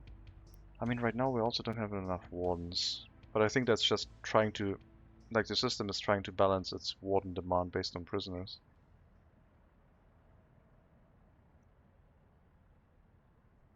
I'm currently unsure.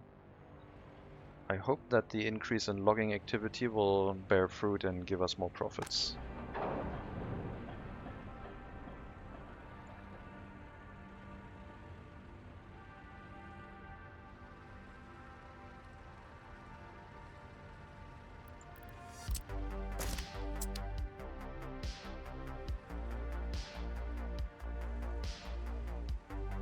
It's 90 rubles per truckload for the W50 truck.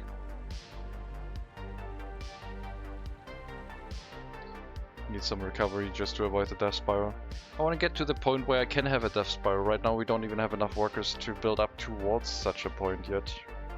So putting the mechanism in place that would help us avoid it is overkill, I think.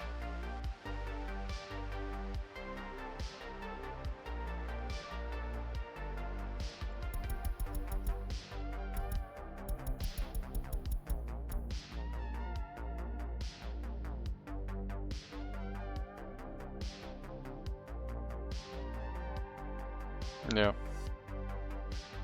That might have to happen. But first we need a steady amount of income.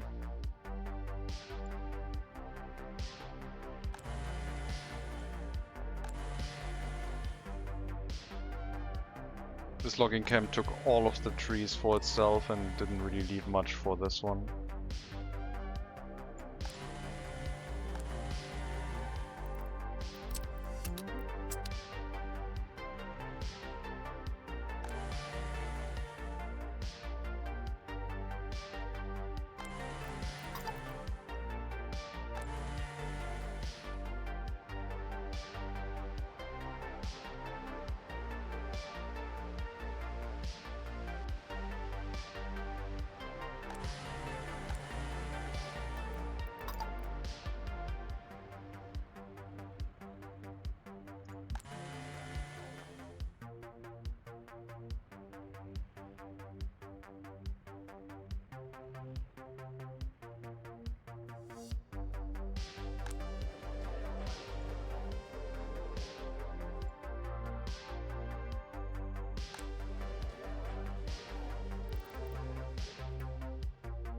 The other thing I could do is reduce expenses by importing less goods.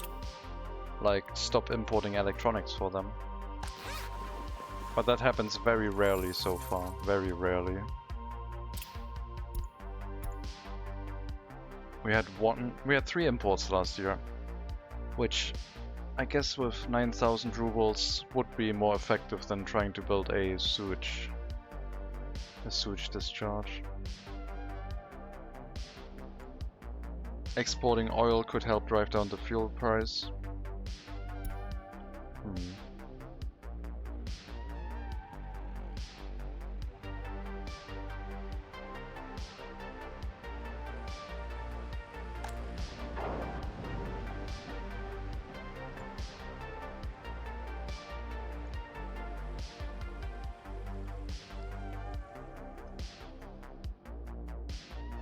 I could go ahead and build another settlement, get another research point, and then we would be broke. We would be running on loans. So I could use another settlement of 200 citizens to maybe consider that and go for the technology to find out where oil is. Oil might be closer. We would probably need that to... I mean, I guess I could also work on getting a settlement up here and try and go for the bauxite. We would run a wooden bridge across. It would be such a slow bridge. But we would only really need food deliveries, I guess, and in relatively quick numbers. It would have its own warehouse, it should be fine. Set up a settlement here, set up the bauxite mine with prisoners, so we would need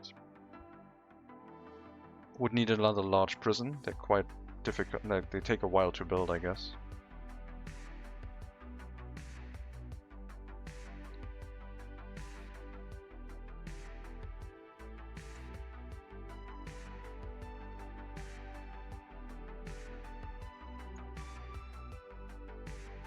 That would be past our future logging area, like our sawmill area, I mean, past that. 3 times as far away from there.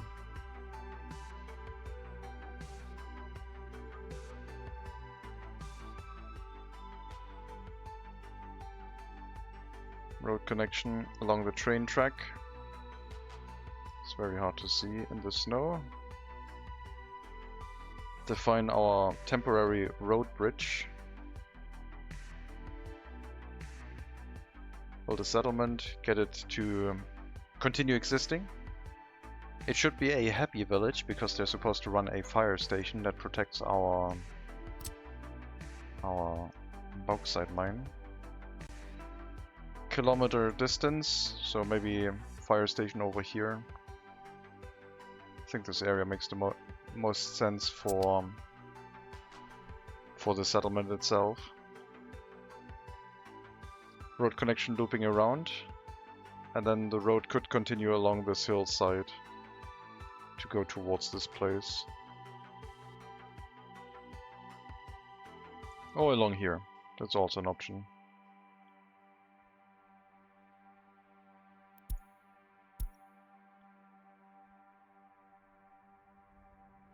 Being hamstrung on money and limiting yourself even more. Ugh. Difficult.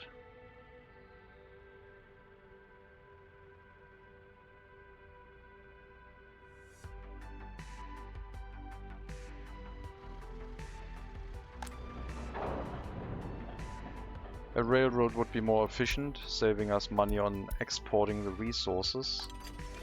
But setting up a railroad is very expensive. Once we have the railroad, it would be very nice.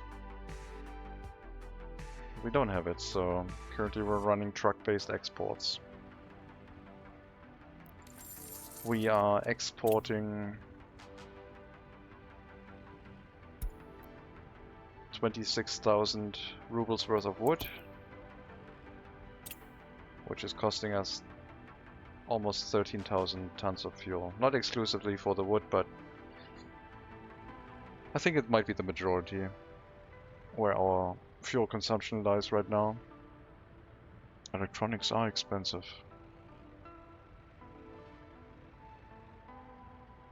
And the fabric cost. Fabric 20,000 versus export 29,000. So we're making a profit in clothing exports while also not having to import clothing. So that's basically a profit right there. 9,000 plus the benefit of not having to import clothing. The produced clothing pays for the fabric and then some, and no clothing imports needed.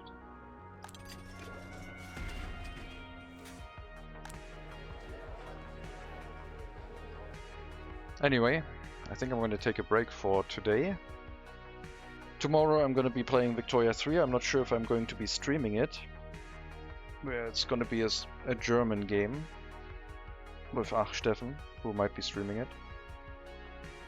And yeah, We will have to see if this is a run that we can continue. I mean, we have a lot of money left, don't get me wrong. We have 2.3 million rubles in loan capacity left, which we can use to do some things, but we'll have to make a decision at some point. Maybe in the next year or two, the market shifts in some weird way that we might be able to exploit. But I really don't want to set up a waste incinerator and burn hazardous waste with prisoners again. That would feel... it would work, but it would just be not what I want to try with this run. And if it fails, that is fine too, but for now we have much experimentation ahead of us, and maybe once we get over 2,500, 5,000 citizens, if we manage that, maybe things will change, but we'll see. In any case, I will rate you to... who can we rate you to?